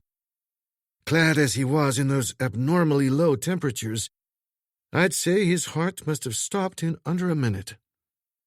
"How was he knocked out?" "Sandbagged. In the classic spot, at the base of the neck. An expert. You can see the slight contusion and roughness there. A contusion can only be caused by blood still circulating, so he was clearly alive after the blow. The cold killed him." "Where could the attacker have got sand in this godforsaken frozen hole?" Dr. Blake smiled. Dermot wished he hadn't. The long, narrow teeth only accentuated the death's head effect. "If you aren't too squeamish, you can smell what they used."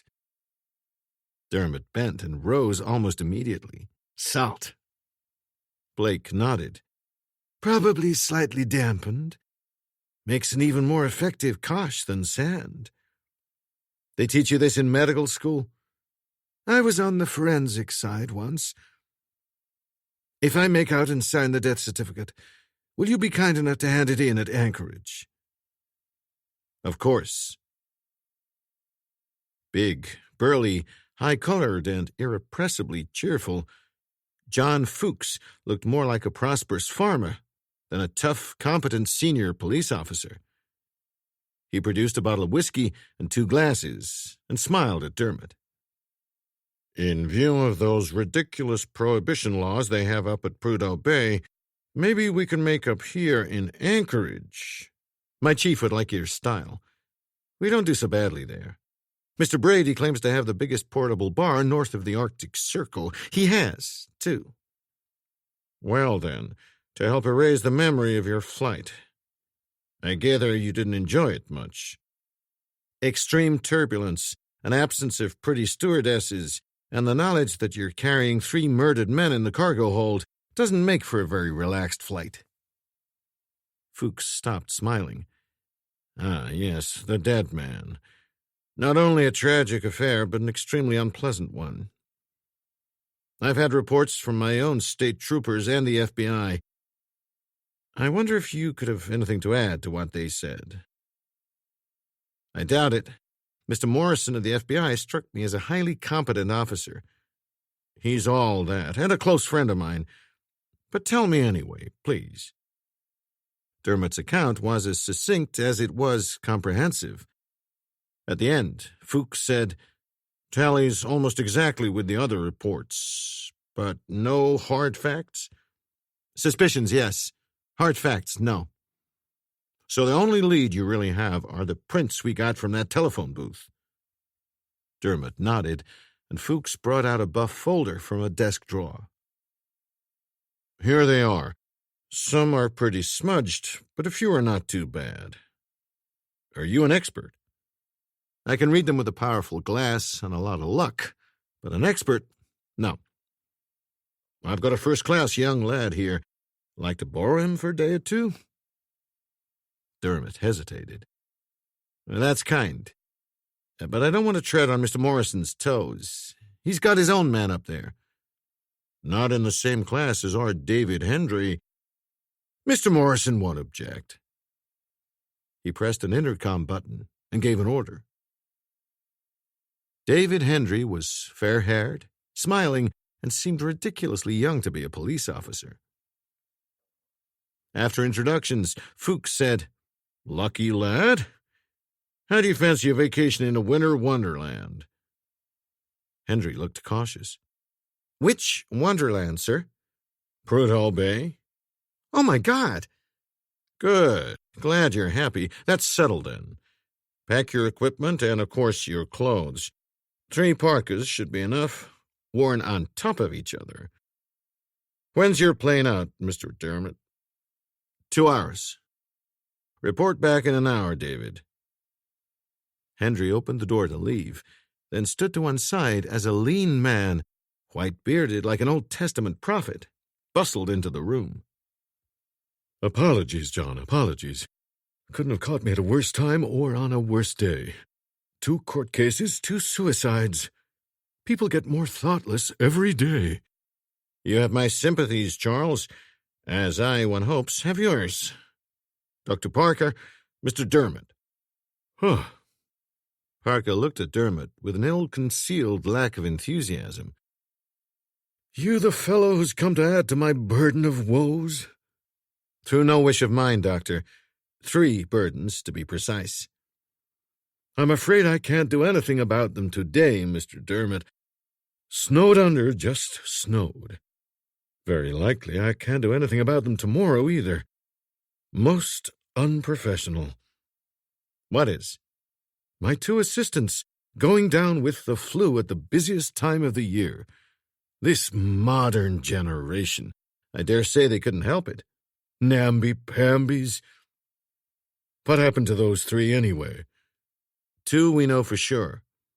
They were in the close vicinity of an explosion. After that, an oil fire broke out. Savagely scarred. The fumes alone would have finished them off. But they were already finished off.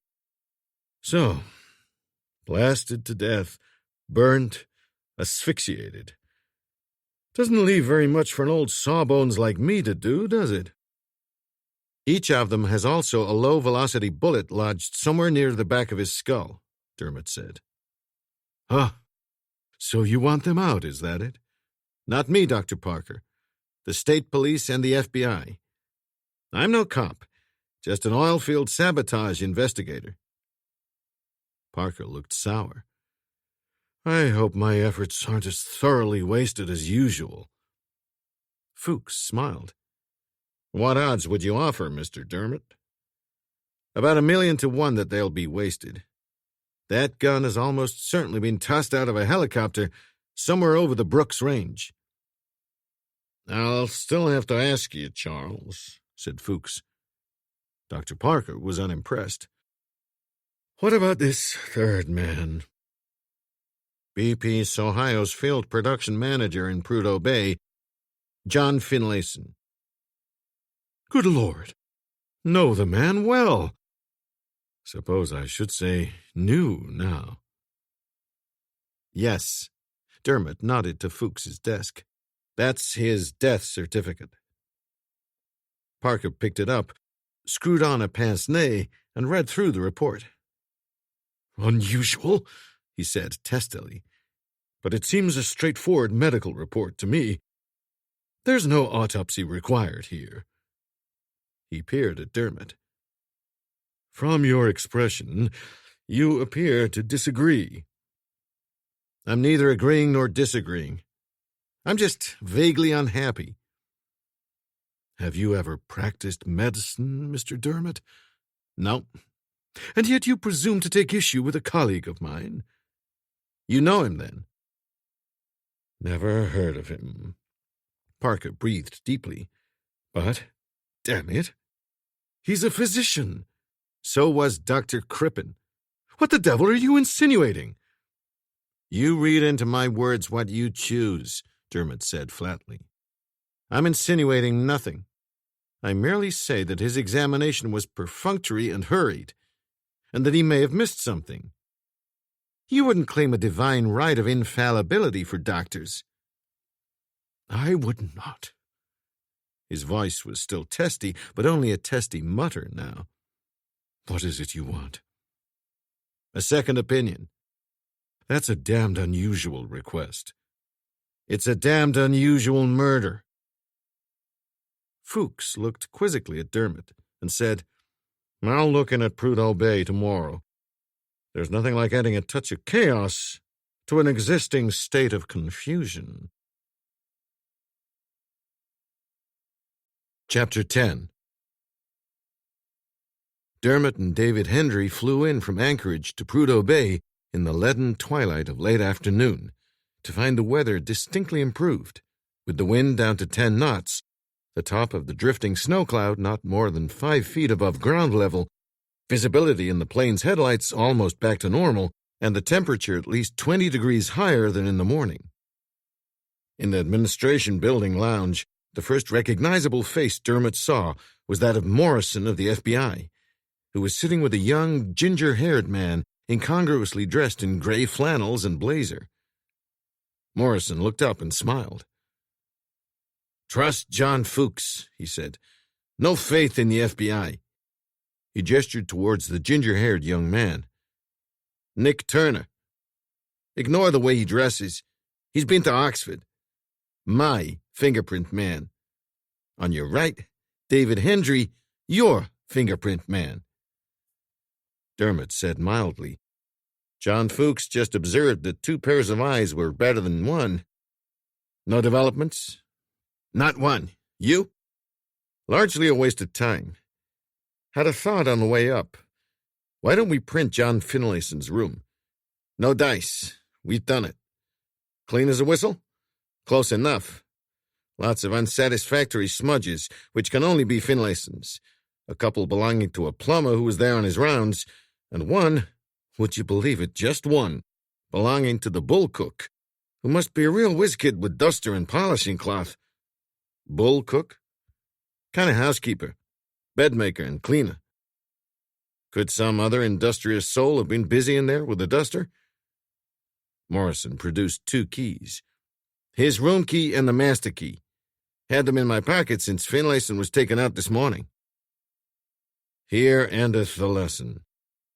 Dermot laid the buff folder on the low table before Morrison. Prints from the Anchorage phone booth. Now I must go and report to the boss. Morrison said, It should amuse the 2 young gentlemen here to compare your Anchorage prints with the ones in the office safe. You don't sound very optimistic, Dermot said. The FBI agent smiled. By nature, I've always been an optimist. But that was before I crossed the 49th parallel. Dermot found Brady and Mackenzie taking their ease in the only 2 chairs in Brady's room. He looked on them without favor. It's very pleasant and reassuring to see you 2 so comfortable and relaxed. Brady said, Rough afternoon, huh? He waved a hand towards the serried row of bottles on the sideboard. This'll restore your moral fiber. Dermot helped himself and asked, Any news from Athabasca? How are the family? Fine, fine. Brady chuckled. Stella passed on a lot more stuff from Norway.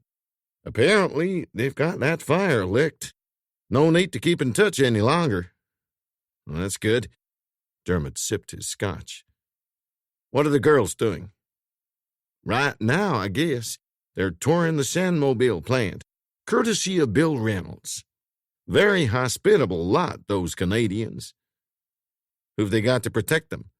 Reynolds' own security man, Brinkman, the boss, you remember, and Jorgensen, his number 2. Dermot was unimpressed. I'd rather they had those 2 young cops. Brady snapped. Your reason? 3. First, they're a damn sight tougher, more competent than Brinkman's lot. Second, Brinkman, Jorgensen, and Napier are prime suspects. Why prime? For having the keys that opened the Sandmobile armory door, for having given the keys to those who did. Third, they're security men. Brady smiled blandly. You're Bush, George. You're becoming paranoid about the security men of the great Northwest. I hope you don't have reason to regret that remark. Brady scowled, but said nothing, so Dermot changed the subject. How did the day go? No progress. Along with Morrison, we interviewed every man on the base. Every one had a cast-iron alibi for the night of the explosion in Pump Station 4, so it's all clear there. Except, Dermot persisted. Who do you mean? Barnowski and Houston. Brady glowered at his chief operative and shook his head. You're paranoid, George. I say it again. Shit, we know they were both out there. Barnowski's been hurt, and Houston didn't have to find Finlayson. If he had been crooked, it would have suited him far better to let the drifting snow obliterate every last trace of Finlayson. Why do you say to that? 3 things. The fact that we know they were out of the pump station makes them more suspect, not less. Second-guessing, growled Brady. Hate second-guessing. No doubt, but we've agreed that the bombers must be people working on the pipeline. We've eliminated everyone else, so it has to be them, does it not? Brady did not answer. Dermot went on. The third thing is this. There must be some reason, albeit devious, why Barnowski was clobbered and Houston made the discovery. Look at it this way. What evidence do we have that Barnowski was assaulted? The only certain thing we know about him is that he's lying in the sick bay with an impressive bandage round his head. I don't think there's a damn thing wrong with Barnowski. I don't think anybody hit him. I suggest that if the bandage were removed, his temple would be unblemished, except perhaps for an artistic touch of gentian blue. Brady assumed the expression of a man praying for inner strength. So, besides not trusting security men, you don't trust doctors either. Some I do, some I don't. I've already told you that I'm leery of Blake. Got one single hard fact to back up your suspicions? Nope.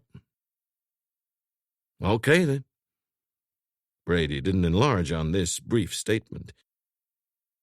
We also rounded up the Prudhoe Bay members who were in Anchorage on the night of that telephone call, Mackenzie said.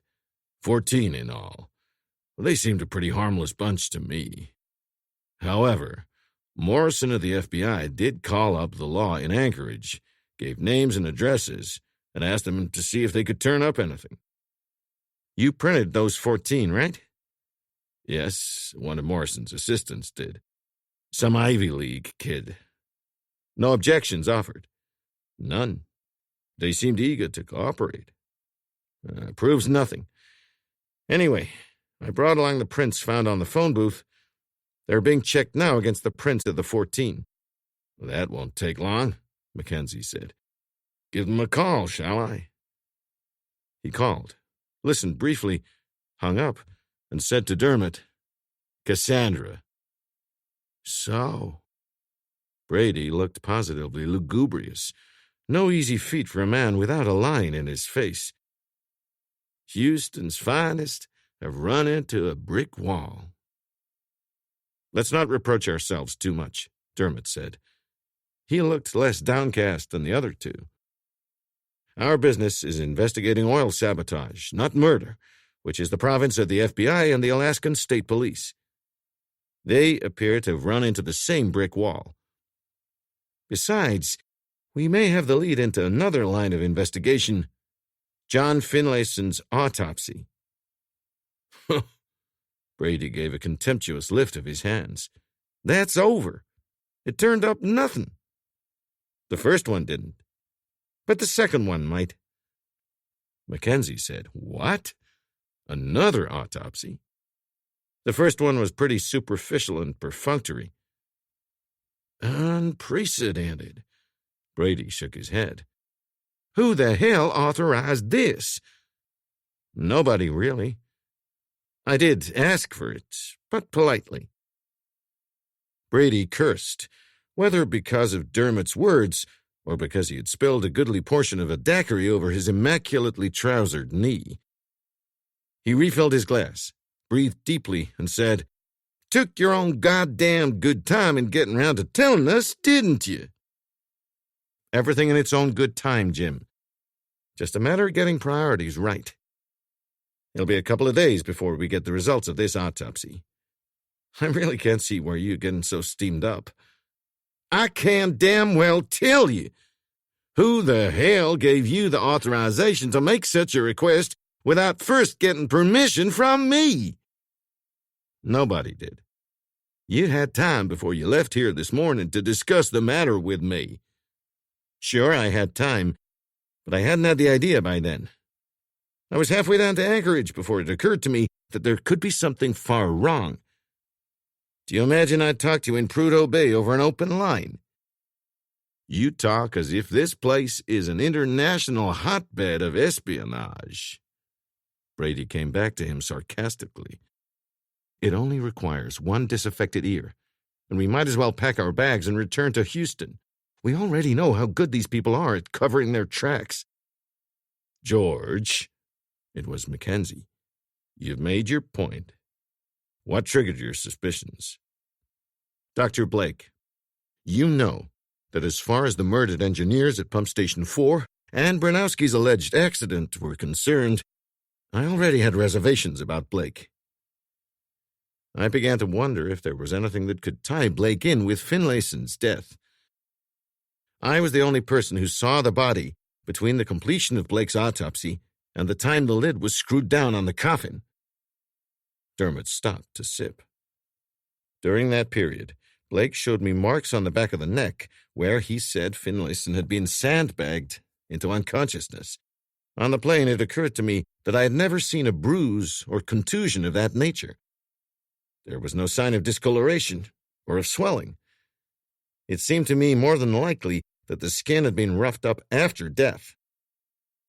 Blake said Finlayson had been struck by a bag of damp salt. His neck smelled of salt, all right, but it could have been rubbed on during the night, after the body had been brought back up to the room. If he had been coshed, the vertebrae would have been depressed or broken. Mackenzie said, "Obvious question. Were they?" I don't know. They looked okay to me, but Dr. Parker will know. Dr. Parker? Works with the Anchorage police in a forensic capacity. Struck me as a very bright old boy. My request wasn't too well received at first.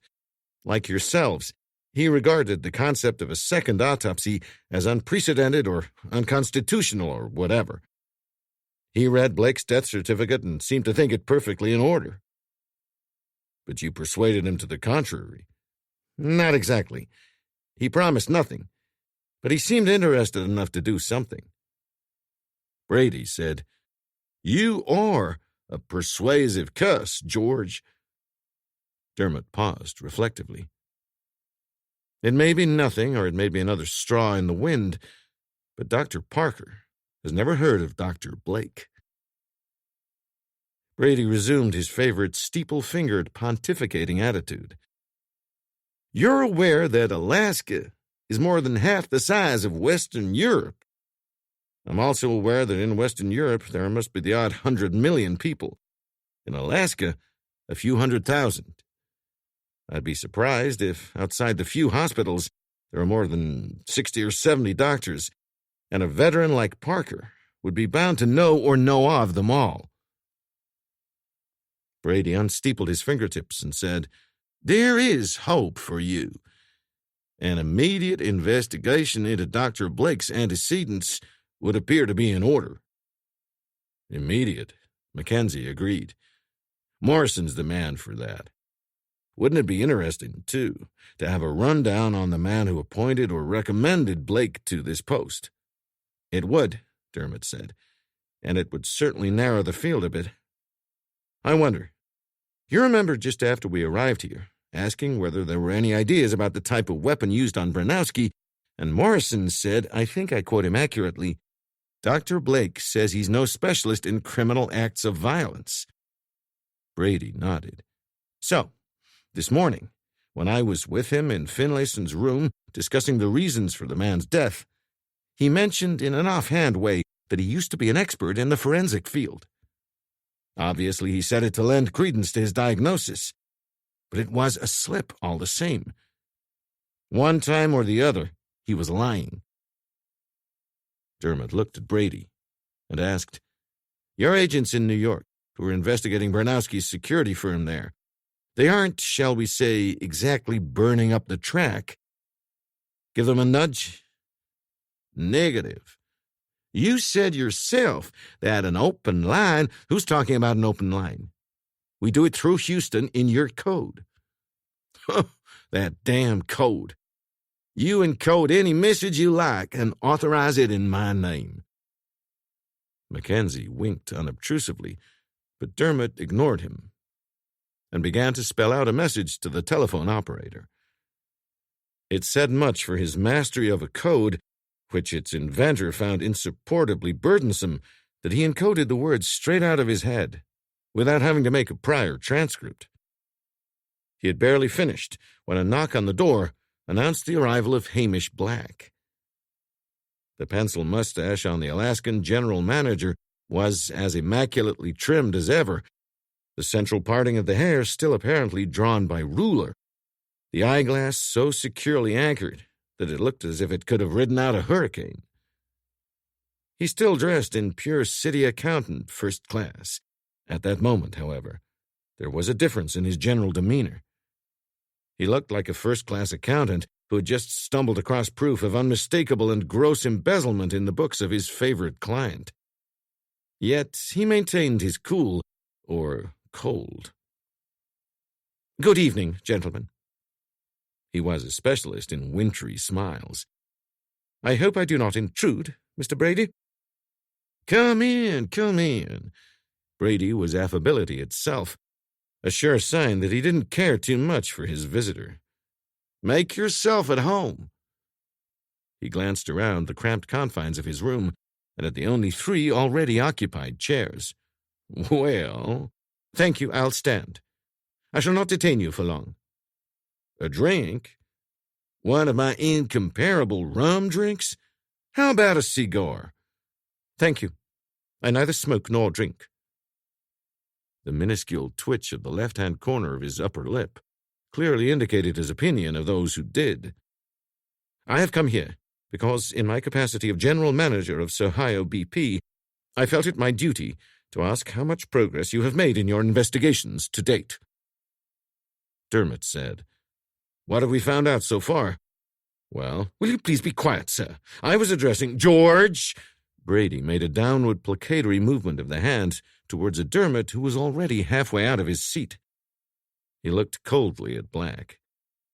"We are not employees of yours, Mr. Black. We are not even retained by you, but directly by your head office in London. I suggest that if you want to leave this room the way you entered it, you watch your language." Black's lips had disappeared somewhere. "Sir, I am not accustomed—" Okay, we all know that. You're obviously in a hostile mood. Our progress so far? Not much. Would there be anything else?"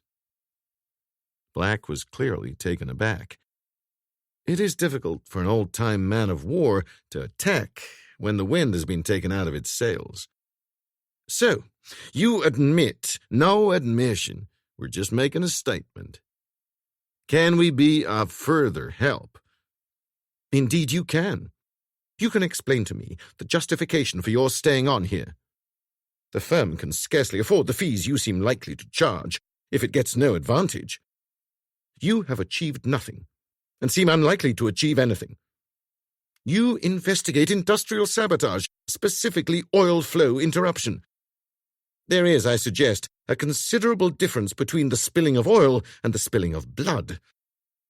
One cannot but suspect that you are out of your depth and that events are beyond your control.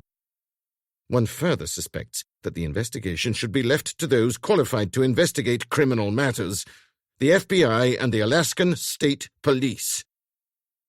"We'd be interested to know what they found out. Or don't you feel free to tell us?" Black compressed his lips still tighter. Mackenzie said, "May I have a word, Mr. Brady?" "Certainly, Donald." "Mr. Black, your attitude here is singularly reminiscent of the one you adopted when first we met you. Have you the power to make us leave?" "Yes." "Permanently?" "No." "Why not?" "You know very well why not. London head office would reinstate you." "Possibly with the qualification that if any such situation arose again, it would be the General Manager, Alaska, who would be required to leave." "I couldn't really say." "I can. Or didn't you know that Mr. Brady is a close personal friend of the chairman of your company?" From the way that Black touched his collar, it was clear that this was news to him. From the way Jim Brady experienced a sudden difficulty in swallowing a mouthful of daiquiri, it was clear that it was news to him also. "To return to your earlier attitude, Mr. Black," Mackenzie persisted. "On that occasion, Mr. Dermot said he thought you might have something to hide. Mr. Brady suggested you were being unduly secretive and had, what was it again? Some undisclosed and possibly discreditable reason for choosing to obstruct the best interests of your company. Reasonable requests you regarded as being preposterous. Finally, as I recall, Mr. Dermot said that you were either standing on your high horse as General Manager, Alaska, and were above such petty annoyances, or that you were concealing something you didn't want us to know about." Black was possibly a shade or two paler, but his pallor could well have been caused by anger. He reached for the door handle. "This is intolerable. I refuse to be the subject of character assassination." As he pulled open the door, Mackenzie said, reproachingly, "I think it's impolite to interrupt a man's speech." Black's eyes matched well the icy conditions outside. "What does that mean?" "Just that I would like to finish what I've been saying." Black looked at his watch. "Make it short." "I know you have a great deal to do, Mr. Black." 2 tiny spots of pink appeared on the pale cheekbones, for Mackenzie's tone had made it abundantly clear he didn't believe Black had anything to do. "So I'll keep it short. Your intransigence interests us. You have made it abundantly clear that you would be happy to be rid of us. By your own admission, you've acknowledged that we would be back very soon afterwards, perhaps even in a matter of days. The conclusion is that you want us out of the way, even if for only a brief period. One wonders what you intend to do or have done during that short time." "I see. You leave me with no alternative other than to report your gross incompetence and insolence to my board of directors in London." When the door had closed, Dermot said, "Not a bad exit line. He'll do nothing of the kind, of course. Not when he's had time to reflect on Mr. Brady's close personal relationship with his board chairman." Dermot looked at Brady.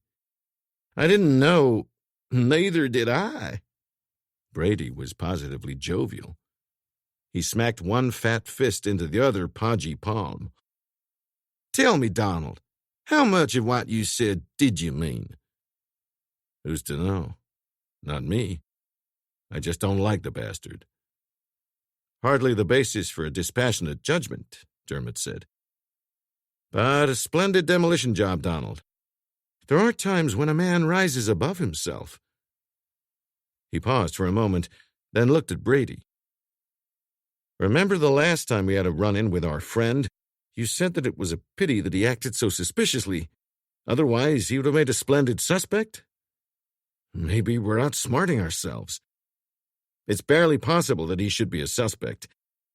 Maybe, in addition, he's outsmarting us. This won't have escaped you." Brady stopped being jovial. "Double guessing again? How often do I have to tell you, George? I hate this goddamn double guessing. General Manager, Alaska. Jesus, George. Somebody, by definition, has to be beyond suspicion." In Dermot's cabin, Mackenzie said, "Took you a long time to transmit that coded message to Houston. Your brief was merely to ask them to expedite the boss's earlier instructions. What the hell else did you say?" "I asked them to find out if anybody had left Bernowski's security firm within 6 months before or after Bernowski's leaving." "Maybe Brady's right. Maybe this security bit is getting to you. And even if Bernowski has hauled some of his old associates along with him, they may have changed their names. Hardly matters. Descriptions will be enough. And as for my being bitten by the bug, it's high time you and Jim were, too. How would you try to account for the fact that the bastards in Alberta know the Alaskan company's code, while the villains in Alaska know the Albertan code, the private San Mobile code?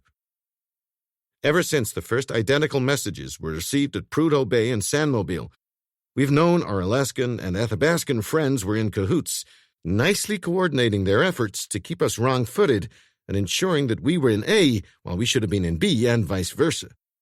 There's no doubt in my mind that both security corps have been infiltrated. Our only suspects on both sides are security people. So you think the overall coordinator must be a security man? Not necessarily. But what I'm sure of is that pretty soon we're going to hear of some fresh calamity that has struck in Athabasca. The master puppeteer must be thinking it's time the puppets were dancing again." "Coordination," Mackenzie said darkly. "In this instance, you heard what I said to Black, that he wants us out for a few days for some purpose. If he can't get rid of us in one way, by asking us to leave, then he'll do it in another, by arranging a fresh Athabascan calamity." Dermot sighed, drew a line under a list of names he had printed, and handed it over. Names for investigation, let's hope, by our friend Morrison of the FBI. What'd you think of it? Mackenzie took the list and studied it. His eyebrows went up. Make Morrison jump for sure, he said. I don't care if he jumps over the moon, as long as he gets on with it when he comes down, said Dermot heavily. We've got to get action somewhere. He was about to say something else when the telephone rang. He picked up the receiver to listen, and gradually his face went chalk white. He seemed not to notice when the glass in his left hand shattered, crushed by the pressure he had put on it, and a little rivulet of blood ran down his palm. Chapter 11.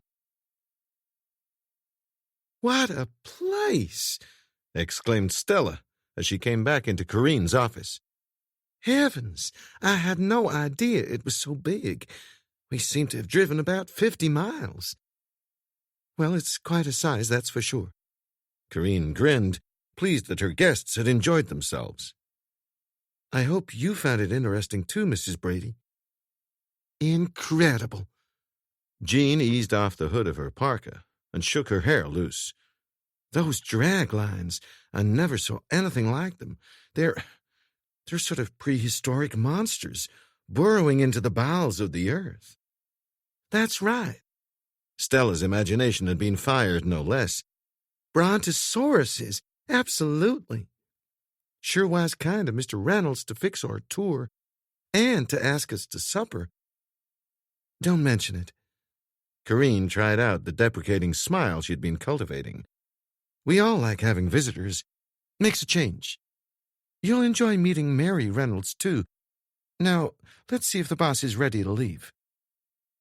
She buzzed the intercom and announced that the ladies were back. Over the loudspeaker, they heard him say, Fine, I'll be through in a minute. Be right with you, she said. All set? She tidied her desk, locked the drawers, put the keys in her handbag, and pulled on a fetching roly-poly combination suit of powder blue quilted nylon, as well as a pair of blue fur-topped boots. A moment later, Reynolds himself came through the connecting door, similarly muffled in navy blue and white. Evening, ladies, he said pleasantly. Had a good tour, I hope? Not too dull.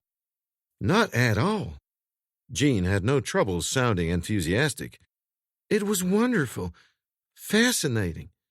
Good. He turned to Corinne. Where are our strong-arm boys, then? Waiting for us in the lobby. Great. We'd better not leave them behind, or your father'll give us hell. He winked at Stella and ushered her through the door.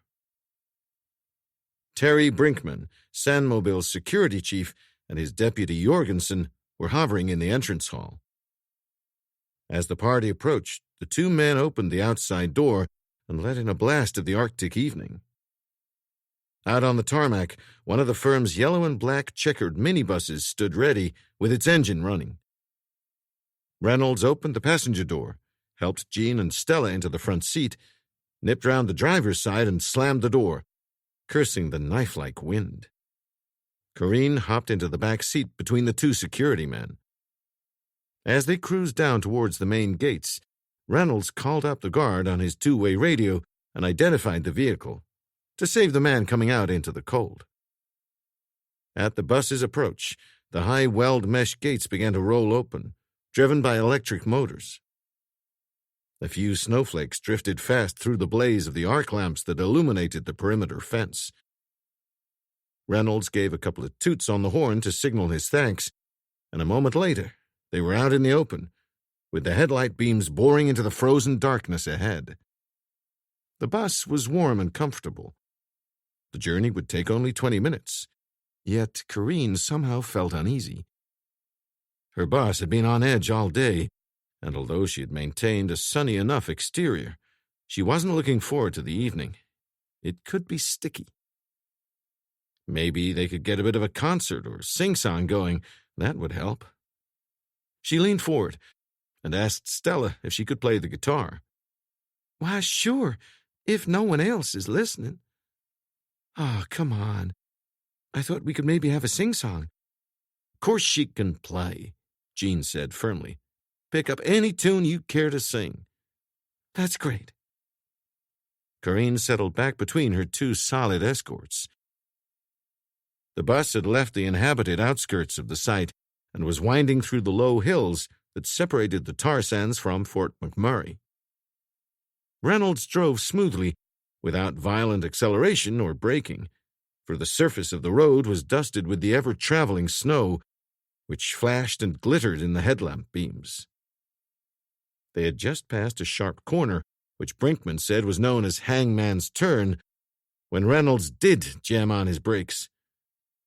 He cursed as the bus slewed to the left, then corrected the skid. Ahead, the road was blocked by a black truck which had also skidded sideways on. "Look out!" Corinne shouted.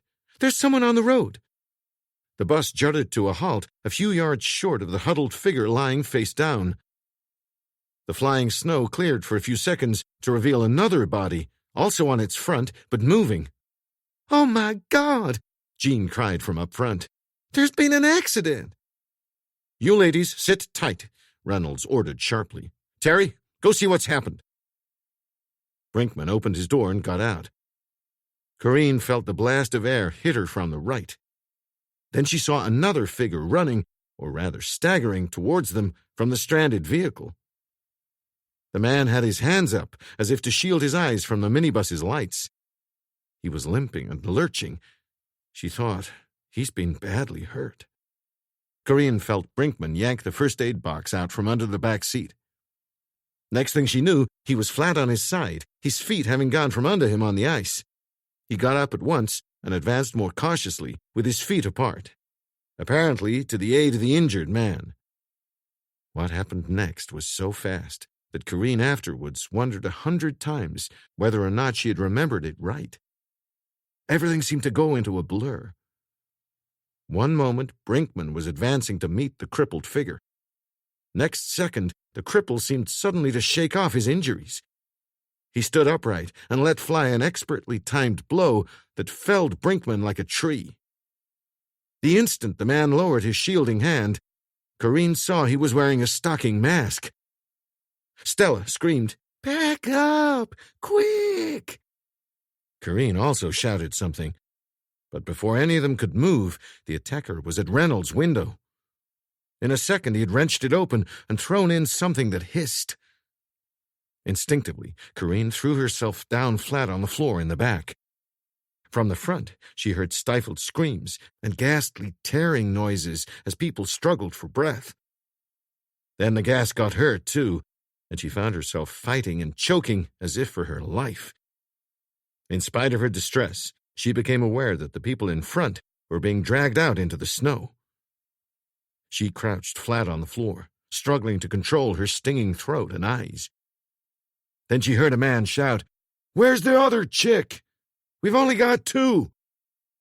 In the next second, she felt someone seize the hood of her combination suit and drag her bodily out onto the road. Without knowing why, she pretended to be unconscious. Somehow it seemed safer. She felt herself sliding easily along the icy surface, being dragged like a sack of potatoes. Her backside skidded smoothly over the snow. As she was pulled round the front of the minibus, into the headlights, she noticed that the supposedly injured men had vanished. The bus's engine was still running, but the vehicle blocking the road had started up as well. Suddenly, she was hoisted and dumped in the open back of the truck. For the first time, she felt afraid, not of being kidnapped, but of freezing to death. In spite of her thick suit, she was shivering already, and if they were going to be driven miles in an open truck, the cold would soon kill them all. Her fears on that score proved groundless. After a rough, bumpy drive of only a few seconds, the truck crunched to a halt. The noise of its motor was suddenly swamped by a far louder, heavier roar that burst out all round and over them.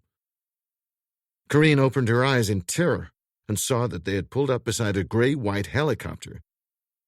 Even as she looked up, one of the rotor blades moved past her line of sight. She felt she could scream or run, But would it do any good?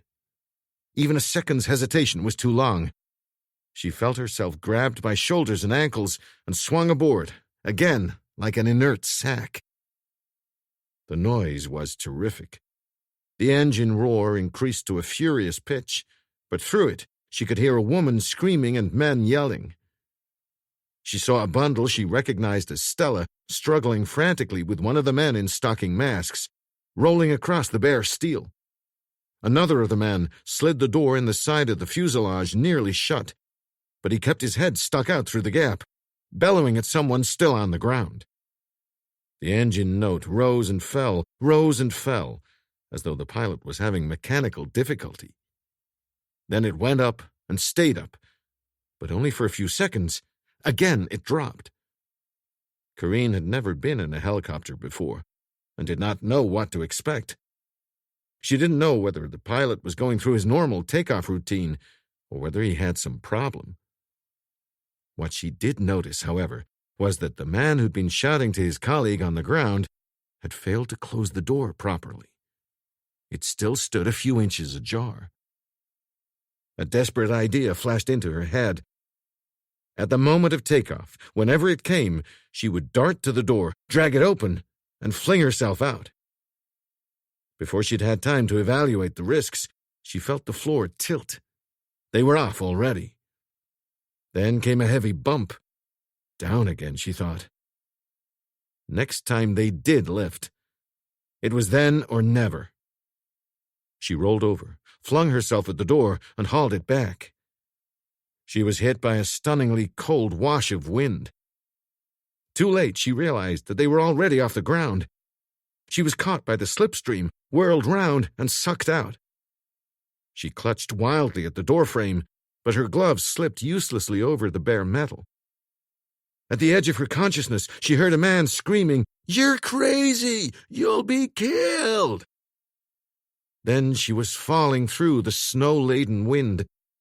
She tumbled over in midair and glimpsed a pair of headlights snaking through the night way below. That was the last thing she saw. The next couple of seconds would bring her nightmares for the rest of her life. Time stopped. She fell endlessly through the freezing sky, convinced that her body would be smashed to pieces any instant. She tried to scream, but could not. She tried to breathe, but could not. She tried to turn over, but could not alter her attitude in the slightest. She dropped helplessly, rigid with terror.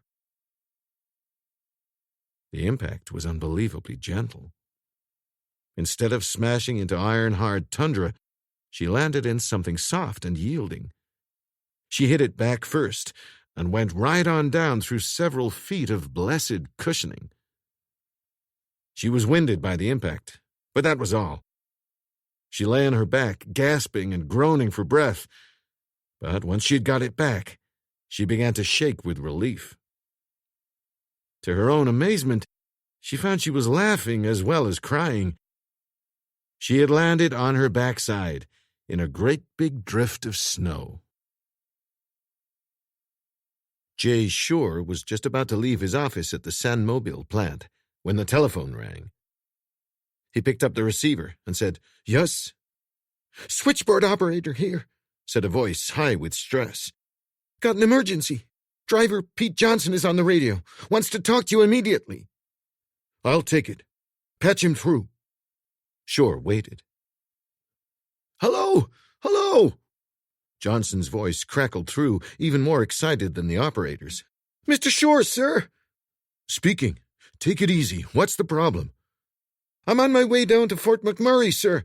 Driving bus MB3. Just come round a corner and found bus MB5 abandoned in the middle of the road." "Abandoned?" "That's right. Doors open, motor running, lights on. Point is, it's the bus Mr. Reynolds took to go home in." "Jesus, where are you?" "About a mile past Hangman's Turn. Mile towards Fort McMurray." "Okay, I'll get someone right out there." "Mr. Shore." "What is it?" "I just saw a chopper take off from near the road, and somebody fell out of it. And two of our security guys, Mr. Brinkman and Mr. Jorgensen, are lying in the road, like they've been hurt real bad." "Damn."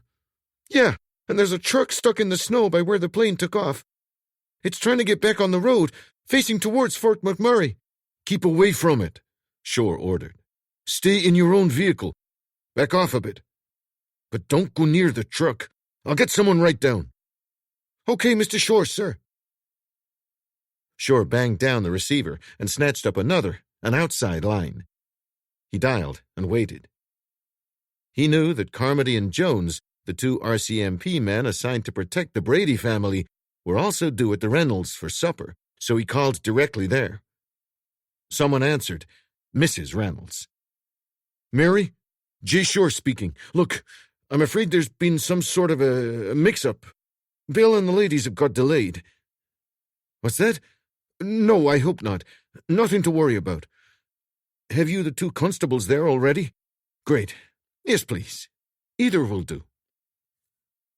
John Carmody came on the line. "Emergency," said Shore quietly. "I think your party's been hijacked." "Yes, I do." He explained all he knew in a couple of sentences. "What I want you to do is come right up the road to Hangman's Turn. You see anybody coming to meet you, stop him. It could be the gray truck we're after, okay?" "Okay. We're on our way." "That's fine. Get moving." Carmody drove. Jones rode shotgun, his .38 revolver ready in his hand. The Cherokee Jeep station wagon in four-wheel drive held the road better than a regular sedan, but even so they had to go carefully. Carmody swore steadily as he nursed the wheel. "God damn it to hell," he kept muttering. "The first time we leave them, this happens. What in hell were the Sandmobile security guys doing, for Christ's sake?" They drove on, snow whirling through the headlight beams. Suddenly they saw lights coming the other way. "Block the road," Jones ordered. "Get sideways on." "Better to keep head on. Dazzle him. He can't get past anyway." Carmody stopped in the middle of the road and switched on the station wagon's flashers. The oncoming driver rounded a bend, saw them, braked, and slewed violently from side to side before sliding to a halt. Jones got out and moved towards the vehicle. He'd only gone 3 or 4 yards when a spurt of fire flashed from the driver's window, followed instantly by the crack of a gun. Jones spun sideways, clutching his left shoulder. The other driver slammed into gear and let out the clutch. For a second, his tires raced griplessly on the snow. Then he shot forward, cannoned into the Jeep, shunted it sideways enough for him to scrape past, and accelerated away in the direction of Fort McMurray. Carmody tried to open his door, but found it jammed. The bodywork was buckled all down that side. He bunked across to the other side and ran to the aid of his wounded colleague. Jones was conscious but bleeding badly from a wound in the top corner of his chest. A large, dark stain had spread out across the snow beneath his body. Carmody thought fast. It was too cold to administer first aid to the wound. If he took off any of Jones's clothes, the man would die of exposure and shock. First priority was to get him somewhere warm, then to hospital. He ought to call up an ambulance. "Come on, Bill," he said gently. "You gotta get up." "Okay," Jones muttered. "I'm okay." "On your feet, then." Carmody got him round the waist, avoiding his chest and shoulders in case he made anything worse there, and hoisted him upright. Then he propelled him gently towards the Jeep and opened one of the back doors. "In there," he said. "Front door's jammed." He got the wounded man safely in, closed the door, climbed aboard himself, and turned up the heater to maximum. Then he addressed himself to the radio. To his chagrin, he could get nothing out of it. The set was live, but no signal came through. Something had been broken by the impact of the truck. For a moment, Carmody considered turning and giving chase. Then he realized the other driver had too much start on him. Even with his four-wheel drive, he would never overtake him in the short distance between there and Fort McMurray. He was closer to the Sandmobile plant in any case. Better get on and make contact with the bus driver who had first raised the alarm. He set off as fast as he dared. Jones was ominously silent, not answering questions about how he felt. Carmody set his jaw and drove through the snow. 5 minutes later, he came on the stranded minibus. Immediately he recognized the black and yellow checkered MB-5, which he had seen and ridden in many times before. Beyond it, a line of vehicles had piled up, the drivers being kept at bay by Johnson, who had told them that the police were about to arrive and that no one must touch the bus until the cops had checked it out. The beaten-up security men were hunched in the seats of Johnson's bus, apparently comatose. Carmody sized up the position in a moment. "Get it out of the way," he ordered. "Let everybody else through." They pushed the Reynolds bus to one side and waved the other vehicles past. 3 back in the line was a Sandmobile truck with 2 store hands aboard, the only men sure had been able to conscript immediately at that late hour. Over Johnson's bus radio, Carmody called for police reinforcements and alerted the Sandmobile's sick bay, warning them that 3 injured men were being brought in. Then he detailed one of the Sandmobile men to drive his own Jeep right onto the plant, with Jones still in it. Brinkman and Jorgensen, unsteady on their feet, also climbed aboard. "Get back in the warm," Carmody told them. "I'll talk to you guys later."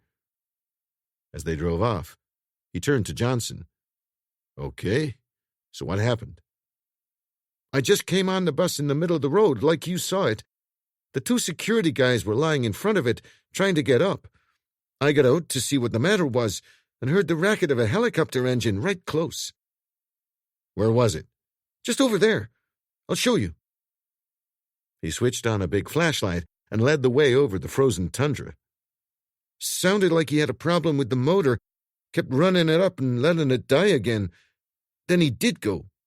Lifted off and headed that-a-way, north. Here, you can see the ski marks." In the torch beam, the imprint of long, heavy skis was still visible, though dusted over with the snow blown about by the rotor's downdraft. "Any markings on the chopper? Identification?" Carmody asked. "Nothing. It was just like a big black shadow against the sky. Couldn't even tell the color exactly, but it looked off-white. Pair of small fins near the tail, too." "And then what happened? Where did the person fall?" "A woman, it was. She screamed. Someplace over there." Johnson pointed. "Not too far." "How high did she fall from?" "Maybe 100 feet, maybe more." "Must be dead. We'd better look all the same. Oh, my God, one of the Bradys killed." They went up an incline into the teeth of the wind. On top of the slope, the ground was rounded into smooth, gentle humps. The torch beam, sweeping the snow, revealed nothing. "Must have been around here," said Johnson doubtfully. "Can't have been much further, or I'd never have seen the body at all. Try over there a bit." They cast a little to their left. Suddenly, Carmody, who had been walking on hard-frozen tundra, sunk to his waist in snow. As he exclaimed and struggled to extricate himself from the drift, Johnson called, "Listen! I thought I heard something." They waited, catching only the whine of the wind.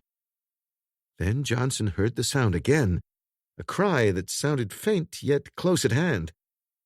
"There it is!" he shouted. "Sure as hell! Someone calling! This way!" They tried to move eastwards, but both lunged into the deep snow again and realized that a rift in the ground ran in that direction. They regained the hard edge of the invisible miniature valley and followed it another 20 steps. Then they heard the cry again, almost beneath them. This time they shouted back and got an answer. A few more steps brought them to the lip of a hole about a yard across that had been punched vertically downwards into the drift. Shining the light down it, they saw a bundle of powder-blue snowsuit. "Hey, you! Mrs. Brady? Stella?" Carmody called. "Are you hurt?" "No," came the muffled answer. "I'm not Mrs. Brady or Stella, and I'm not hurt. Just stuck."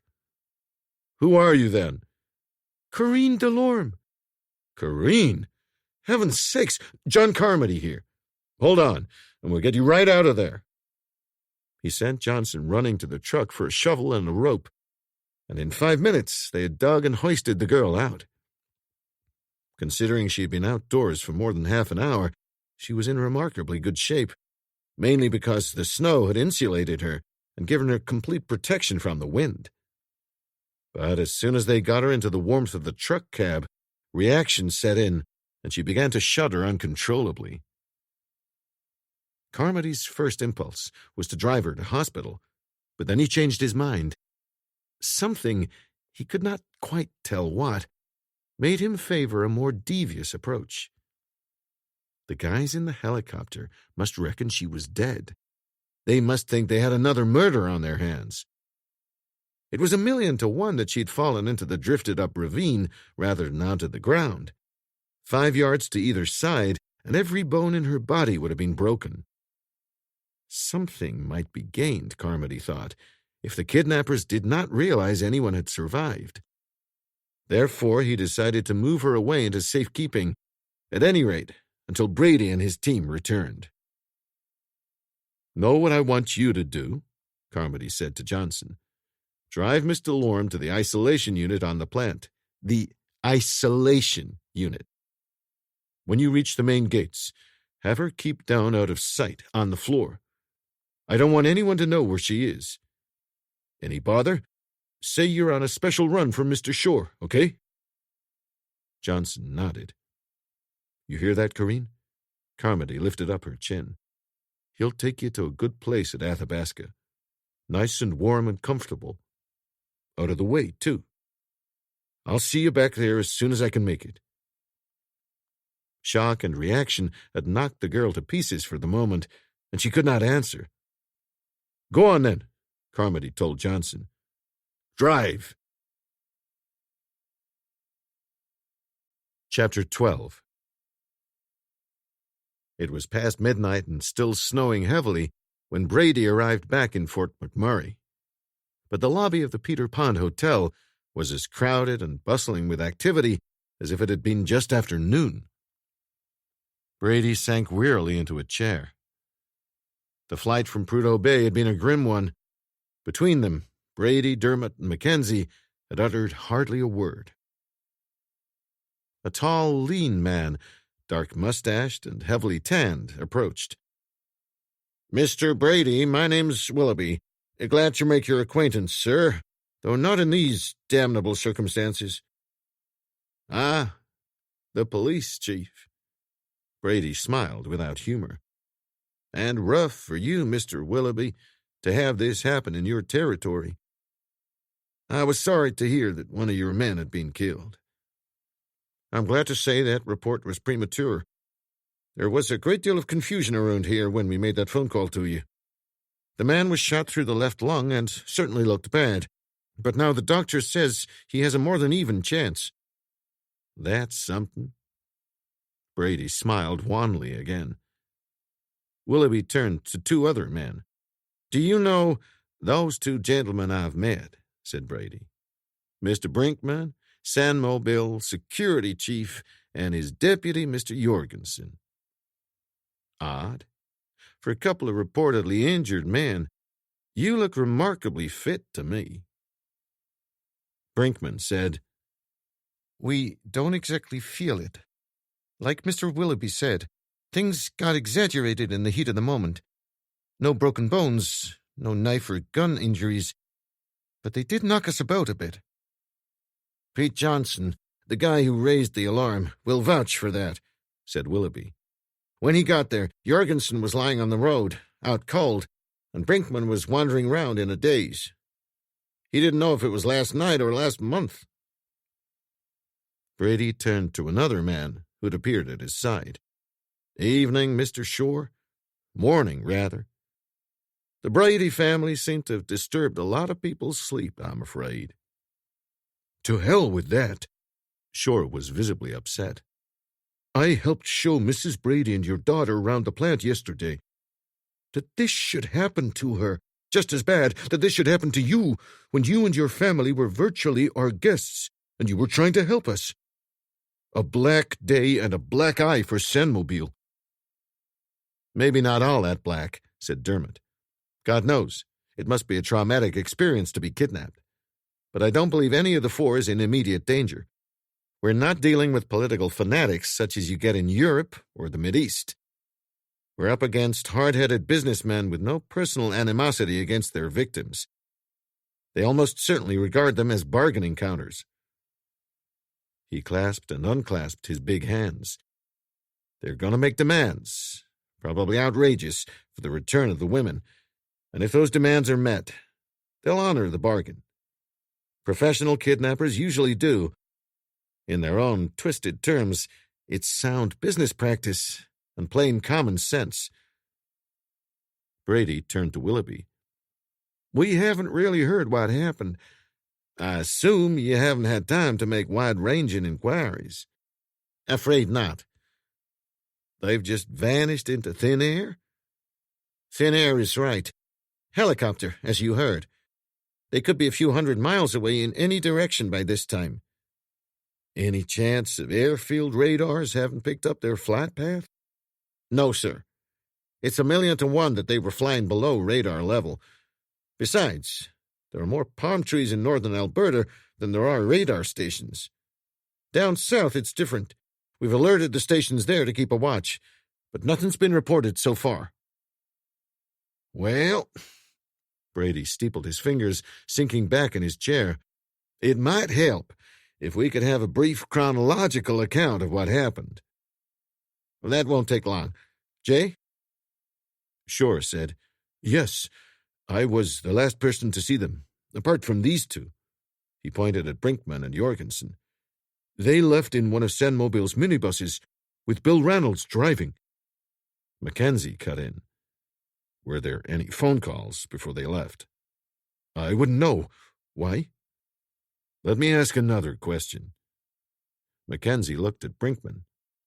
How did the kidnappers stop your bus? They had a truck slewed across the road. Blocked it completely. They couldn't have been there long. There's a fair bit of traffic on that road, and drivers wouldn't take kindly to being held up. Was there, in fact, any other traffic at the time? I don't think so. No.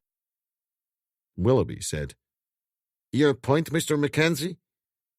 Plain as a pikestaff. The kidnappers were tipped off. They knew the precise time when Reynolds' bus left and when it could be expected at the interception point. Phone or shortwave radio, even a CB would have been enough. Two things are for sure.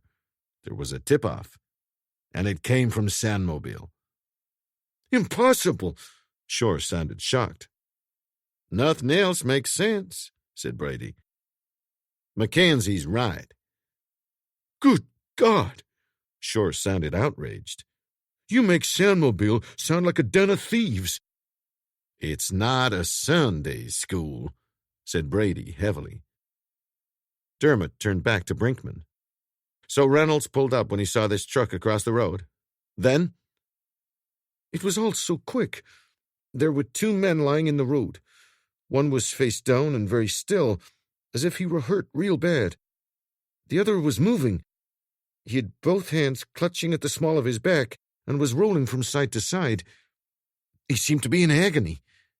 Two other men came running towards me. Well, hardly running, more staggering. One was limping badly, and he had an arm stuck inside his Mackinaw jacket, as if he was trying to support it.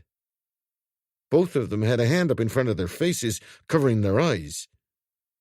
Dermot said, Didn't that strike you as odd? Not at all. It was dark, and we had our headlights on. It seemed natural they should shield their eyes from the glare. There was a pause.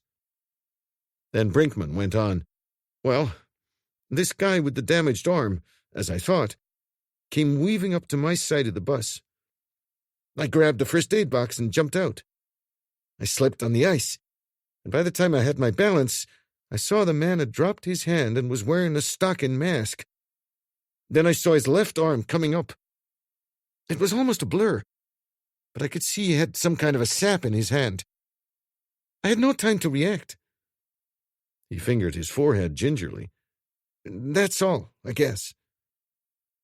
Dermot crossed to him and examined the contusion on the side of his forehead. Nasty. Could have been worse, though. An inch or so further back, and you'd likely have had a fractured temple. Looks as if your friend was using lead shot. A leather kosh wouldn't have done that. Brinkman stared at him in an odd fashion. Lead, you reckon? I should think so. Dermot turned to Jorgensen. I take it you hadn't much better luck. At least I wasn't blackjacked. I just thought my jaw had been broken.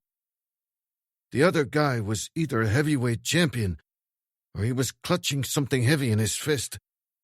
I couldn't see. He jerked open Mr. Ranald's door, flung in some kind of smoke bomb, then banged the door shut again. Tear gas, said Willoughby. You can see his eyes are still inflamed. I got out, Jorgensen went on. I waved my gun around, but it might have been a water pistol, the use it was. I was blind.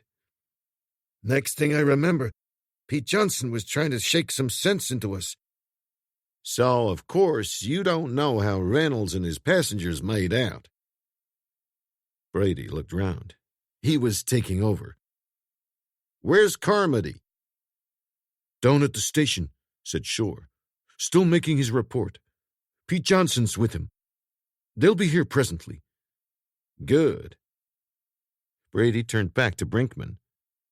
The man who attacked you, was he wearing gloves? I'm not sure, Brinkman thought, and then said, Once he'd passed out of the beam of the headlights, he was in pretty deep shadow, and as I said, it all happened so damn quickly. But I don't think so. Your man, Mr. Jorgensen? I could see his hand pretty clearly as he threw the tear gas canister. No glove. Thank you, gentlemen. Mr. Willoughby, a few questions, if I may. Go ahead. Willoughby cleared his throat. This truck the kidnappers used, you say it was stolen? That's right. It's been identified? Belongs to a local garage proprietor. It was known he was off on a couple of days' hunting trip. At this time of year? Your true enthusiast goes hunting any time. At all events, it was seen passing through the streets yesterday afternoon, and we assumed the owner was taking it along for his trip. Which argues a fairly intimate local knowledge. Sure, but no help to us. Willoughby smoothed his dark mustache. Fort McMurray's no longer a village. Have you fingerprinted the truck, inside and out? Being done now. It's a long job. There are hundreds of prints. May we see them? Of course. I'll have them photostated. But, with respect, Mr. Brady, what do you hope to achieve that we, the police, can't? You never know. Brady smiled enigmatically. Mr. Dermot here is an international expert in fingerprinting. I didn't know. Willoughby smiled at Dermot, who smiled back. He hadn't known either. Brady changed his tack. Any chance of identifying the helicopter from the measurements of the ski marks that Carmody took? Willoughby shook his head. It was a good idea to record them, but no. The chances of identifying any one machine from its ski prints are extremely remote, because there will almost certainly be dozens of its particular type around. This is helicopter country, Mr. Brady, like Alaska. Here in northern Alberta, our communications are still very primitive. We have no divided highways, freeways, in this part of the world. In fact, north of Edmonton, there are only 2 paved roads that reach up north. Between them, nothing. Apart from ourselves and Peace River and Fort Chipewyan, there are no commercial airports in an area of 200,000 square miles. So, Brady nodded, you use choppers. The preferred form of transport at all times. In winter, the only form. It's a good bet that an intensive air search wouldn't have a hope in hell of locating the getaway machine. None. I've made a bit of a study of kidnapping, and I can answer you best by a comparison. The world's most kidnap-happy place is Sardinia. It's a kind of national pastime there. Whenever a millionaire is snatched, all the resources of the law and the Italian armed forces are brought into play. The Navy blockades harbors and virtually every fishing village on the coast. The Army sets up roadblocks, and specially trained troops sweep the hills. The Air Force carries out exhaustive reconnaissance by plane and helicopter. In all the years these searches have been carried out, they've never yet located a single kidnapper's hideout. Alberta is 27 times larger than Sardinia. Our resources are a fraction of theirs. Answer your question? One begins to feel the first faint twinges of despair. But tell me, Mr. Willoughby, if you had 4 kidnapped people on your hands, where would you hide them? Edmonton or Calgary? But those are towns. Surely, cities, yes. And the population of each must be crowding 500,000. The captives wouldn't be hidden. They'd be lost. Well. Brady pulled himself up in his chair. He looked weary. Okay. I suppose we have to wait word from the kidnappers before we make a move. You two gentlemen, he turned to Brinkman and Jorgensen, I don't think we need keep you any longer. Thank you for your cooperation. The 2 security men said their good nights and left. Brady hoisted himself to his feet. No sign of Carmody yet? Let's go make ourselves more comfortable while we wait for him. The desk will no doubt inform us when he arrives. This way, gentlemen. Once in the privacy of his own room, armed with a fresh drink, Brady seemed suddenly to shake off his exhaustion. Okay, George, he said briskly. You've been holding out on us. Why? In what way? Don't pussyfoot. You said you were more concerned about the demands the crooks are going to make than about my family. You love my family. Now, what did you mean? The first demand will be that you, Don, and I take off for Houston. They must be convinced we're on the verge of a breakthrough. The second demand will be a ransom message. To keep things within reasonable bounds, they can hardly ask for more than a couple of $1 million. But that would be peanuts compared with the stakes our friends are playing for. Third, the greater stakes. Obviously, they'll demand a fortune to cease their harassment of both Prudhoe Bay's and San Mobile's oil supplies, and the increasing destruction of their equipment. That's where they hold all the aces. As we've seen, both systems are embarrassingly vulnerable to attack. For as long as the criminal's identity remains undiscovered, they can keep on destroying both systems piecemeal. Their price will be high. I imagine they'll base it on the development cost of the 2 systems. That's $10 billion for starters. Plus the daily revenue, which is the cost of over 2 million barrels a day. 5% of the total? 10. Depends what the market will bear. One thing's for sure. If they demand too much and price themselves out of the market, the oil companies are going to cut their losses and run, leaving the insurance companies to hold the baby. And it will surely be the most expensive baby in insurance history. Brady said querulously, Why didn't you bring this up downstairs? I have an aversion to talking too much in crowded hotel foyers. Dermot leant towards Jay Shore. Did your Edmonton office send the fingerprints we asked for? I have them in the safe at home. Good. Dermot nodded approval, but Willoughby was curious. What prints? Shore hesitated until he received an all but imperceptible nod from Dermot and said, Mr. Brady and his men seem pretty well convinced that we have at San Mobile 1 or more subversives actively aiding and abetting the men trying to destroy us.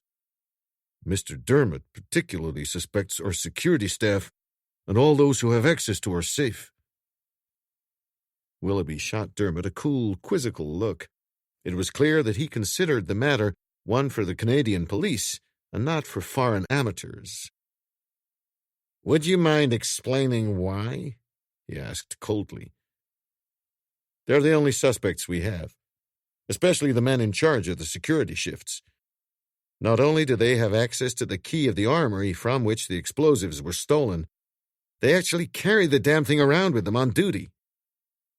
More, I have good reason to suspect the security staff on the Alaskan pipeline. Further, it appears more than likely that both security staffs are working hand in glove under the same boss or bosses.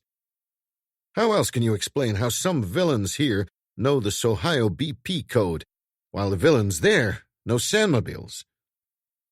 Willoughby said, "This is just conjecture." "Sure, but it's conjecture shading into probability. Isn't it a basic police philosophy to set up a theory and examine it from all sides before discarding it? Well, we've set up our theory, examined it from all sides, and don't feel like discarding it." Willoughby frowned, then said, "You don't trust the security men. Let me amplify that. The majority are straight, no doubt. But until I know for sure, they're all under suspicion. Including Brinkman and Jorgensen. Including is not the word. Especially. Jesus! You're talking crazy, Dermot. After what they went through? Tell me what they went through. They told you already." Willoughby had become incredulous. Dermot was unmoved. "I've only got their word for that, and I'm pretty sure in both cases that word's worthless. Carmody corroborated their story, or rather Johnson did. Maybe you don't trust him either." "I'll decide that when I meet him. But the point is, Johnson didn't corroborate the story. All he said, correct me if I'm wrong, was that when he arrived on the scene, he found Brinkman unconscious and Jorgensen staggering around. That's all he said. He had no more idea what went on before that than you or I do." "Then how do you account for their injuries?" "Injuries?" Dermot smiled sarcastically. "Jorgensen didn't have a mark on him. Brinkman did. But if you'd been watching him, you'd have seen him jump when I told him he'd been struck by a lead-filled Kosh. That didn't fit. There was something wrong with the scenario. I suggest both men were in perfectly good health until they saw the lights of Johnson's minibus approaching, whereupon Jorgensen, acting on instructions, tapped Brinkman on the head just hard enough to lay him out briefly." "What do you mean, under instructions?" Willoughby demanded doggedly. "Whose?" "That remains to be discovered. But you might like to know that these aren't the first peculiar injuries we've come across. A doctor in Prudhoe Bay, for one, has discovered that we have highly suspicious minds on this subject." Donald and I had to examine a murdered engineer whose finger had sustained a curious fracture. The good doctor explained it away to his own apparent satisfaction, but not to ours. He probably gave orders that if any other such marginal incidents happened, any security agents in the vicinity were to display proof of injuries sustained in the loyal execution of their duties, such as, in this case, their attempts to protect those whom they were supposed to be protecting. Willoughby stared at him and muttered, "You have to be fantasizing." Dermot answered, "We'll see." But his reply was cut short by the sudden arrival of Carmody and Johnson. Both men looked pale and exhausted, a condition Brady sought to remedy by providing them with very large scotches. After a suitable pause for congratulation on his night's work, Carmody was taken through his account, step by step. The exercise proved disappointing until, when he came to describe the scene of the helicopter ski marks, he suddenly became tongue-tied. He broke off in mid-sentence and stammered, "Say, Mr. Brady, could I talk with you privately?" "Well," Brady was somewhat taken aback, "by all means. But what purpose would it serve? These gentlemen enjoy my fullest confidence. Say what you want in their hearing." "Okay, then. It's about the girl, Corinne." Whereupon he told them the story of the rescue. Amazement swiftly and thoroughly woke up his audience. They crowded forward, listening intently.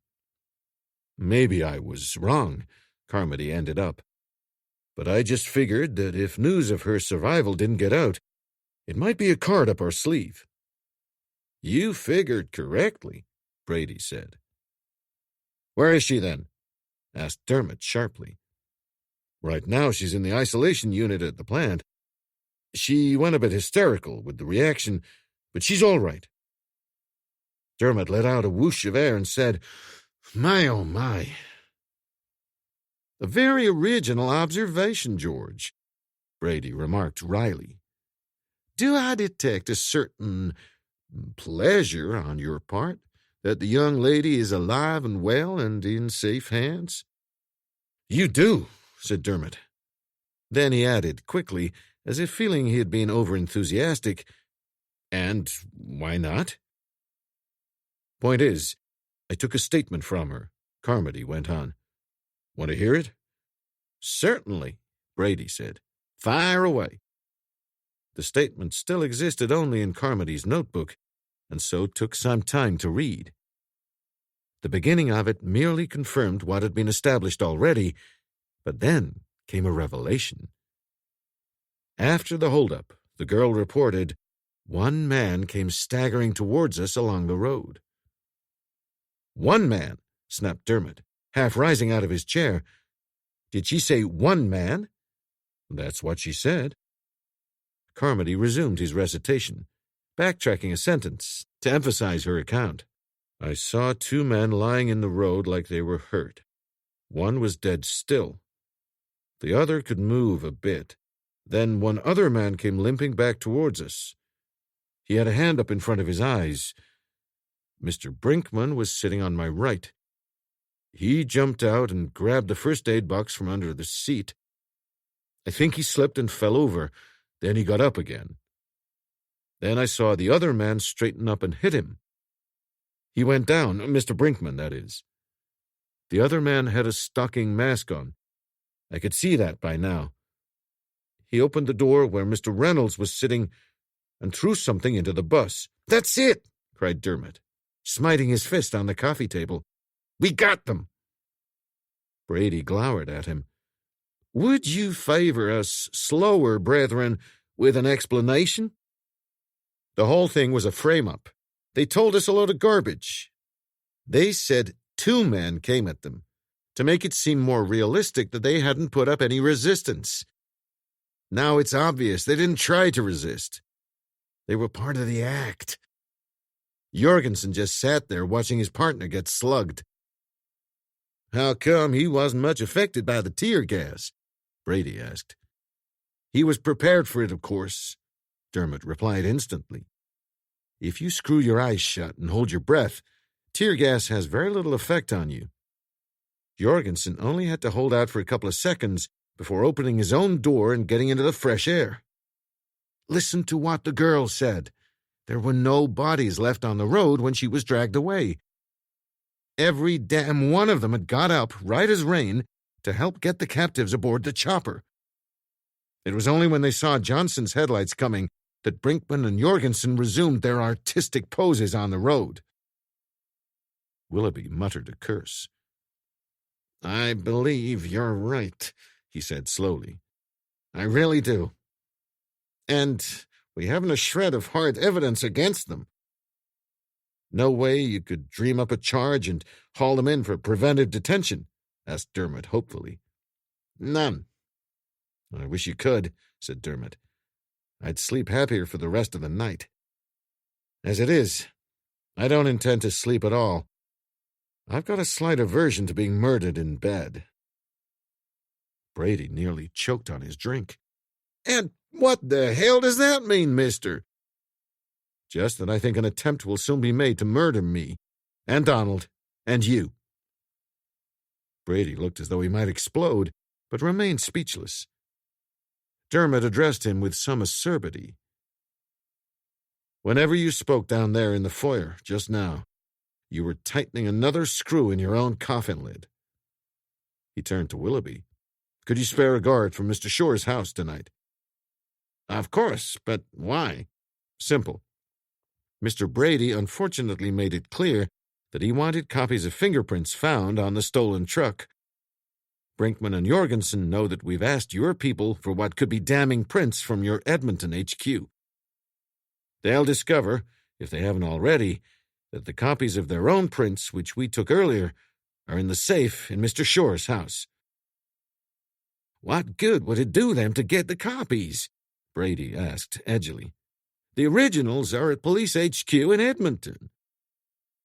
"How far do you think this rot has spread?" said Dermot. "The originals may still be there, but they won't be much help once they've been through a shredding machine." "Where's the problem?" asked Willoughby. "We just print 'em out again." "On what grounds? Suspicion? Just one moderately competent lawyer, and the town would be looking for a new police chief. They'd refuse point blank. What could you do then?"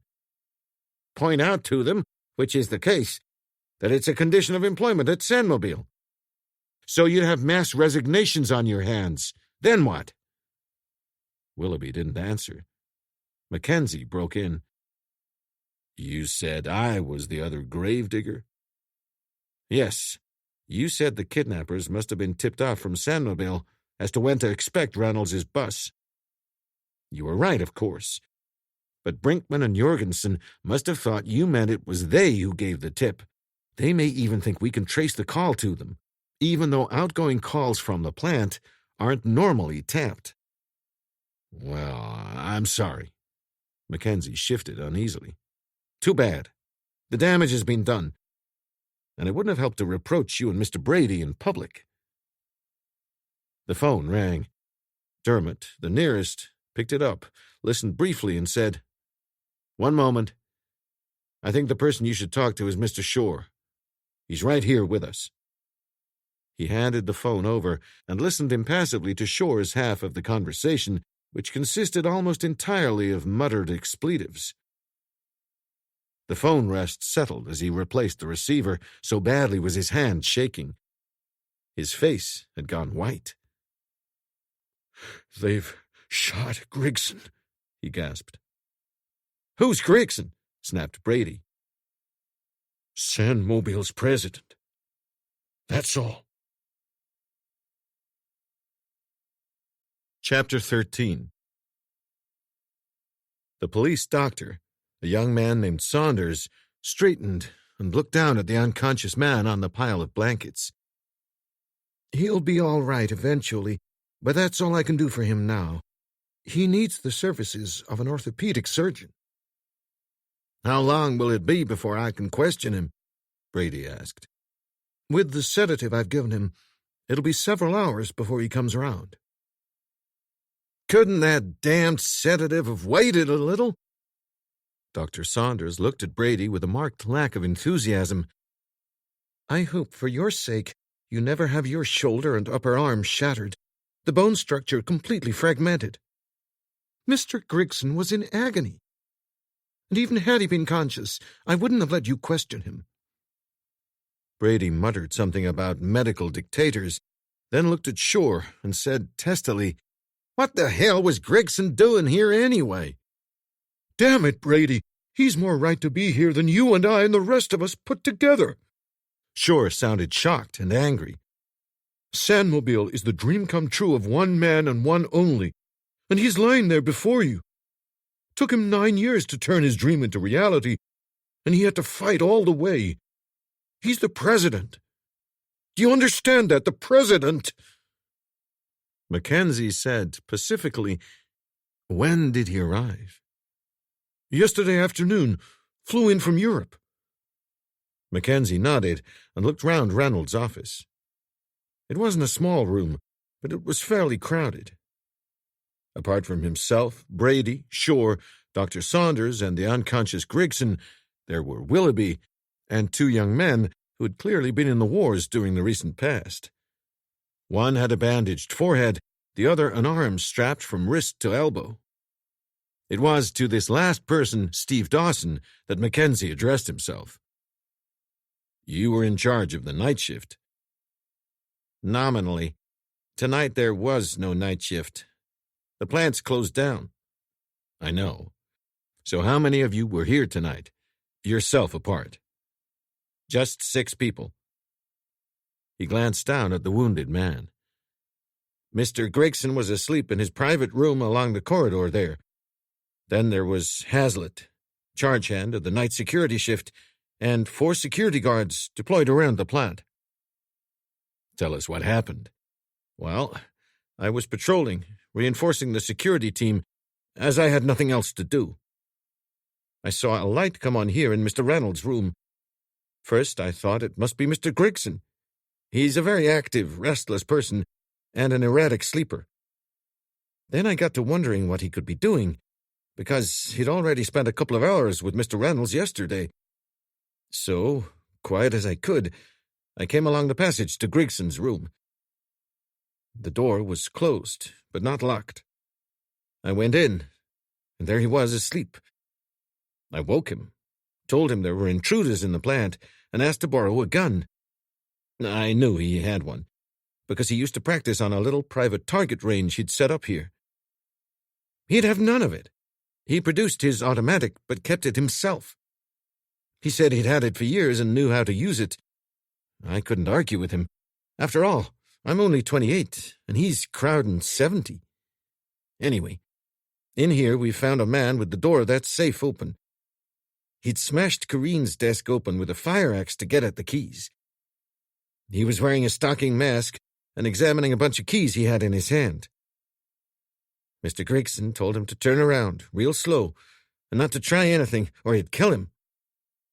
Then suddenly came 2 pistol shots, right close together, from behind, and Mr. Gregson pitched headlong to the floor. He was wearing a white shirt, and blood from his right shoulder and arm was pumping through it. I could see he was hurt real bad. I dropped to my knees to help him. The man who'd fired the shots probably figured I was going for Mr. Gregson's gun. Anyway, he fired at me, too." Dawson was breathing quickly, his distress evident. Brady poured him a scotch and handed the glass over. "Take this." Dawson's smile was wan. "I've never had a drink in my life, sir." "Maybe you'll never have another," said Brady agreeably, "but you need this one, and we need your story." Dawson drank, spluttered, and coughed. He screwed up his eyes and drank some more. He clearly detested the stuff, but his system didn't, for almost immediately some color began to return to his cheeks. He touched his bandaged forearm. "Looks worse than it is. The bullet just grazed me, wrist all the way to elbow, but very superficial. Stung more than anything. One of the masked men forced me to help lug Mr. Gregson to the armory. On the way out, I picked up 2 first aid kits. They didn't object. They pushed us into the armory, locked the door, and left. Then I took off Mr. Gregson's shirt and staunched the wound as best I could. It took a lot of bandages. There was so much blood coming. I thought he was going to bleed to death." "He could have," Saunders said with certainty. "No question, your quick action saved his life." "I'm glad I was some use." Dawson shuddered, looked at the doctor, and went on. "Then I bandaged my own arm and had a go at the door, but there was no way I could get it open. I looked around and found a box full of detonators, each with a fuse attached. I struck one and dropped it out through one of the ventilation grills. It went off with quite a bang. I must have let 7 or 8 of them off before Hazlitt came hammering on the door and asked what the hell was going on. I told him, and he ran off to fetch a duplicate key." Dawson drank some more, spluttered, but less than before, and put his glass down. "I guess that's about all." "And more than enough," said Brady with unaccustomed warmth. "A splendid job, son." He looked round the assembled group, then asked sharply, "Where's George?" Until then, no one had noticed that Dermot was missing. Then Mackenzie said, "He slipped out with Carmody some time back. You want me to go find him?" "Leave him be," said Brady. "I have little doubt our faithful bloodhound is pursuing some spoor of his own." In fact, the bloodhound was pursuing a fancy, not a line. He had taken Carmody aside and whispered in his ear that he urgently wanted to question the girl, Corinne. Where was she? "In the isolation ward, like I said," Carmody replied. "But I doubt you'll find it on your own. It's way out by itself near Dragline 1. Want me to come with you?" "Sure. That'd be real kind." Dermot swallowed his disappointment. He wanted to go alone. The instincts at work inside him made him feel uncomfortable. Nothing like this had happened to him in years. But he had better be realistic and accept the offer of guidance. By then the wind had increased, as it often did late in the night, and was whistling across the flat open site with a deadly chill. The noise made it almost impossible to talk in the open, not that anyone in his senses would remain in the open for more than the minimum time. Carmody had been reunited with his damaged Cherokee. Shouting an excuse into the wind, he got in first at the passenger door and slid across behind the wheel. Dermot heaved his massive frame in close behind him and slammed the door. Carmody drove steadily across an apparently unmarked plain. The film of drifting snow had obscured the road, and the flat ground all looked the same. "How the hell do you know which way to go?" Dermot asked. "Markers, there." Carmody pointed as a small, stumpy black-and-white post went past, with the number 323 stenciled on it in bold figures. "We're on Highway 3. In a minute, we'll turn onto Highway 9. Altogether, they drove for nearly 10 minutes before lights showed up out of the darkness ahead. Dermot was amazed once again at the sheer size of the site. By then, they were 4 or 5 miles from the administration buildings.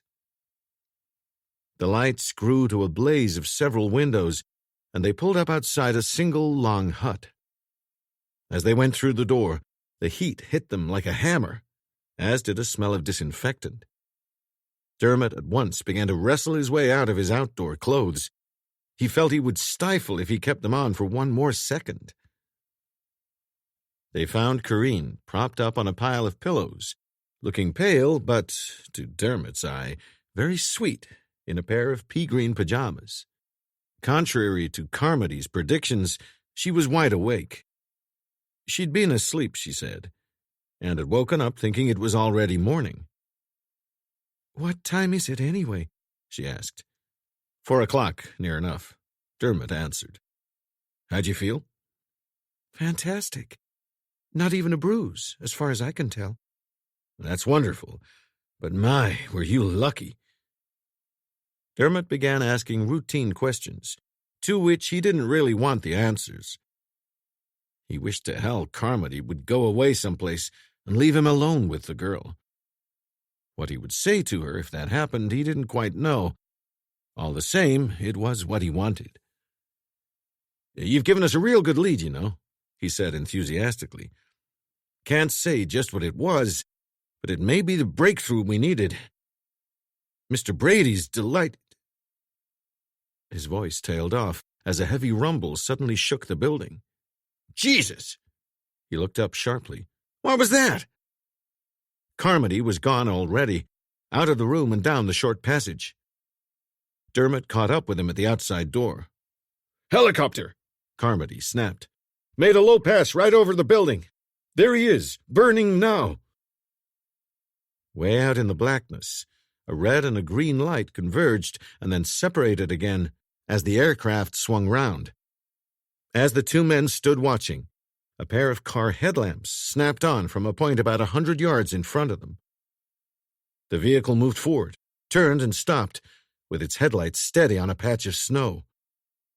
"It's a marker!" Carmody cried. "He's going to land! Quick, get the girl out of here! They must have come for her! How in hell do they know she's here?" said Dermot. "Don't worry about that. Let's get her away." Moving like a sprinter, Carmody slipped back into the building, bundled Corinne up in a cocoon of blankets, and carried her out to the Jeep, where he dumped her in the back seat. Dermot lumbered behind him, envying his speed, and hauled himself into the front. Without putting on any lights, Carmody started the engine and moved off into the inky night, heading out into the open behind the parked marker vehicle. A couple of 100 yards beyond it, he swung round and faced in the same direction as the lights, so that he and Dermot could watch what happened through the windshield. They sat there with the heater going full blast. "Warm enough?" asked Carmody over his shoulder. "Plenty, thanks." Corinne sounded as though she was enjoying herself. "I've got enough blankets to keep an elephant warm." Dermot wondered uneasily whether that was any sort of a joke at his expense, but his speculation was cut short by the arrival of the helicopter. Suddenly it was there, large and gray-white, riding down on a storm of snow into the headlight pool. The rotor flashed brilliantly in the silvery beams, and the snow flew outwards from the downdraft. "That's the one," said Carmody in a voice charged with excitement. "The getaway chopper. Description tallies perfectly with Johnson's. Gray-white, no markings, small fins by the tail. That's our baby. Damn!" As soon as the machine had landed, the car's headlights cut. The watchers sat blinded by the sudden darkness. They saw a flashlight bobbing about in the blackness, but nothing else. "Boy, will they be mad when they find you've gone," Carmody said happily. "Do you think they're still in it?" Corinne asked. "The others, I mean." "Could be, easily. Depends where the chopper's been these past few hours. Must have been waiting on the ground someplace." "Come on," snapped Dermot. "Let's get out of here." "Wait a minute," Carmody said easily. "I want to see what they do. Any moment now, they'll be at the building. There, I can see them now." Two figures moved swiftly past the lighted windows. More light showed as the door opened and shut. "Can't we ram the helicopter or something?" Corinne suggested. "Stop it taking off?" "Too big," said Carmody immediately. "You notice the legs and skis? Higher than our roof. All we'd do would be to damage the landing gear, which wouldn't stop them getting off. Besides, if I know them, there's a couple of guys with guns guarding the thing at least." "Hey, what was that?" "What?" Dermot looked at him. "I heard something. Machinery. Sure I did." Carmody looked out past Dermot into the darkness. "Open your window a minute."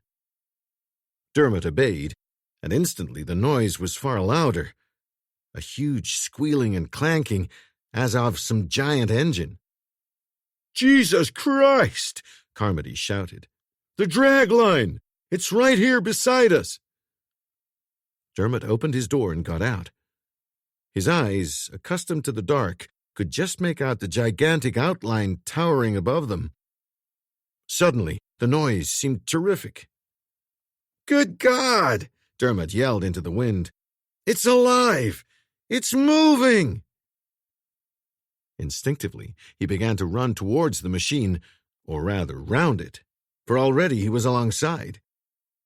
Beside him he could hear the whine of electric motors, the squeal of metal, and the crunch of frosted dirt as the mighty shoe ground forward.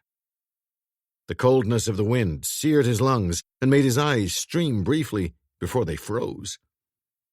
In spite of the discomfort, he felt fired by excitement and by rage, for here was a final and outrageous act of sabotage taking place right on top of him. In a flash of intuition, he saw what they intended: to drive the monster machine over the edge of the pit which it had been excavating.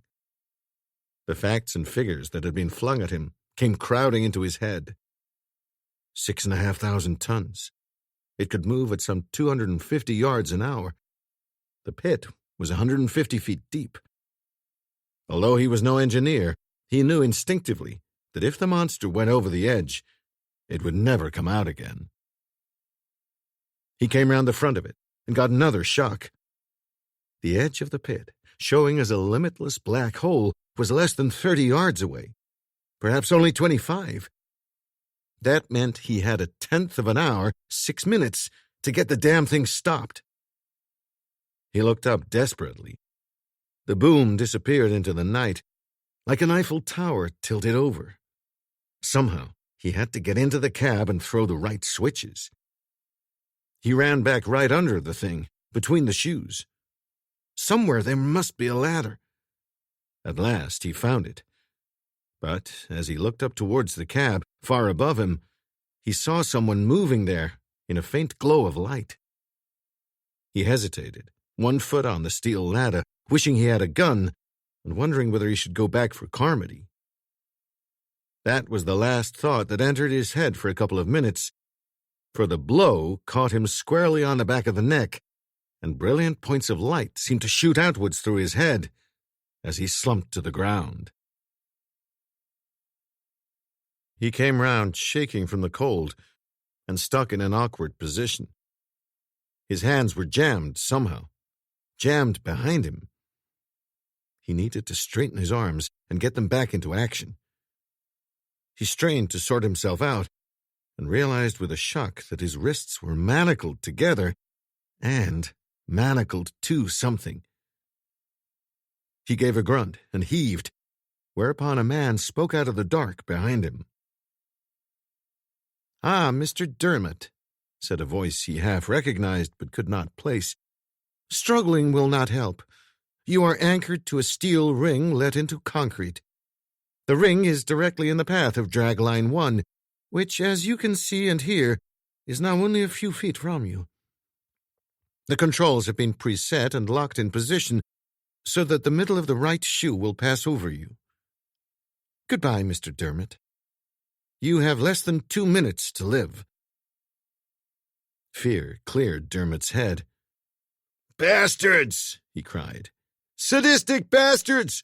Come back!" But even as he shouted, he knew it was useless.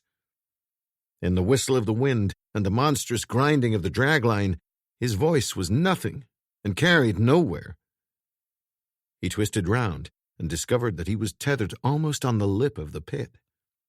The edge of the black abyss was no more than a yard away. In the opposite direction, the front of the dragline shoe had ground remorselessly to within 15 feet of him.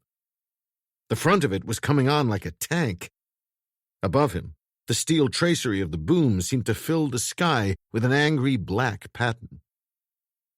Dermot stopped shouting and began to fight the manacles. At least there was some movement. He could feel that a length of chain had been passed through the shackle on the ground. He jerked it furiously back and forth, in the faint hope that the chain would break, but all he achieved was to chafe his wrists viciously and expose them to the cold. He could feel the icy steel biting into his bare skin. Frostbite, he thought dully. But what did frostbite matter if he was going to be crushed like a beetle? "Carmody!" he yelled desperately. "Help!" Where the hell had Carmody gone? Why didn't he come looking? Dermot fought the chain again and flopped flat, gasping. The shoe was only 12 feet off, scrunching on inch by inch. The whine of the electric motors seemed to fill the night, as if hell had claimed him. He threw his body feverishly to left and right, experimenting to see if he could get clear of the shoe's line of advance. Nothing he tried was the slightest good. The shoe was 10 feet wide, and he was tethered right in the middle of its track. The monster had been set marching with hideous precision. He lay still again, panting, beaten. Suddenly images began flashing through his mind, conjured up, uninvoked by the extremity of his desperation. Once again he witnessed the final terrifying seconds of the car crash that had killed his wife, the time when an explosion had blown him clean off a rig in the Gulf of Mexico into the shark-infested sea. All at once, he became aware of a light flashing over him. Then someone was crouching, pulling at his arms. Then he heard a high, feminine cry. Corinne! My God, she cried. What's happened? Oh, Jesus! She leapt to her feet and began to run. Wait! She screamed over her shoulder. Dermot saw her fall, get up again, and go like a greyhound round the corner of the shoe, the flashlight swinging wildly in the blackness. He shouted something after her, but she was gone. Wait, she'd said. Wait? What a hell of a thing to say. How could he wait? The shoe was scarcely 10 feet from him. 1 minute, give or take a few seconds. He found his eyes were full of tears, though whether they were of fear or relief or gratitude or what, he couldn't tell. He was crying like a baby. Seconds were passing. He began to count. He got to 10 and couldn't go on. He had been overtaken by a horrific vision of the exact physical process of destruction that was about to annihilate him. He would feed his feet and legs to the monster first. Or could he? Could he listen and watch while his ankles, shins, and knees were crunched and flattened on the tundra? No. He would have to get the end over quickly and give it his head. But what would that be like, for God's sake? To hear his skull crack and feel that unthinkable weight? Impossible. Never. He roared again, Carmody! As if by a miracle, his shout was answered. Headlights came boring up out of the night and swept across him as the vehicle turned. Dermot stared incredulously as the lights came on at speed, heading right for him and the front of the shoe. At the last moment, the vehicle slowed, but not enough to stop. The driver deliberately slid it in front of the shoe, using it as a last-ditch barrier to stop the monster's progress. There was a sharp crash and the tinkle of falling glass. Then the door of the Jeep opened, and Corinne leapt out. There was so little space left that Dermot had all but been run over. The Jeep's left-hand wheels were almost on him. The next thing he saw was the tires being forced bodily sideways towards him by the irresistible pressure of the dragline's advance. Corinne had the tailgate of the Jeep open. She dragged out a steel box, the emergency equipment, and dumped it behind Dermot with a crash. "Keep still!" she shouted above the noise. "No, come back a bit. There. Keep there. I've got the bolt shears." Dermot leant backwards in the attitude she ordered, speechless with tension. He saw the wheels of the Jeep come sideways at him again.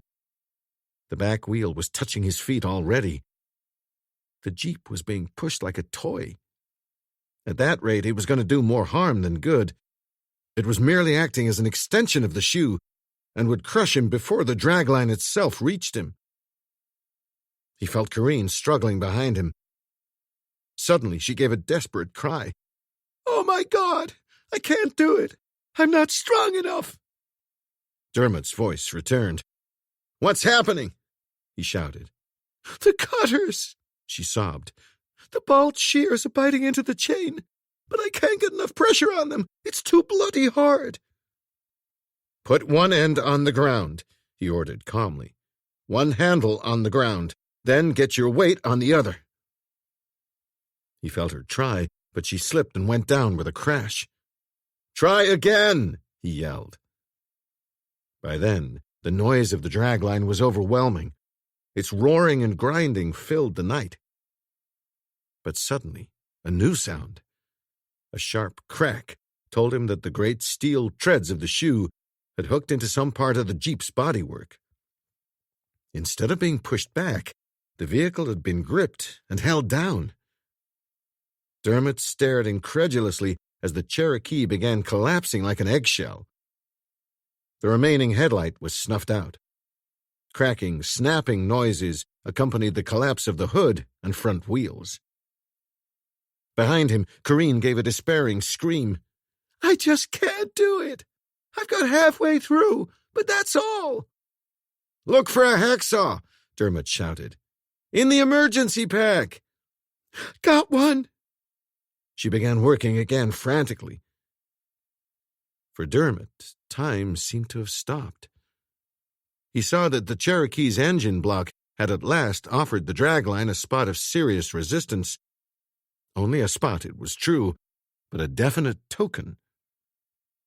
Ponderous as a dinosaur, the machine lifted 1 foot slowly into the air as it ground the little human vehicle beneath its steel sole.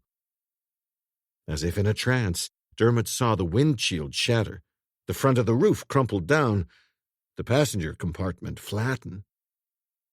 Right in front of him, a back wheel snapped off and was squashed flat onto the ground.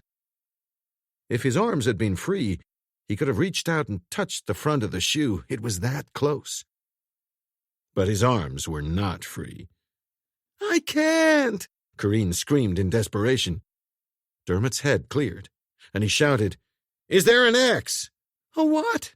"An axe." "Yes, here." "Smash the chain with that. Aim for the link you've been working on." "I might hit you." "To hell with that. Belt it." He felt the thump as she let drive. The chain snatched sharply at his wrists and nearly jerked his arms from their sockets. Suddenly, he smelt the stink of gasoline. The tank had been crushed. Clank! She brought the axe down, then again. When Dermot twisted to see how she was doing, the clawing thread of the shoe scraped down past his shoulder. The thing was touching him. He shrank away from the monstrous beast and brought out his last terrible idea. "Chop my hands off," he ordered, quite calmly. "I can't." "Go on. It's them or me." "No!"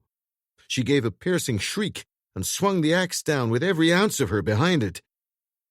Next second, she was on her knees, sobbing, "Oh my God, it's gone, it's gone." Dermot fought his instinct to leap up. He held himself down as she struggled with the severed link. The tread was bumping and bruising him now. In a few moments, it would hook him under, as it had the car. "For Christ's sake," he shouted, "hurry!" Miraculously, his hands came free. He got his arms back to their normal position and twisted sideways. "Look out for the pit!" he yelled. He himself was on the very lip. Hardly had he rolled clear of the dragline when there was a huge whoomph, and a roar of dark red flame shot sideways at ground level. A chance spark had ignited the car's gasoline. By a fluke, he had rolled into the wind, so that the fiery blast went the other way and left him unscathed. Corinne was there behind him, also intact. The blaze made no difference to the monster's advance. The flames roared for a few seconds, then went out, and the dragline continued without faltering towards the brink. Dermot felt weak with reaction, but not as weak as the girl. One moment she was standing behind him, the next, as Dermot struggled to find the words to express his gratitude to her, she had collapsed in a heap on the ground. He picked her up as tenderly as he knew how, laid her gingerly over his shoulder in a fireman's lift, and began carrying her towards the still-lighted windows of the isolation quarters. His eyes seemed to have gone blurred with the strain. Or was it just ice? He scrubbed them with his free hand and saw better. Out in the patch of white light ahead of him, the helicopter was preparing to take off, lights flashing, rotor spinning. Even as he watched, it lifted off and slanted away into the sky. At once, the car whose lights had provided the marker moved off and accelerated. Once again, Dermot realized the villains had melted into the night. He knew he ought to feel disappointed. As it was, he could concentrate on nothing except getting back into the warmth of the hut and lying down. He was very close to the building, going slow, when he saw someone pass across the lighted windows in front of him. Fear seized him. Maybe it was one of them. Was he going to be shot after making such an effort? Before he had time to put down his burden or alter course, a flashlight came on, searched briefly, and found his face. "Good God! Dermot! Carmody, where in hell have you been?" Trying to ditch the chopper. What about you?" Had a bit of bother." Suddenly, Dermot found he could hardly talk. He was about to break down. "Take her, will you?" he croaked. "I've had it." With an exclamation, Carmody relieved him of his inert burden. "Quick," said the policeman. "Inside." They laid Corinne on one bed, and Dermot collapsed onto another, with the manacles still dangling from his wrists. "Ring Shore," he gasped. "Tell him, for Christ's sake, to switch off the power to dragline 1. Tell him and Brady to get up here like they never drove before." They had turned on the flood lamps to illuminate the 150-foot depths of the pit below. They had also hammered in spikes 10 yards back from the lip, and to these they had attached ropes so that the vertiginously inclined or the less than sure-footed could cling to them as they peered over the edge. Dragline 1 had ended up on its nose, tilted backwards towards the near vertical face at an angle of 30 degrees. The massive casing appeared undamaged, as did the triangular arm over which the control cables passed. Even the boom, its enormous length stretched out horizontally across the uneven valley floor, seemed undamaged, at least from above. Brady had prudently wrapped his belaying rope 3 times round his mighty girth. "Surprisingly little damage," he said. "Or so it looks. I suppose some of the electric motors were wrenched free from their beds." "That'll be the least of our troubles." Jay Shore looked stricken, ashen-faced in the floodlights. The sight of the crippled monster had far more effect on him than on any of the others. "It's getting the damn thing out of there." "Wouldn't it be easier to get a replacement?" asked Brady. "Jesus! Do you know what a replacement would cost at today's prices? $40 million, probably more. And you don't order one up just like that. If we could have one on our doorstep tomorrow, I'm sure Sandmobile would order it. But it can't be done that way. You can't transport a thing that size overland. Electric motors apart, the whole caboodle comes crated in tens of thousands of pieces, and it takes a team of skilled engineers months to assemble it." "Cranes?" Brady suggested. He seemed fascinated by the sheer size of the problem. Or he was trying to be diverted, trying not to think of his missing wife and daughter. Shore made a dismissive gesture with his gloved hands. "The biggest cranes in the world, a whole battery of them, couldn't lift the dragline an inch off the floor. We'll either have to dismantle it piece by piece and raise the bits up here for reassembly, or build a road from down there back up to the surface level and have it towed up on bogies, or perhaps under its own steam. The road would have to be a very gentle gradient, which would mean a length of over a mile, heavily metalled on massive foundations. Whatever we do, it'll cost millions." He swore at some considerable length. "And all this in just 7 minutes' work." "Why in hell couldn't you stop it when we phoned you?" asked Carmody. "The bastards knew what they were doing," said Shore savagely. "They'd gone into the generator room, thrown the breaker that fed power to Dragline 1, locked the door from the outside, left the key in the lock, and smashed it so thoroughly that it'll need an oxyacetylene torch to open it again. We just couldn't get in to shut down the power." "They sure knew how to cause the maximum damage and disruption with the minimum of effort," said Brady. "I suggest, Mr. Shore, there's no point in our remaining here a moment longer. All you're doing is twisting the knife deeper into your wound. Let's all get back inside and ask George what happened." "Okay, let's go."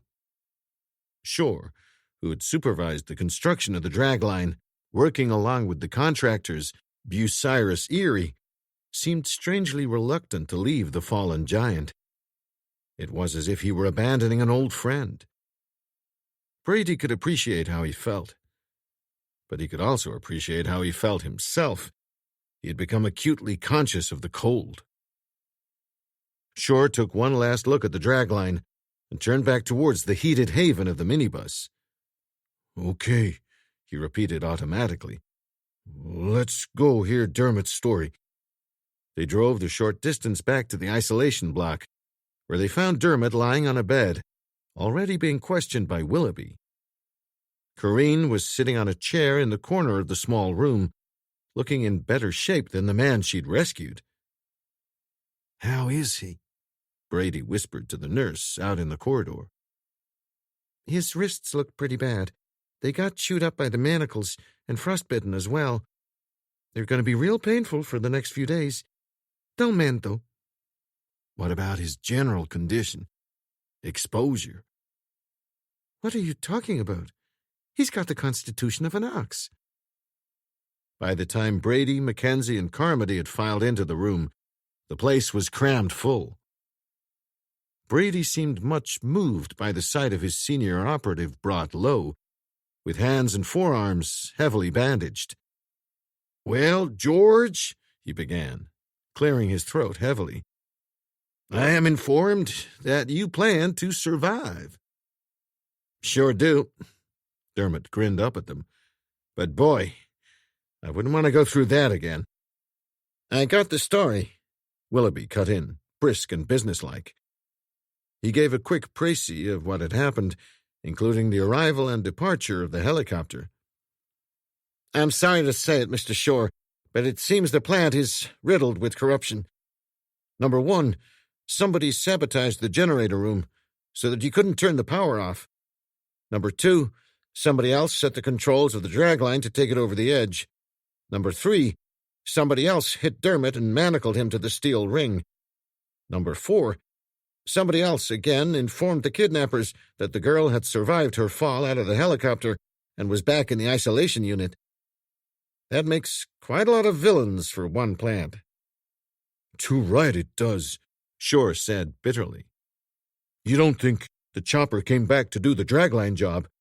That somebody on board got out and set the controls?" "Impossible. The dragline was moving before the chopper landed. Isn't that right, Mr. Dermot?" "Right. At least, no, not quite. But we saw men from the chopper go straight to the building here, and then we heard the dragline moving right near us. The guys from the helicopter didn't have time to reach the dragline and set up the controls. What I'd like to know is whether your family, Mr. Brady, was still on board the helicopter," Willoughby said. "Yes, they were." Carmody startled them all with his sudden pronouncement. "And Mr. Reynolds. He was with them." "How'd you know?" Jim Brady asked. Dermot sat up abruptly. "I saw them. That's what I was doing all the time you were involved with the dragline. I made a wide circle on foot and approached the helicopter from the back. There was a man armed with a machine pistol guarding the ladder, but I climbed up onto the skid struts from the opposite side and got a look in through the cabin windows. They were all there. Mrs. Brady, Stella, Mr. Reynolds." "How, Brady faltered. "How did they look?" "Fine. Just fine. Quite calm, all of them. But they weren't quite as passive as they looked." "What do you mean?" Dermot asked quickly. "One of them managed to drop this out of the door or out of a window." From his breast pocket, Carmody drew a brown leather billfold, which he handed to Brady. "Looks like one of yours. J.E.B. Nicely embossed in gold." "My God!" Brady took it. "That's Jean's. Her middle name's Annalise. This was a birthday present. Anything in it?" "Sure is. Take a look." With his fingers trembling a little, Brady opened the billfold, unbuttoned a flap, and drew out a small scrap of paper. "Crowfoot Lake Met Station," he read out loud. "Well, I'm damned." Dermot was elated. I knew it! he kept saying. "I knew the bastards would overreach themselves. Didn't I say they'd make a major mistake through overconfidence or desperation? Well, they've made it. Somebody couldn't resist the temptation to talk. Jean heard the name and wrote it down. Great, Jean!" "Sheer luck I found it," said Carmody. "When the chopper took off, it blew hell out of the snow and all but buried the billfold. I was just having a quick look round when I saw the corner sticking up out of a drift." "We got it anyway," said Dermot. "What are we waiting for?" "Not so fast," Brady countered. "For one thing, we don't know where Crowfoot Lake is." "Oh, yes, we do," said Willoughby. "It's up beyond the Birch Mountains, 80 miles north. I know it well." "How do we get there?" Dermot asked. Willoughby looked at him reproachfully. "Helicopter. No other way." "It's 4:00 in the morning, gentlemen," Brady said heavily. "An error to pursue further tonight. For one thing, we are all exhausted." "And for another, we don't have a helicopter," said Dermot. "Precisely, George. I must say your ordeal doesn't seem to have blunted your wits any." "Thank you." Dermot lay back happily. "Maybe Mr. Willoughby can help us in the morning. I mean, later this morning." "Sure. Willoughby stood up. "But everyone please be careful. We're up against professionals. Their performance has been pretty impressive to date. Nothing would please them better than to catch one of your gentlemen on their own, Mr. Brady. Or you, for that matter." He turned to Corinne, only to find she'd fallen asleep, sitting upright in the corner. "Okay," he said gently to Mackenzie. "Look after her. But whatever you do, all keep together." "Like now," said Brady. "We'll all get in that bus together and drive back to town. Mr. Carmody, it doesn't sound as though your vehicle's too serviceable. May I offer you a ride?" "Flat as a pancake," said Carmody wryly. "Never saw anything to match it. Thank you." They all piled in with Shore driving. But before they even reached the administration block, a radio message caught them. "Mr. Shore, urgent." It was Steve Dawson, charge hand of the night shift. "We got another emergency." "Oh, no," Shore groaned. "I'm coming. Be right there." Dawson met them and led them straight into a room off the main corridor, which held 6 beds and was obviously a dormitory. On one of the beds lay the body of a fair-haired young man whose sightless eyes gazed at the ceiling. "Oh, my God," said Shore. "Who is it?" Dermot snapped. "David Crawford, the security man we were talking about." "The one we suspected?" "That's him. What happened?" "Stabbed through the heart from behind," said Saunders, the doctor, who was standing by the bed. "He's been dead some hours. We only just found him." "How come?" Dermot demanded. "Isn't this the security men's dormitory?" "One of 2, said Saunders. "The other's larger. Normally both are occupied by off-duty shifts, but since the shutdown, the men have been living at home. Nobody had any cause to come in here tonight." "Ruthless bastards," said Brady, very low. "4 dead and 2 critically injured so far. Well, Mr. Willoughby, you got a murder investigation on your hands." Chapter 14. At 11:30 that same morning, Brady and his team were the sole occupants of the hotel's dining room. Outside, the wind had gone, the snow had been reduced to the occasional flurry, and the sun was making a valiant effort to shine through the drifting gray cloud. Inside, the mood was one of expectancy and suppressed excitement. "One thing's for sure," said Brady firmly. "You're not coming on this little jaunt." "Oh, yes, I am," Dermot countered. "I most certainly am. You try leaving me behind." "What can you do?" Brady was half scornful, half sympathetic. "You can't use a gun, knock anybody down, tie anybody up." "All the same, I've got to be there." Dermot was gray from lack of sleep and the pain in his savaged wrists. He could use his hands for gentle tasks, but his fingers were stiff, and to ease the discomfort, he kept both elbows propped on the table with his forearms sticking straight up. "I really need 2 slings," he muttered, "one for each arm." "Why not stay here and look after your gallant savior?" Mackenzie suggested slyly. Dermot colored perceptibly and grunted, "Well, she's okay, I guess." "She's being guarded, sure," Mackenzie agreed. "But she might be even safer if she came with us. With the rot spreading as far as it has." He broke off and went back to eating as he saw Willoughby, the police chief, approaching across the room. "Good morning, Chief," Brady beamed at him. "Get any sleep?" "1 hour." Willoughby tried to smile, but his heart wasn't in it. "Call of duty. Can't complain." "News," Brady announced abruptly. "Take a seat." He handed a letter across the table. "Communication from our friends. Mailed yesterday in the local post office." Willoughby read the first paragraph without alteration of expression. Then he looked slowly round the watching faces and said matter-of-factly, $1 billion. Suddenly his calm gave way. $1 billion, he cried. "Jesus!"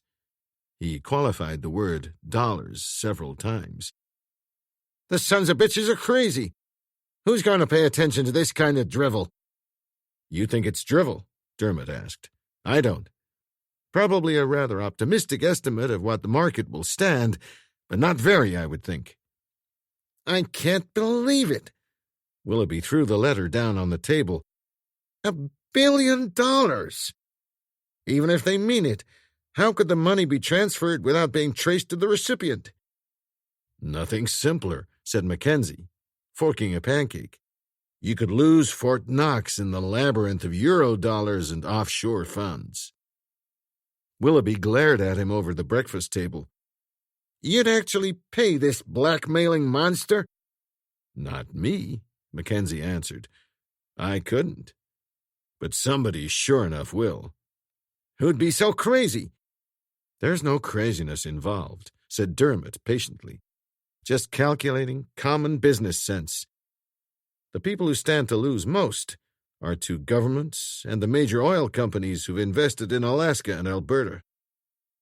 I don't know what the position is in Canada, but this is going to pose an intriguing problem in the States, because any governmental operation in tandem with the oil companies requires congressional approval. And as every school kid knows, Congress would cheerfully immolate the oil companies. Looks like it'll make a highly diverting spectacle." Willoughby looked baffled. "Read some more," Brady prompted.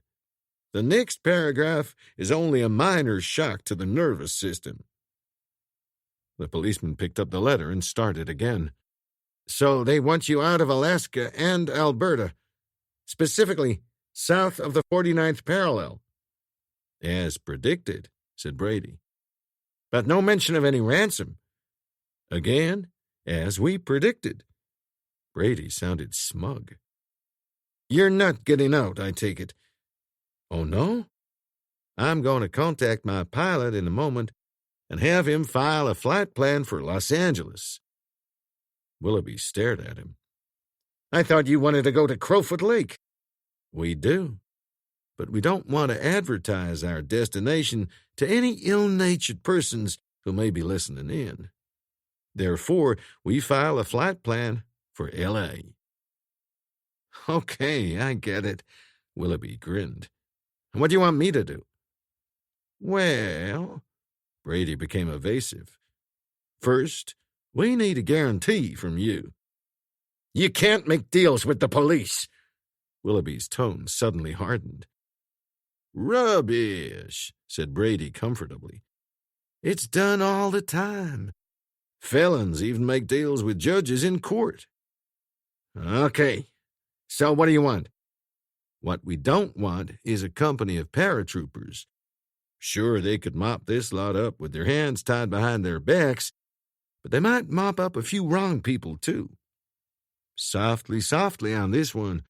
Finesse, stealth, secrecy. Our way or not at all. You making a point or something? Tell me about Crowfoot Lake, said Brady.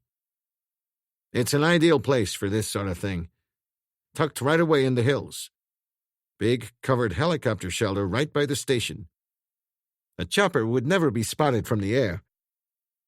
I was up there a year back, investigating a reported murder, which turned out to be death by misadventure. Couple of young city boys, newly arrived at the weather station. Happens at the beginning of the hunting season every year, without fail. All the Daniel Boones and Buffalo Bills dropping like flies all over the place. How big's the lake? Dermot asked. Can a plane land on it? Well, you can land on it. Willoughby paused. But I don't think it would do you much good. See here, the lake's only 2 miles long, so wherever you came down on it, the people in the Met station would be bound to hear you. I've got a better idea. We need one. Now, Mr. Brady, I've got a request. I'm in a delicate position. I am the law around these parts, and I'm supposed to know what's going on. I'm also a blackmailer. In return for guaranteeing that I can get you to the Met station undetected, I'd like some degree of participation in your expedition. You can't operate without police authority, and I'm the authority. All cards very close to the chest, okay? But I'd like an official watching brief. A presence. I know whose presence I'd like, Mackenzie said. Up till then, he'd been chewing steadily throughout the conversation, but a delicate patting of his big face with the napkin indicated that his meal was over. I'd like Carmody. Willoughby said, That's not a bad idea. I'll get him right away. He went off to telephone, came back and said, A couple of minutes. Fine. Brady turned to Mackenzie. Don, tell Ferguson to go out to the airport and file a flight plan for Los Angeles. Tell him to expect people with provisions out there in just over an hour. Ask the kitchen to give us provisions for 2 or 3 days. Just food, Mr. Brady? Brady loftily ignored the insinuation. Ferguson is in charge of the commissariat. He'll know of any shortfalls. George, we'll need some hand compasses and, I guess, ammunition. Be generous with the ammunition. Willoughby said, Hand compasses we have in abundance. What guns? Colt 38s? No problem. Dermot said, Well, thank you. Tell me, Mr. Willoughby, you have a deputy chief? Indeed, and a good one. Good enough to be left in sole charge here. Sure. Why? Why don't you come with us? Giving us the directions is all very well, but it's not the same as having you on the spot. Don't, Mr. Dermot. You tempt me. You tempt me sorely. From the momentary gleam of anticipation in his eyes, it was clear that he spoke the truth. Duty, alas, before pleasure. I have a murder investigation on my hands. You've just reported 0 progress. There are shortcuts, Mr. Willoughby. You wouldn't want us foreign amateurs to do the job for you, would you now? I'm afraid I'm not quite at my best. You would be when we introduced you to Crawford's murder. Where else would he be but at Crowfoot Lake? Mr. Dermot, forget my last remark. I'm back at my very best. Ah, here he is. Carmody looked as large and formidable as ever. Dermot said, "With Mr. Willoughby's consent, a request to make on behalf of Mr. Brady, Mr. Mackenzie, and myself. As alien civilians, we can only request. Those kidnappers. You're aware they are multiple killers, desperate men. They'll shoot on sight and shoot to kill." Carmody looked round in slight puzzlement, but politely said nothing. Dermot went on, "Mrs. Brady, her daughter, and Mr. Reynolds. We know where they're being held." Carmody, almost like a man in prayer, clasped his two hands lightly together and said, in a suitably church-like whisper, "Boy, oh boy, let's go get them." Brady said, "Thank you. We appreciate it. 1 hour from now, okay?" Willoughby said, "I'll just nip back to the office and put in a call to Edmonton." "Aha! I thought secrecy was the watchword." "It still is." "Then may I ask?" "You may not. A surprise, to be revealed at Crowfoot Lake, or in the very close vicinity. You wouldn't rob me of my surprises." As the jet lifted off, Brady looked across the aisle to where Carmody had just withdrawn a peculiar metallic device from its chamois-lined leather casing. It appeared to consist of a small telescope attached to a curving semicircular arm, which in turn was bolted to a rectangular metal box. Brady said, "What do you have there, Mr. Carmody?" "John, please, Mr. Brady. Makes me feel less self-conscious.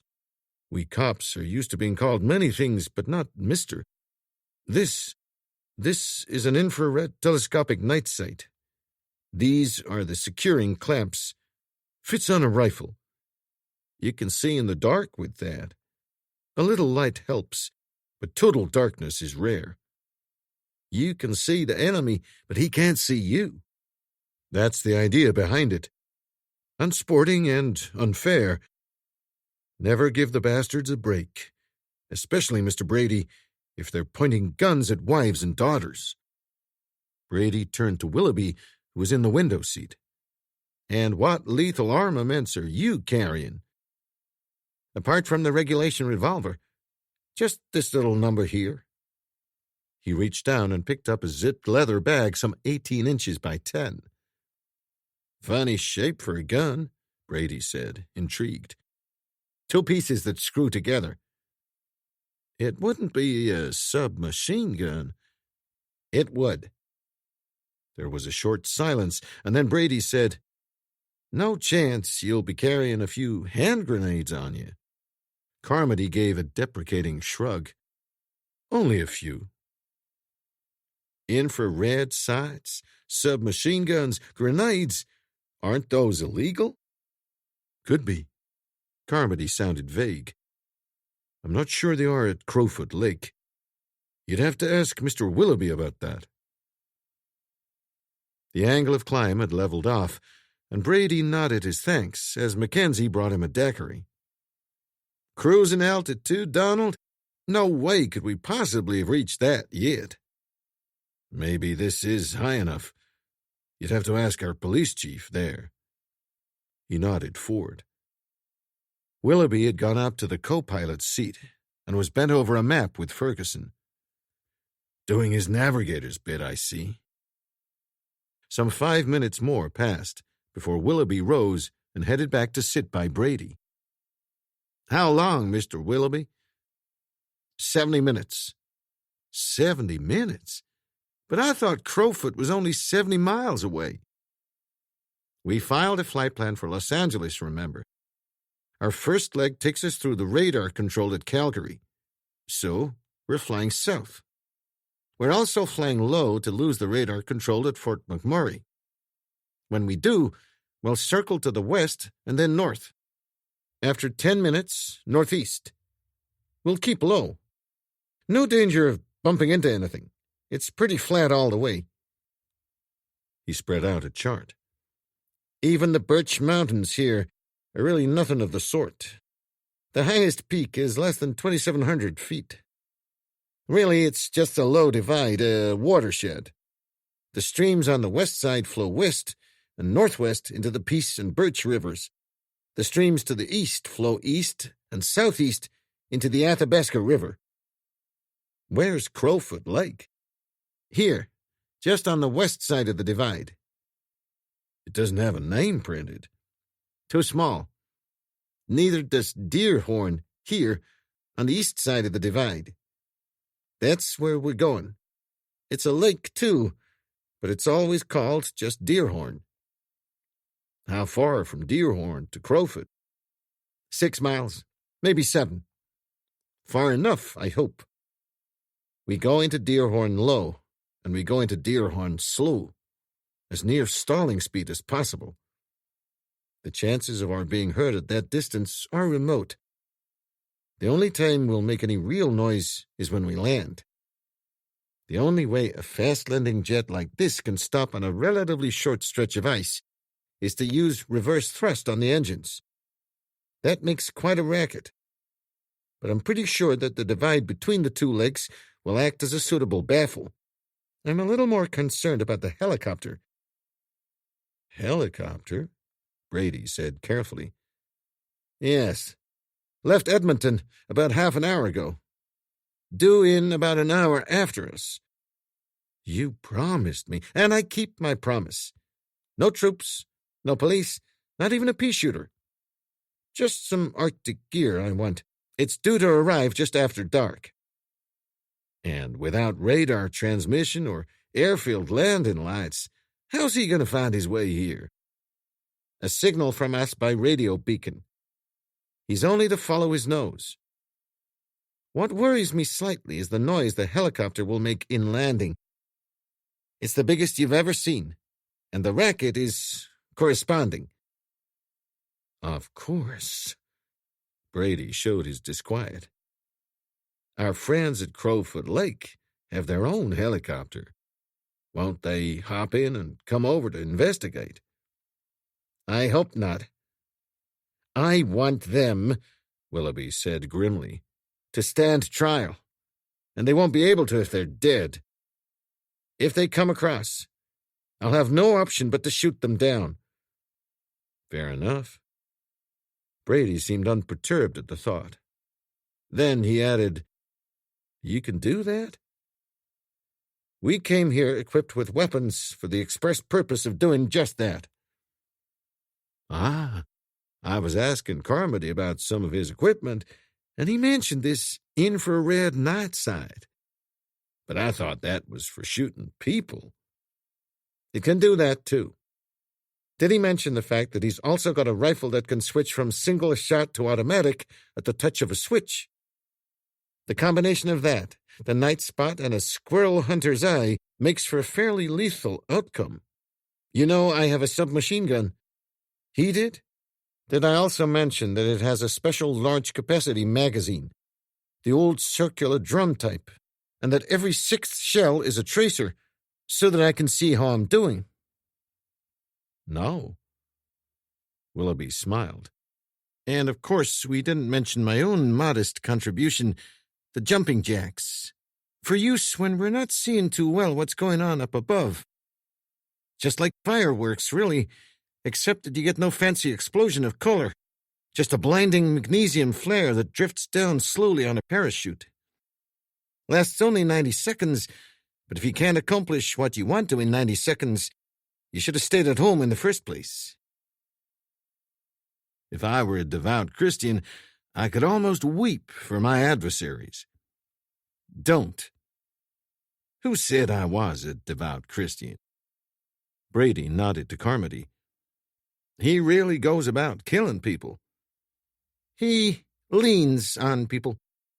What with submachine and high-powered rifles? We'll use them if we have to. Brady said dryly, You surprise me. Those weapons are illegal, of course, for police use, right? That's the trouble with being in a remote northern town. You don't keep up as much as you might with all the notes, minutes, and regulations that Edmonton issues every other day. Of course not. Sometime later, Brady winced as the jet engines went into reverse thrust. Even though reason told him that the decibel level was no higher than normal, his apprehensive frame of mind made him feel he was listening to a continuous thunderclap of sound. When they had landed, he said to Willoughby, "You could have heard that racket clear back in Fort McMurray." "Wasn't all that bad." Willoughby seemed unconcerned. "Well, stretch the legs. A little fresh air. Coming?" "What? Out in that mess?" "What mess? It's not even snowing. And it's 7 miles to Crowfoot Lake. A little exercise, a little acclimatization. Remember what you told me back in San Mobile. Inside the human frame, there's no room for both cold and daiquiris. Let's put it to the test, shall we?" "Hoist on your own petard," Dermot said behind him. Brady scowled, hauled himself upright, and followed Willoughby to the fore end of the cabin. He looked at Ferguson and stopped. "You look worried, boy. That was a perfect touchdown." "Thank you, but I am, as you say, a little concerned. Aileron controls got a bit stiff as I came into land. Nothing much, I dare say. Soon locate the trouble. First landing on ice, and maybe I was being a little oversensitive." Brady followed Willoughby out and looked around. Deerhorn was a singularly bleak and unprepossessing place. Snow-dusted ice beneath their feet, flat, barren land, devoid of any form of vegetation, stretching away in featureless anonymity on 3 sides. To the northeast lay a range of low hills, sparsely covered with a scattering of stunted, snow-laden trees. "Those are the Birch Mountains." "I told you. I don't think the person who named them knew much about mountains." "And those are birch trees," Willoughby said. He wasn't much of a botanist either. "These are alders. And 7 miles beyond—" "Look out! Stand back!" Both men whirled round to see Ferguson racing down the boarding steps, clutching in one hand a cylindrically shaped object about 10 inches long and 3 in diameter. "Keep clear! Keep clear!" He sprinted by them, covered another 15 yards, arched his back while still running, and like a cricket bowler, overarmed the cylinder with a convulsive jerk of his body. The cylinder had traveled not more than 3 yards when it exploded. The blast was powerful enough to knock both Brady and Willoughby, even at a distance of almost 20 yards, off their feet. For several seconds, they lay where they had fallen, then made their way unsteadily towards the prone figure of Ferguson. Even as they reached him, they were joined by Dermot, Mackenzie, and Carmody, who had been inside the plane. Ferguson had fallen face down on the ice. Gently, they turned him over. His face and body appeared unmarked. It was difficult to tell whether or not he was breathing. "Into the plane with him," Brady said. "Warm blankets and heating pads from the Red Cross chest. His heart may have stopped. Anyone here know anything about heart massage?" "We do," Carmody said. He picked up Ferguson and headed for the plane. "First aid certificates." 3 minutes later, Carmody, still kneeling in the aisle, sank back on his heels and smiled. "Ticker's going like a watch," he said. "Bloody fast watch, mind you, but it's going." "Good work," Brady said. "We leave him there?" "Yes," Dermot said. "Even when he regains consciousness, no reason why he shouldn't, there's no sign of any head injury, he's still going to be in shock. Heat pads we have in plenty.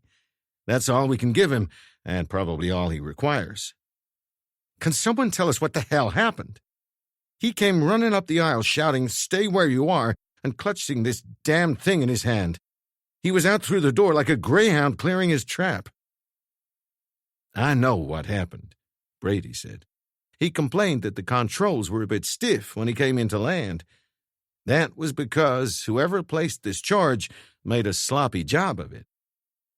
The thing stayed in place while we were climbing or cruising at a steady altitude, but slid forward and wedged itself against the ailerons when we started to descend." As we left the plane, he told me he was going to look for the cause of the stiffness." Brady pursed his lips. "He found it, all right." "He was lucky," said Dermot. "Had it been a metal-cased bomb, the casing would have turned into shrapnel when it exploded, and the backlash would have caught him. Not a mark on him. So, a plastic bomb.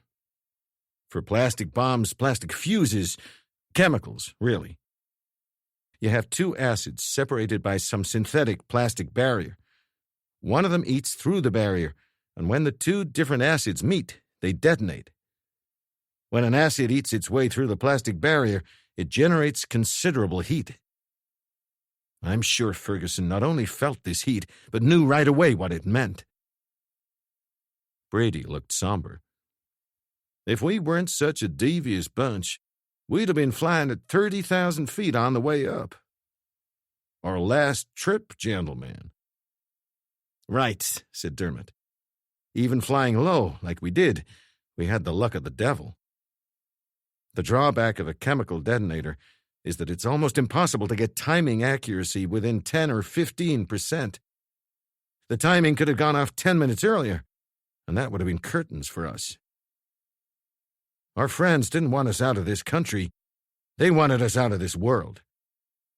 What better way to do it, neatly, cleanly, and efficiently, than have your plane's tail fall off 6 miles up?" The Sikorsky Sky Crane landed in darkness just after 3:30 in the afternoon. It was, as Willoughby had promised, the biggest helicopter they had ever seen. The engines cut, the huge rotors idled to a standstill, and there was left only the sound of a generator whining somewhere inside the massive hull. Telescopic steps snaked down from an open door, and two men climbed nimbly down to the ice and approached the waiting group. "Brown," the leading figure said. "Lieutenant Brown, Air Force, alleged skipper of this craft. This is Lieutenant Voss, co-pilot, also alleged. Which of you gentlemen are Mr. Willoughby and Mr. Brady?" They shook hands, and Brown turned to introduce a third person who had joined them. "Dr. Kenmore." "How long can you stay?" Willoughby asked. "As long as you wish." "Very kind. You have some cargo for me?" "We have. Okay to unload now?" "Please." Brown shouted instructions. Brady said, "Two requests, Lieutenant." "You have but to ask." "I wish we had some more of this civility in the United States Air Force," Brady said. He addressed Dr. Kenmore. "My pilot's been hurt. Would you look at him?" "Of course." "Donald." The two men left for the aircraft. "We have an excellent transmitter on our plane, Lieutenant, but unfortunately the pilot who operates it is out of action."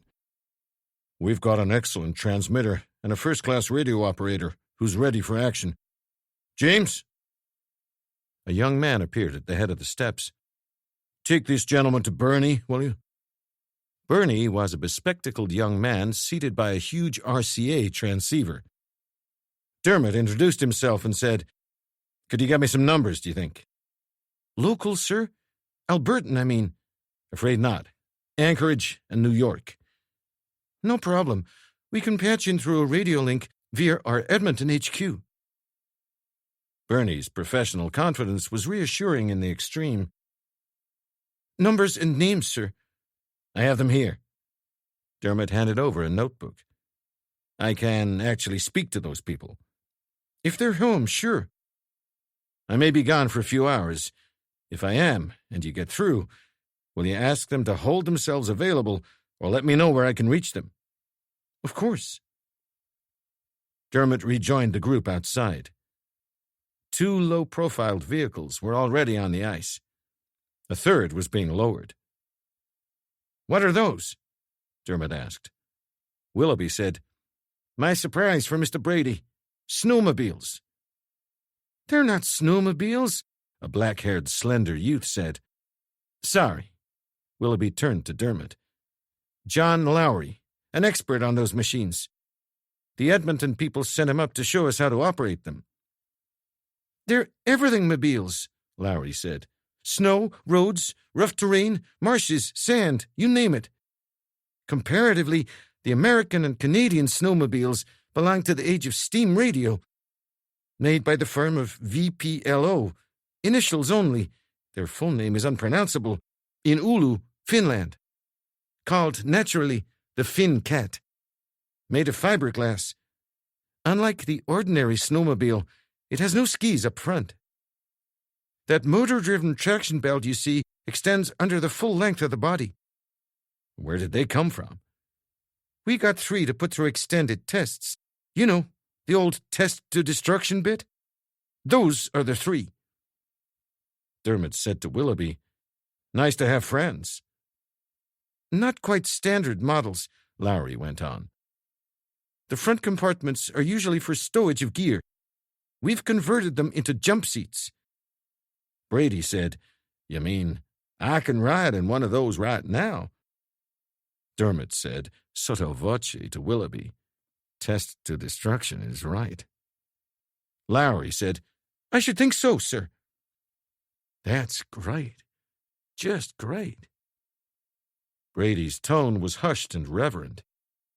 The prospect of trudging a 14-mile return journey through Albertan snows had held singularly little appeal for him.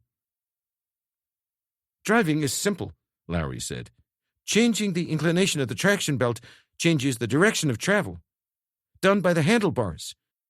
You have forward and reverse gears, and a very sophisticated touch, hydraulic disc brakes. It can also do 40 miles an hour." "40?" Dermot said. "It looks as if it would be hard pushed to touch 5. Lowry smiled. 40? Not on rough terrain, of course. Incidentally, these don't come cheap. $4,000. But then the unique never does. I understand that you gentlemen are in a hurry. First 3 drivers up, please." Dr. Kenmore returned from the plane with Mackenzie, while Willoughby and his 2 men were learning the controls of the Finn Cats. Kenmore said, "Concussion. Nothing very serious, not the blast. He must have hit his head on the ice. There's a beauty of a bruise just above his right ear. I'll have him brought across here. We have a heating and lighting generator running all the time when the motors are switched off." Brady said, "Thank you, Doctor. We appreciate it." "Nothing. May one ask where you're off to in those toys?" "Don't let young Lowry hear you. He'd have a fit," Dermot said. Brady said, "Please understand, we don't mean to be churlish. We'll tell you when we come back. How's your expertise on shotgun wounds and bones shattered by high-velocity bullets?" "Not very extensive, I'm afraid." Kenmore's expression hadn't altered. "You plan to remedy that before the night is out?" "I hope not." Brady's face was suddenly serious. "But it may come to that." The 6 men left at 4:30, exactly 1 hour after the Sikorsky had touched down. The helicopter's crew were there to see them go.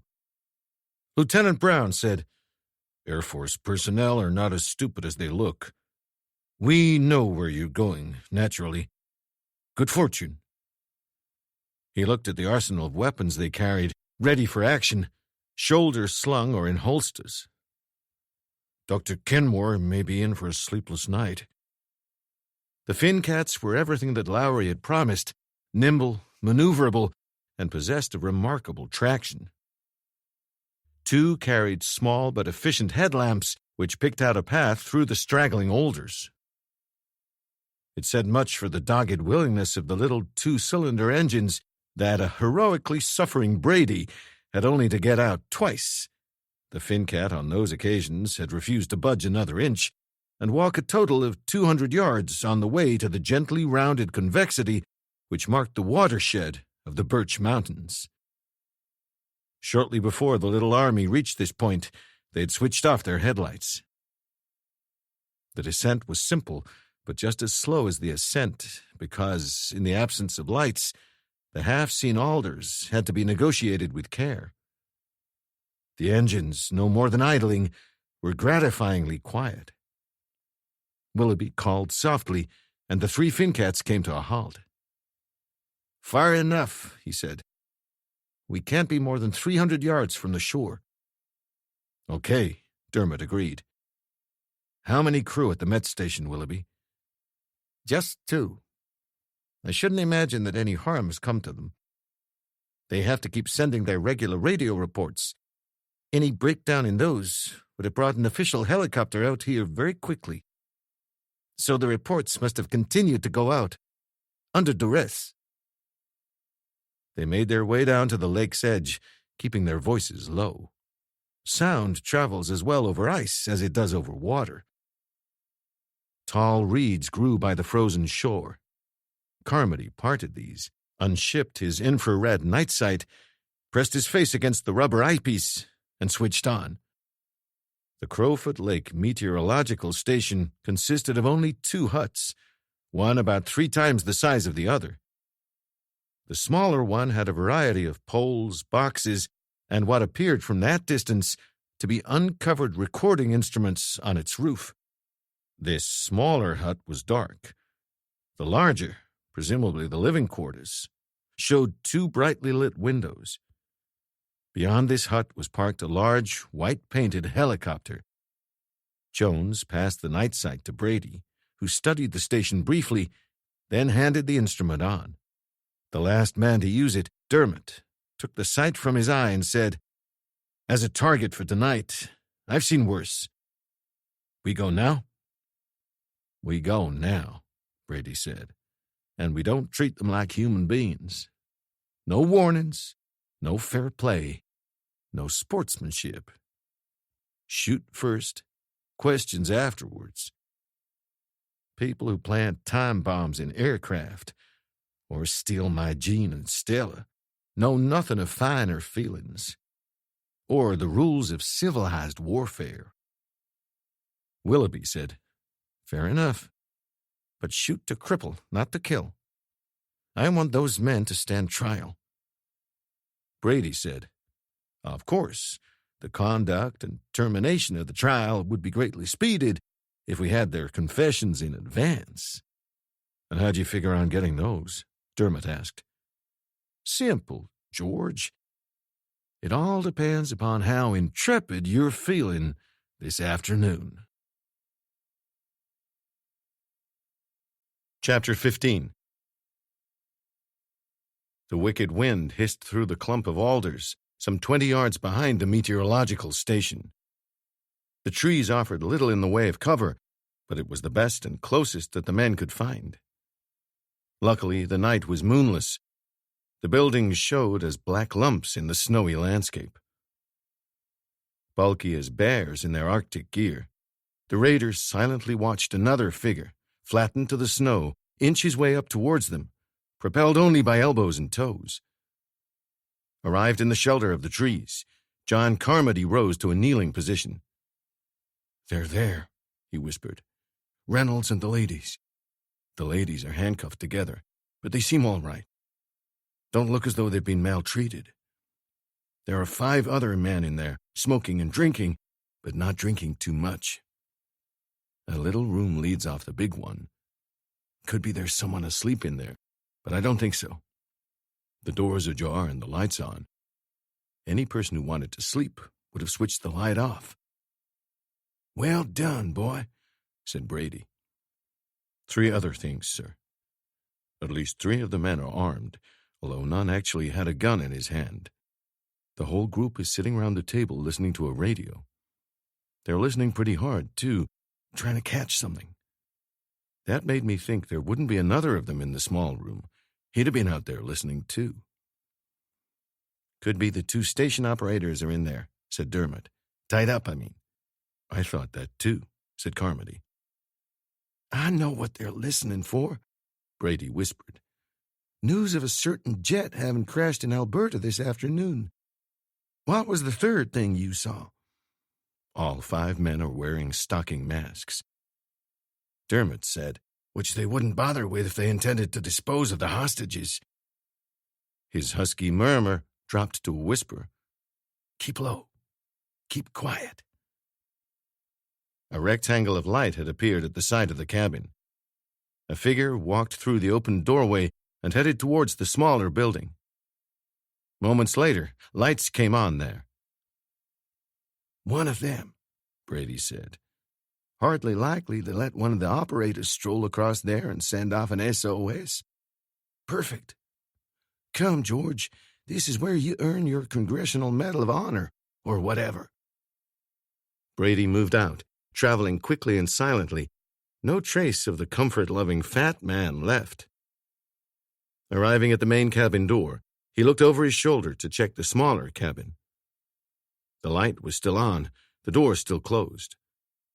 Brady turned back to the cabin door, gripped the handle, opened the door, and walked inside, .38 in hand, Dermot and Mackenzie at either elbow, with their guns leveled. Brady advanced on the 4 stocking masked men sitting round the table. Several started up. "Keep your hands on that table," he said, "if you're not entirely mad. We're just looking for an excuse to shoot you through the head. One of you turn that radio off. The good news you're waiting for has just arrived." Jim! Jim! Jean Brady was on her feet. You've come! "Of course." Brady's voice held a curious mixture of irritation and smug self-satisfaction. "You thought I wouldn't? Brady Enterprises always delivers." As his wife made to approach him, he raised his left hand. "Just a minute. Don't come too close. These are desperate men. Mr. Reynolds, Stella. Sorry we took so long about this, but—" "Dad!" Stella was on her feet, a desperate urgency in her voice. "Dad! A man—" "Drop your guns." The deep voice came from the doorway. "Don't turn round, or you're dead." "Do what the man says." Brady set the example. Within a second, the other 2 guns had clattered to the floor. "Stay where you are," the same voice ordered. "Billy." Billy didn't have to be told what to do. His search was quick but thorough. He stepped back and said, "Clean, boss." "So." The door closed, and a burly man appeared before them. Like the others, he was masked. "Sit on that bench there." He waited until they had done so, seated himself by the table, and said, "Watch them." 3 of his men produced pistols and covered the 3 seated men. He put away his gun. "The ladies, I must say, seem very disappointed. They shouldn't, really." Brady looked at them.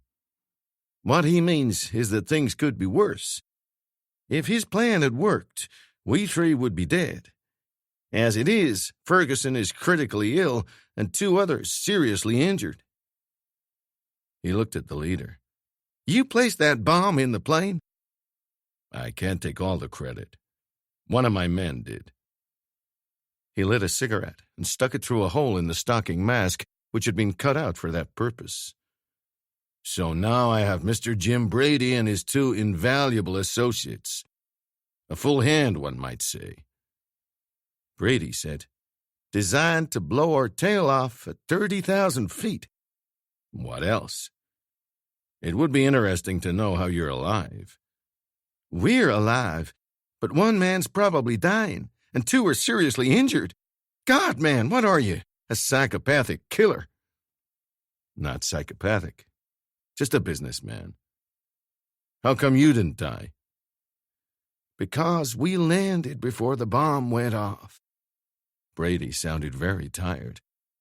"We got a report from a forest ranger saying that an off-white helicopter had been seen in these parts. Nobody paid attention except us. We knew you had a white helicopter."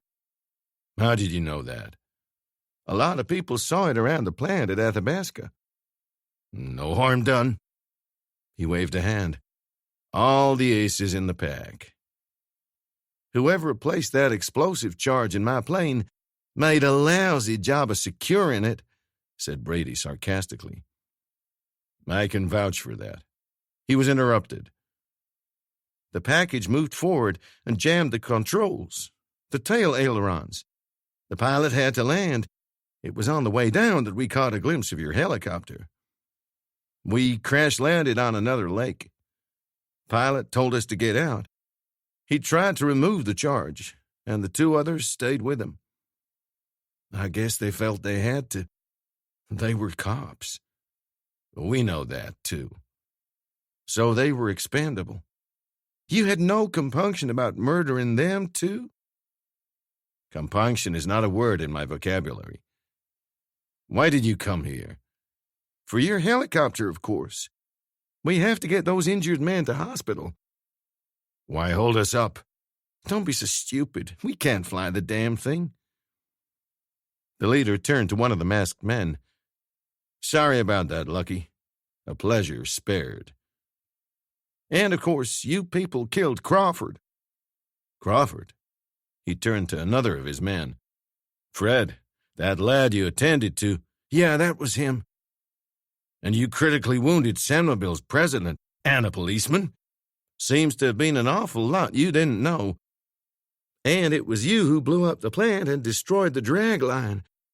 A pity you had to kill and wound so many in the process. Look, friend, we don't play kiddies' games.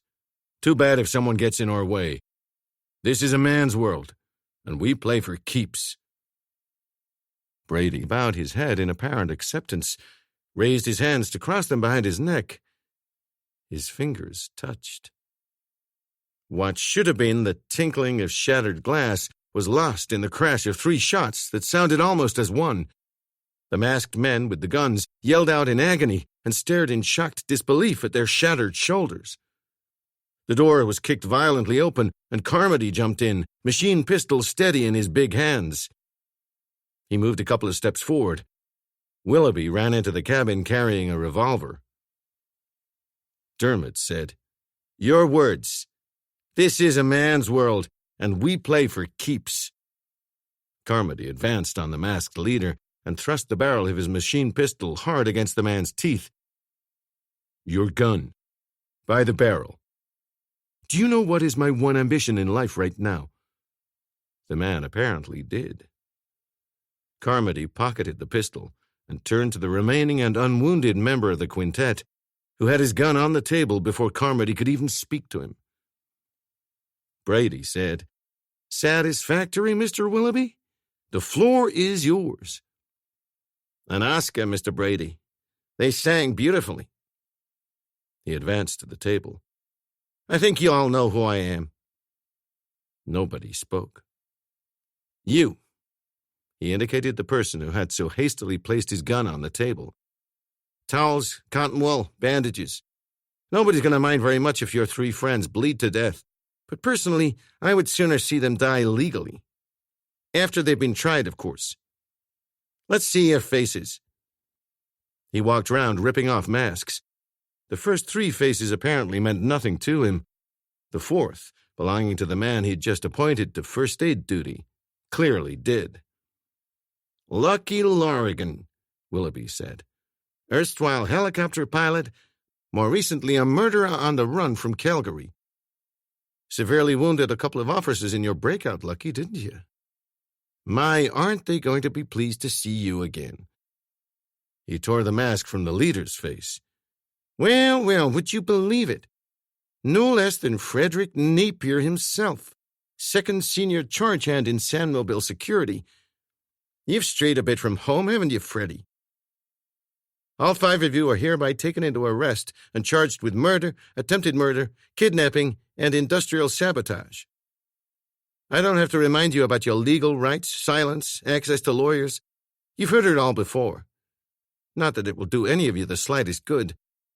Not after the beautiful way Napier sang. Brady said, Would you say he was the best singer of the lot, Mr. Willoughby? Willoughby stroked his chin. A moot point, Mr. Brady. He had no idea what Brady was talking about, but had learned to listen when he suggested something. Brady said, You really are extraordinarily naive, Napier. I told you that Mr. Willoughby and his officer were severely injured when our plane crash-landed, yet you seemed hardly surprised to see them here. Perhaps you're just stupid. Perhaps events have moved too fast for your limited intellect. Our plane, of course, did not crash-land. No forest ranger pilot spotted you. We never saw your helicopter on the way to our alleged crash landing. Deerhorn, the lake just over the hill there, was our destination from the time we left Fort McMurray, because we knew exactly where you were. You sing like a lark, Napier, but Brinkman and Jorgensen sing like angels. They're going to turn state's evidence. Should get off with 5 years. Brinkman and Jorgensen. Napier jumped to his feet, then collapsed back in his chair with a whoosh of expelled air as the barrel of Carmody's machine pistol caught him in the solar plexus. He sat there, gasping for breath. Brinkman and Jorgensen, he wheezed, and had just started in on a resume of their antecedents when Carmody's gun caught him lightly on the side of the head. "Ladies present," Carmody said pleasantly. "State's evidence," Napier said huskily. 5 years. Good God, man. Brinkman's my boss. Jorgensen's his lieutenant. I'm only number 3 on the totem pole. Brinkman is the one who fixes everything, arranges everything, gives all the orders. I just do what I'm told. State's evidence. 5 years. Brinkman. Willoughby said, "Would you swear to that in court?" "Too damn right I would. Treacherous bastard." Napier stared into space, his mouth no more than a compressed white line. Willoughby said, "And before all these witnesses, too." Napier shifted his gaze from faraway places to Willoughby. His expression was one of total incomprehension. "Mr. Brady was quite right, Napier. You really are a rather simple person. But as a singer, you just got raised to the rank of angel. Until this moment, we didn't have a single solitary thing we could pin on either of them. Thanks to you, they'll join you behind bars tonight. It should be a fascinating get-together." The big white helicopter touched down on Deerhorn at 5:45 in the afternoon. Lucky Lorrigan, with the muzzle of Carmody's pistol screwing into his ear, had flown the 7-minute hop in impeccable style.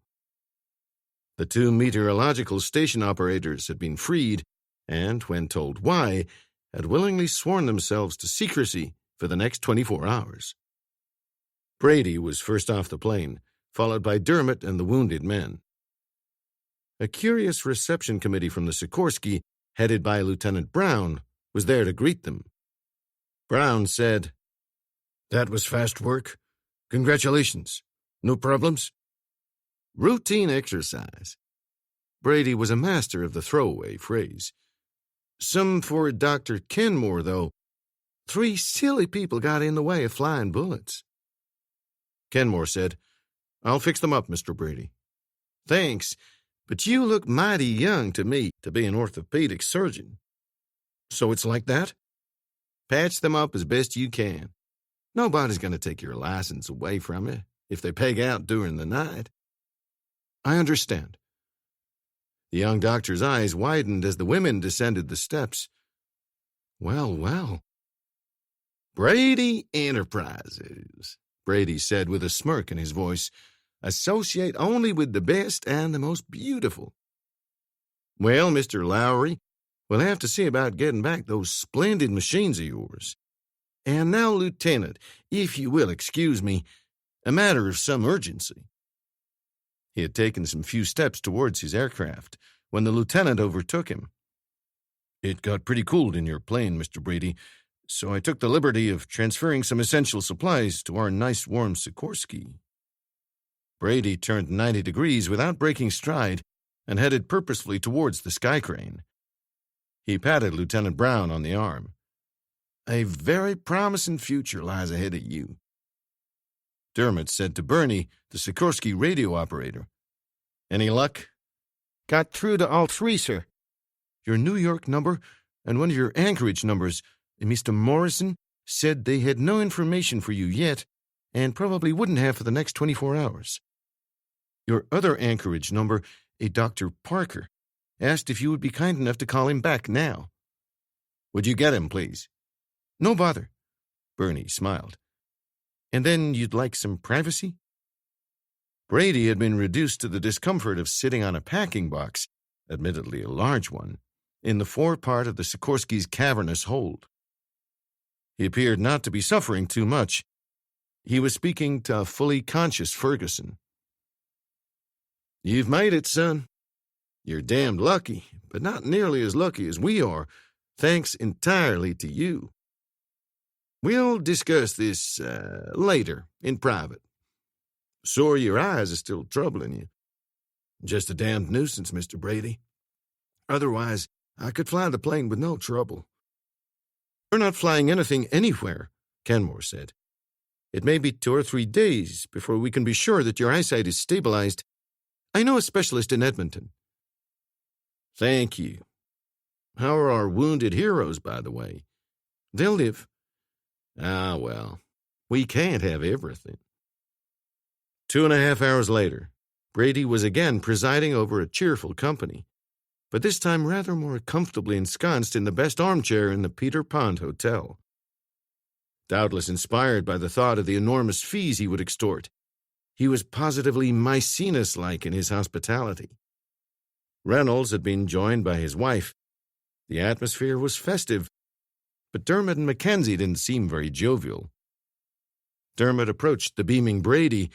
He wasn't beaming at anything in particular, but was just sitting there, wife's hand in his left, daiquiri in his right, and said, "Donald and I would like to slip away for a bit, sir. Do you mind?" "Of course not. Do you need me?" "Minor matters only." "Go right ahead, George." The beam, which had faded slightly, lit up again. Brady would now have the field to himself, and it was possible that his retelling of recent events might vary slightly from the one he would have given if his 2 lieutenants had been present. He glanced at his watch. 8:30. Half an hour or so. About that. On their way out, they stopped by Willoughby's chair. Dermot smiled at a rather misty-eyed Mrs. Reynolds, then said to Willoughby, "Brinkman and Jorgensen?" Willoughby smiled happily. "Our guests of the Canadian government. Heard 15 minutes ago.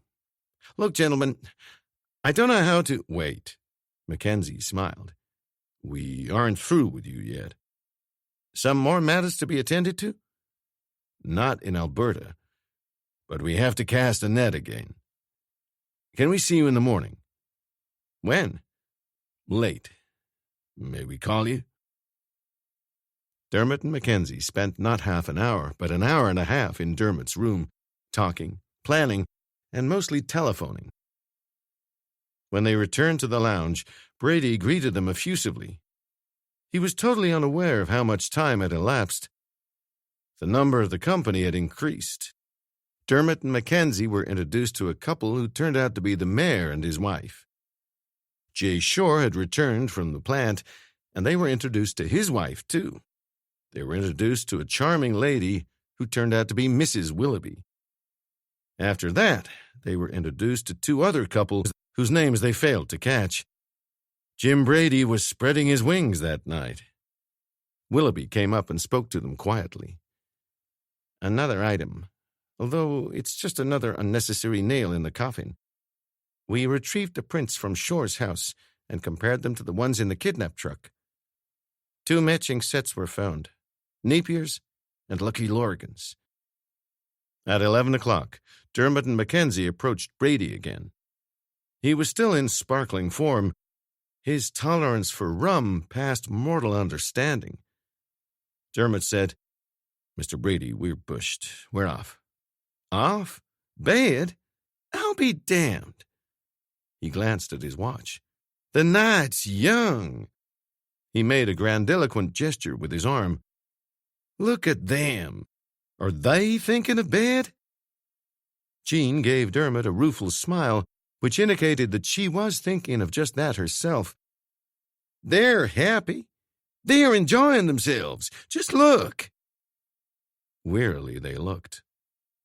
No question, Brady had the right of it.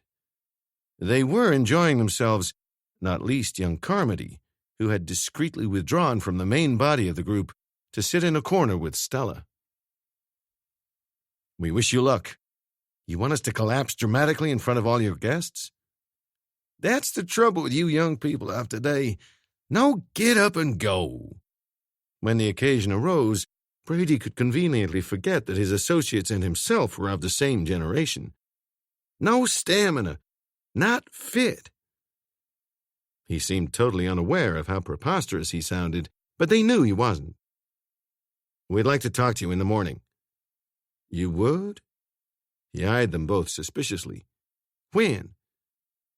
When you're fit. Unlimited stamina. The lark singing. Damn it all, when? Noon? Brady relaxed. In that case, why don't you stay? Dermot went and kissed Jean good night. Mackenzie did the same. They made the rounds with punctilious good nights and left. They got to bed just after 1 in the morning. The previous 2 hours had been spent on the telephone. Dermot awoke at 7:30. By 8, he was showered, shaved, eating off his breakfast tray, and busy on the telephone. At 9, he was joined by Mackenzie. At 10, they were both closeted with Willoughby. At noon, they joined Brady at his breakfast table and explained what they had in mind. Brady chewed through the last of his ham omelet, which had originally been the size of a soup plate, then shook his head in a decisive fashion. It's out of the question. It's all over. Okay, there are a few stray threads in Alaska, but who am I to devote my time to that sort of small potatoes? So it is in order if Donald and I resign. Fortunately for Brady, he was neither eating nor drinking at the moment, so he had nothing to choke over. Resign? What the hell do you mean? It's Donald's fault, really. Half Scots, you know. He hates to see good money being thrown away. Money being thrown away? Momentarily, Brady looked almost appalled, but his recovery was swift. What's this nonsense? How much are you charging San Mabel for our services? Well, I'm not one to prey on the misfortunes of others. $500,000, I guess? Plus expenses, of course. In that case, I reckon Donald and I would rate $250,000 for picking up stray threads and small potatoes. Brady was silent, his eyes fixed on something beyond infinity. With your name, Dermot persisted, one can see no reason why the Prudhoe Bay oil companies shouldn't also come up with $500,000. Plus, of course, expenses.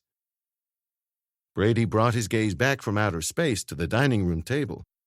It's not, as you may think, that I'm not at my best in the morning. It's just that I have so much on my mind. What time is this meeting tonight?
Chapter 16.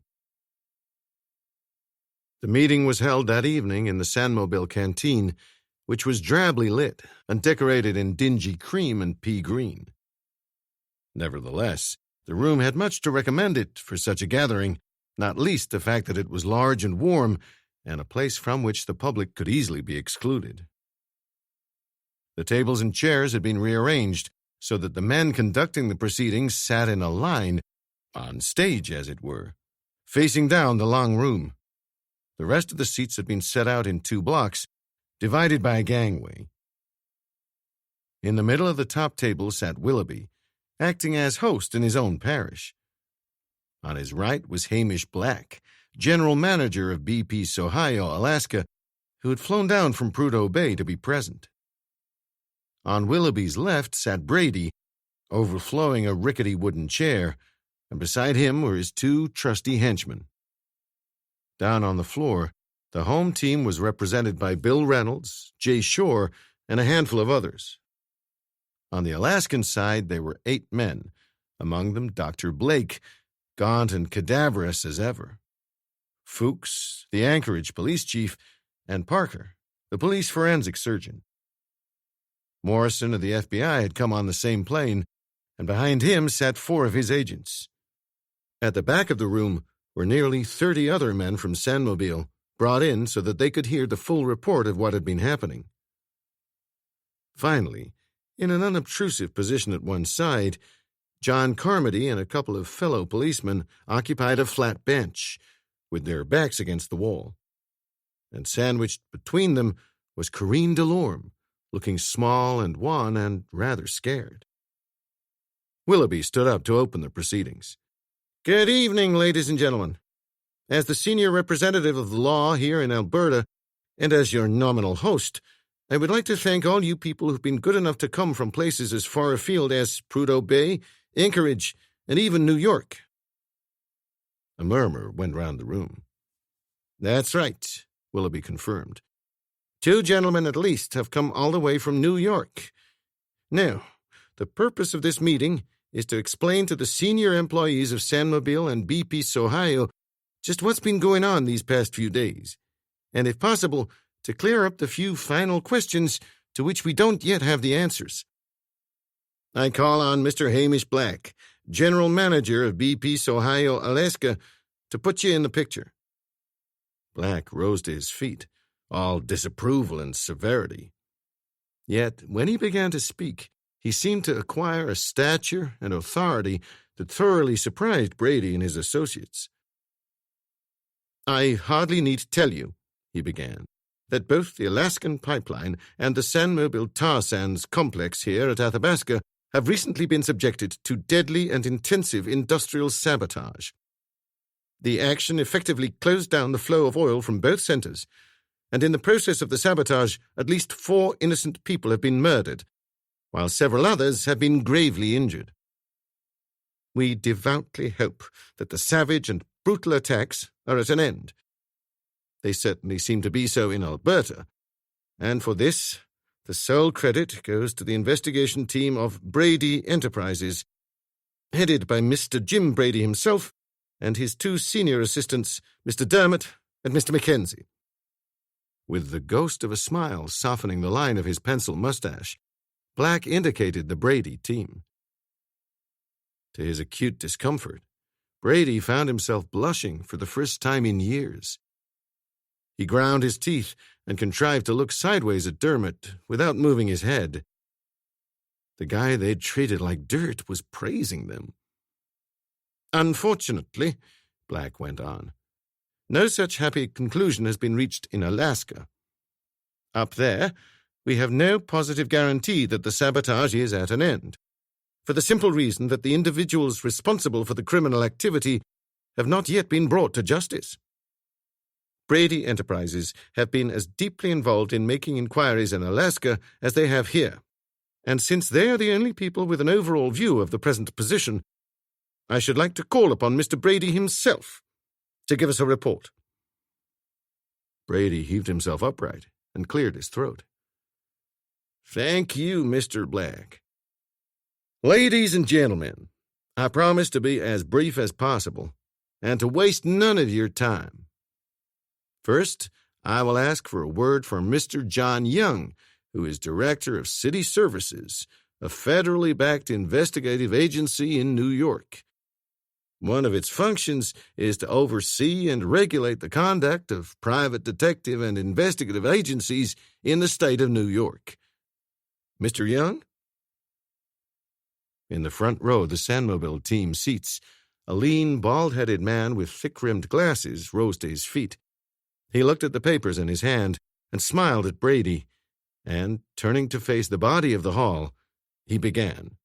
City Services was asked by Brady Enterprises, this was with governmental consent, to investigate the background of a private security agency owned and run by one Samuel Bernowski, who later became head of security on the Alaskan pipeline.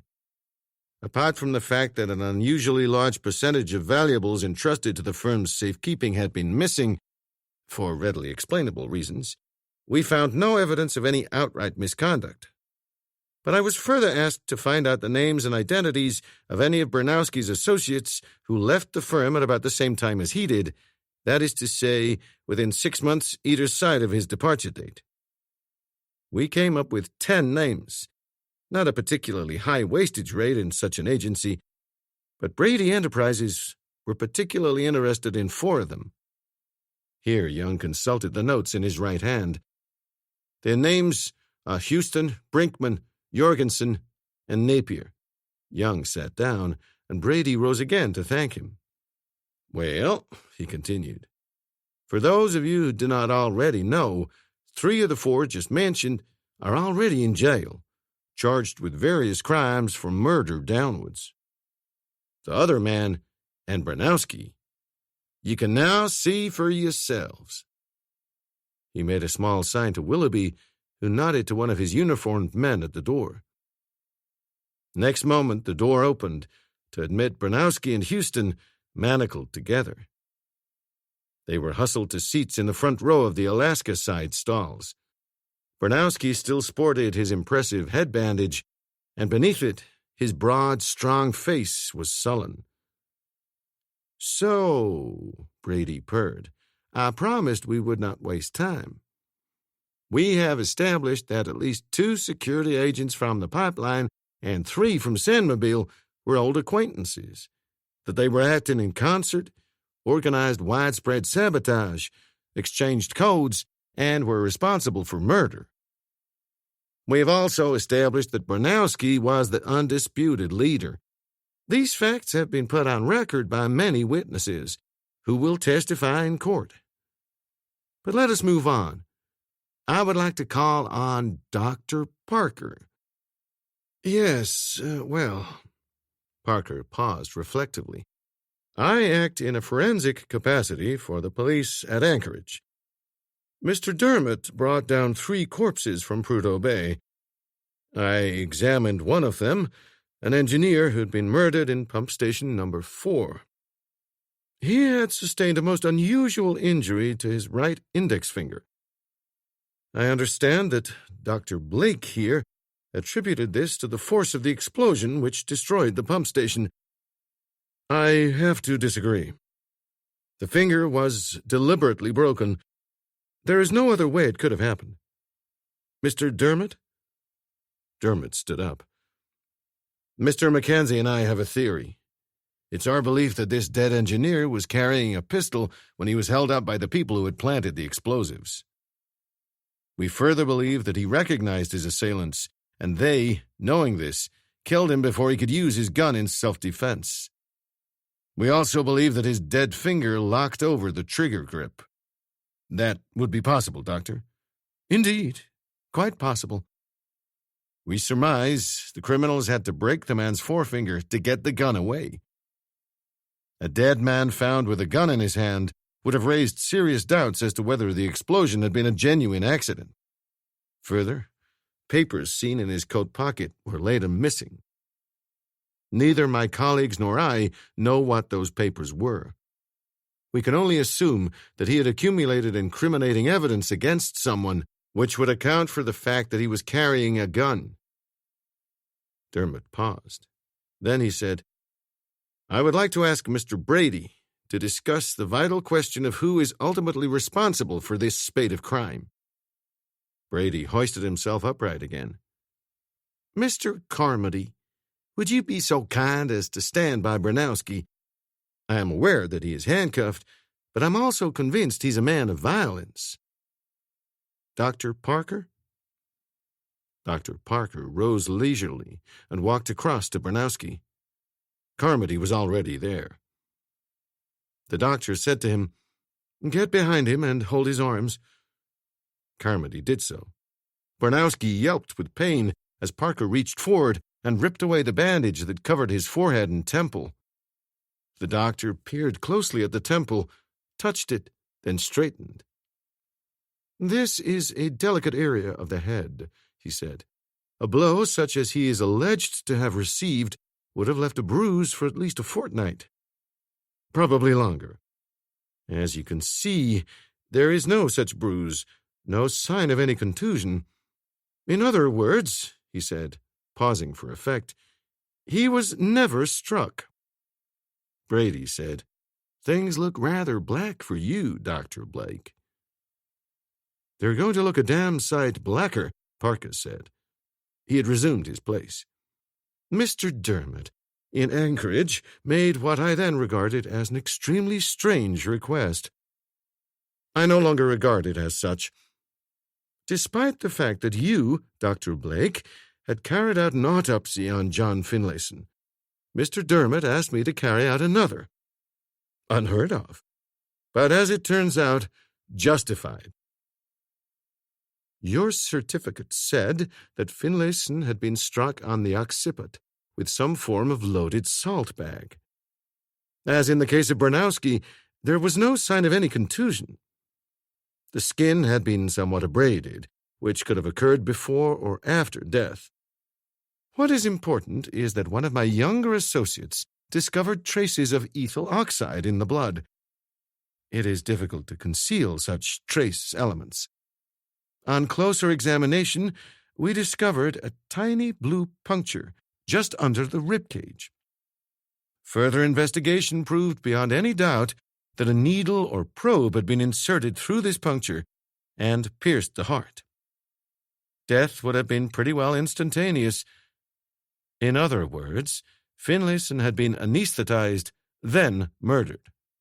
I do not think there is one medical authority in either of our countries who would dispute my findings. Brady said, Comment, Dr. Blake? He appeared to have none. The FBI's Morrison said, I have. He's not a doctor. He was trained in an English university and flung out in his 4th year for reasons as yet undisclosed, but which I'm sure we can readily ascertain. No doubt he learned enough in that time to use a needle or probe. Brady said, Comment, Blake? Again, he had none. I do not know, but I'm pretty sure that this is what happened, Dermot said. Finlayson came across Bronowski in Houston tampering with the fingerprint card index. I suggest that Bronowski was removing his own prints from the file. I suggest he was substituting some other prints for his own. Whose I do not know, but that again we can ascertain. The next suggestion is straightforward and obvious. The prints on that Anchorage telephone box were Bronowski's. We have only to take his prints to confirm. Brady said, Comment, Bronowski? Silence. Well, Brady looked round the room. Guilty as hell. That almost wraps it up. He stood up as if to end the meeting. But not quite. None of the accused has the intelligence or knowledge to mastermind an operation of this nature. This required a highly specialized degree of knowledge, someone who had the inside track. Willoughby asked, We have an idea of this person's identity? I know who he is, but I think I'll let Mr. Morrison and the FBI take over here. My colleagues and I had our suspicions as to the identity of the mastermind behind the killings and sabotage both here and in Alaska, but it was Mr. Morrison who got the proof. I got the proof, Morrison said. but that was only because my nose was pointed in the right direction. Bronowski claimed to have owned, and maintains he still owns, an investigative agency in New York. This is untrue. As Mr. Young discovered in the course of his investigations, Bronowski only acted in the capacity of a frontman, a figurehead. The real source of power, the owner, was someone else. Right, Bronowski? Bronowski scowled, clamped his lips, and kept his counsel. No matter. At least you don't deny it. Mr. Young, accompanied by New York detectives and armed with a search warrant, examined the firm's private correspondence. The firm had been so naive as to file away instead of destroying, fatally damaging and incriminating evidence. This evidence not only revealed the identity of the true owner, it also revealed the astonishing fact that this same individual owned no fewer than 4 other protection or investigative agencies in the city of New York. Morrison glanced to one side. Mr. Willoughby? Willoughby nodded and looked aside. Carmody nodded, rose, and walked leisurely to the back of the room. This owner, Morrison went on, was an absentee landlord, but only during the past couple of years. Before that, he was on the New York Stock Exchange and an investment counselor on Wall Street. He wasn't too successful, not really a financial man at all, though he liked money. More like a bull in a china shop, too extroverted. The landlord's most recent absence was caused by the fact that he had become busy elsewhere. He was busy in Athabasca, at an inconvenient distance from Wall Street. He was, in fact, working for Sanmobile. He was busy being Sanmobile's operations manager. Don't move. Keep quite still. Carmody leant over Reynolds' shoulder and relieved him of a silenced automatic which he had begun to slide out of a shoulder holster. You could cause yourself an injury. What's a law-abiding citizen like you doing carrying a handgun? Gasps of surprise broke out all round the room. Almost everybody stood up to get a better view. Reynolds' face, normally so rubicund, had gone gray. He sat as if paralyzed while Carmody slipped manacles on him. This is in no way a trial, Brady announced, so I do not propose to question him. Nor will I adumbrate the factors that made him turn the way he did, save to say that his main grievance appears to have been that he had been passed over for promotion.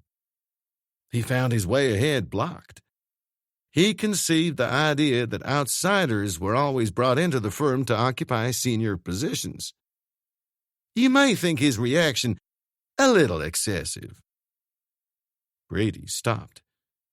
He had, at this point, intended to have a dig at Black by mentioning the oil company's practice of installing accountants in senior management positions. As things had turned out, however, he decided against it and merely asked Black to sum up. This Black did, in a surprisingly warm and human manner. Again, he praised Brady Enterprises effusively, and he ended by reassuring everyone present that the campaign of terror and destruction was over. The meeting was closed. Police officers escorted Reynolds, Blake, Bronowski, and Houston away to the cells, and in small groups, and very slowly, everyone else began to leave the hall. Brady, feeling unwontedly nervous, sidled up to Black. My apologies, he muttered. Must offer you my sincere apologies. My associates were infernally rude to you that time in the course of their, investigations. No cause for it. My dear fellow, not at all, said Black magnanimously. I dare say it was my fault anyway. I hardly realized what deep trouble we were in. I thought your investigations were superfluous. Now I know different. I'd like to apologize too, sir, muttered Dermot, stiff with embarrassment. The trouble was, if I may say so, you seemed so uncooperative. It was the cost that frightened me. Don't forget, I'm an accountant by training. To the amazement of the Brady team, Black actually laughed. They laughed, too, from sheer release of tension, and the next second, Black caught them neatly on the rebound. "Well now, Mr. Brady," he said briskly, "as to the question of your fee." Now," Brady spluttered, caught right off balance. "I assumed all along I would negotiate that with your London office." "No need, I'm glad to say." Black was all breezy sunshine. "London has empowered me to deal directly with you. Our chairman felt that despite your close friendship, or perhaps because of it, I should settle this up." No, I mean, I never discuss fees myself." Brady sounded lame and knew it. But he pulled himself together fast. "I have to consult my accountant, even if you don't." "40 love and Black to serve," muttered Dermot as they moved away. He was about to go for his coat when, down one side of the room, he spotted Corinne Delorme still sitting on a bench, as if in a trance. "Come on, honey," he said gently. "Time to go." "I just can't believe it," she said. "It's not possible." "Well, it happened. Are you upset?" "Not really, no. I didn't care that much about him. It's just that I kind of got used to believing what he said." "I know, one does. But you saw how devious he was. Anyone who has himself kidnapped to add verisimilitude to the proceedings, anyone who does that is hardly straightforward." "I guess that's right. Those murders, too. Oh, God, it's awful." "It was awful. But it's over. Coming?" "I suppose so." She stood up, and Dermot helped her into her coat. "You and I were the two luckiest people in the whole damn business," he said. "We both ought to be dead. Without you, I would be." Suddenly, her blank eyes lit up, and she smiled. Dermot smiled back. "What are you going to do now you got no boss to work for?" "I don't know. Find another job first." "Not many good jobs in Fort McMurray. Why not come south and work for me?" "For you?" Her eyes widened. "I hadn't thought of that." "Think of it now. Shall we go?" "Okay." "I'd offer you my arm if it wasn't still so damned sore." "And I might even take it." She looked upward and snuggled close against him as they went out through the door. The sight seemed to occasion the most immense merriment in Brady and his one remaining associate. They rolled in their seats like clowns, giving vent to noisy explosions. "Stay me with flagons, Donald," cried Brady as he recovered. "I am seriously in need of liquid refreshment. For unless my investigative powers are dwindling, we have a romance on our hands."